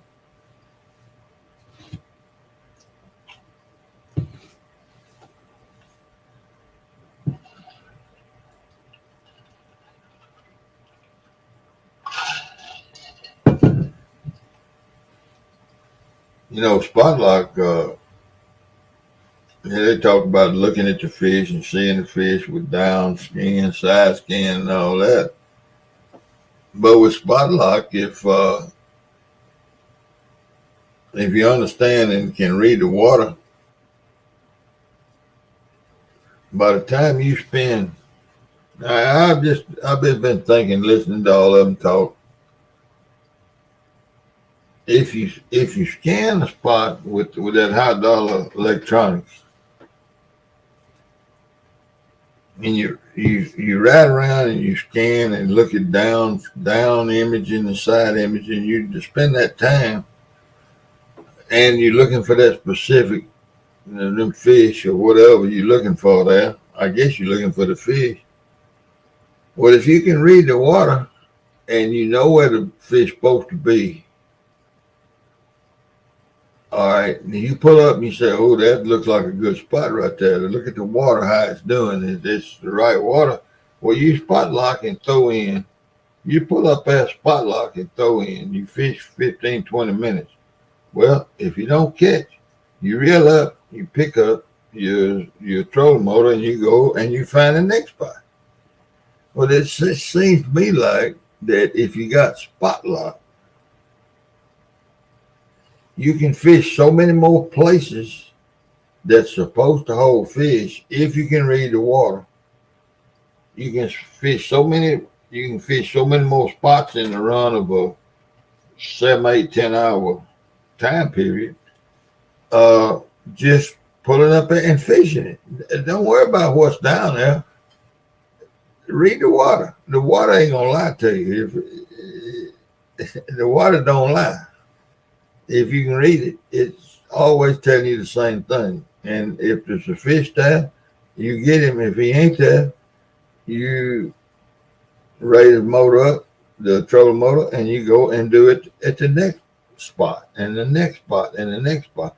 It just seems to me like you can fish so many more places uh, in the period of several hours than you can if you ride around with that depth finder trying to find them fish. And oh, there he is. That's now you got to go spot lock and try to fish him or drift for him or however you fishing for him. Now that's just me. That would be if I was to go back out there. That would be one thing I'd want on my boat. I'd take the depth finder off. Just spot lock. That is to me is a big deal. And that wasn't available when I was out there. I don't know, they may have just started, but I think the bass fishermen were about the only ones that had it, and that was in water that, in a lake situation. Hey, Doug.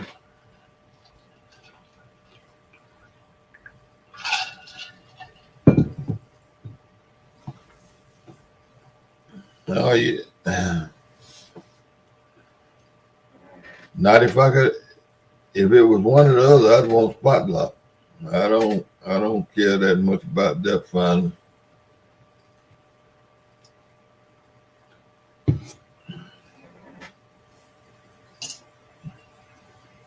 Nope, I don't. I'm from the old school and the old folks that don't know a damn thing no more. But that spot lock, that intrigues me. I'd love not to have to pull that rope and be able to just say, nothing here. Let's go to the next spot. Lee, I can't imagine how good that would be.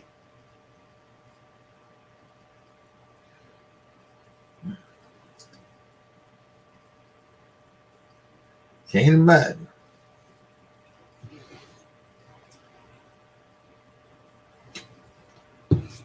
Oh man, I don't know nothing about trolling motors. The first thing I did when I bought that new boat was sell the trolling motor off of it. I sold it. It never did get put on the boat. Sold it for $300 because I didn't need no trolling motor. It wasn't nothing but in the way out there on the front of a boat you're going to fish in the river with.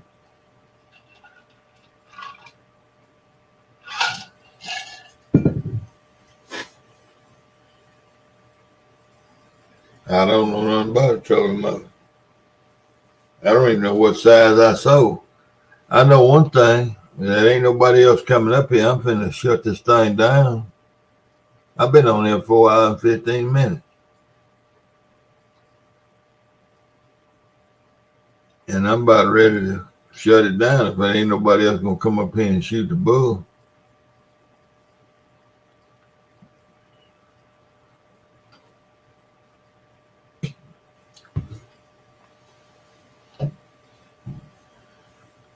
I gotta go put another stick on the fire, I reckon.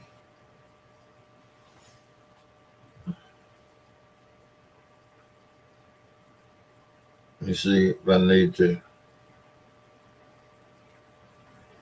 Well, we're almost down low. 17, there it is. 17 degrees. That's cold for down here, buddy. Let me tell you. Whew. 17 degrees.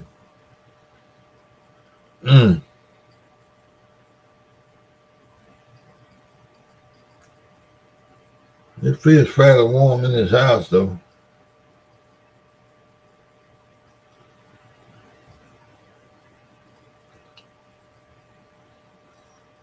All right, look.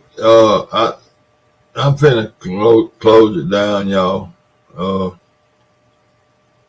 It's 1 o'clock. It's 2 o'clock in the morning in Mississippi. I'm gonna hold off for 2 minutes. If anybody wants to come up here, the door is open. I'm gonna put the key to the door right there. There's the key to the door. If anybody wants to come up here, you got 2 minutes. Otherwise, we're finna shut this thing down, and I'm gonna go get me some shrimp dip and some tomato aspic, and then I'm gonna go to bed. Me and Lucky gonna go to bed. Ain't we, Lucky? You better look over your shoulder at me, buddy. Hey, man. You my buddy. You my buddy. Missy, you see how nice he is?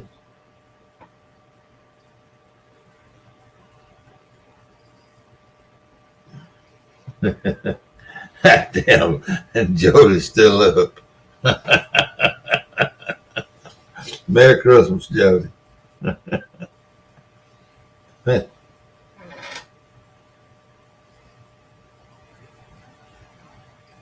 Boy, that's a bad boy there. Hey, man. I ain't gonna turn around and wait and swat me. I ain't gonna let him swat me. Yeah, Merry Christmas, Jody. I know after the night I won't see y'all till Sunday night, maybe.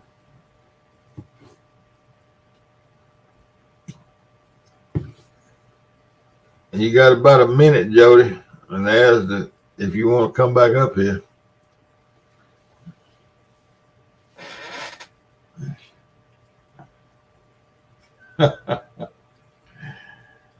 Jody took a power nap.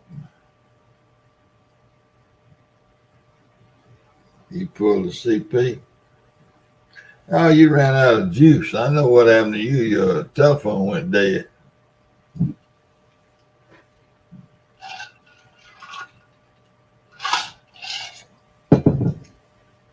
But I'm finna shut this thing down if we don't get some folks up here, because it's done got late and I done got hungry.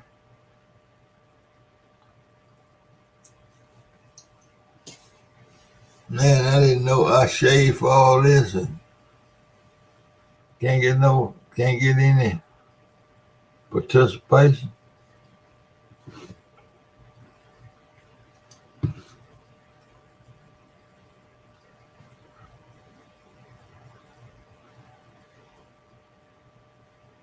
To all a good night. There you go.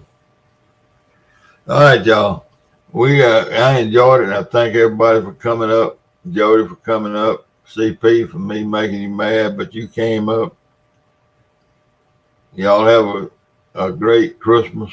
Hope everybody has a wonderful Christmas. And I'll see y'all later on. Good night.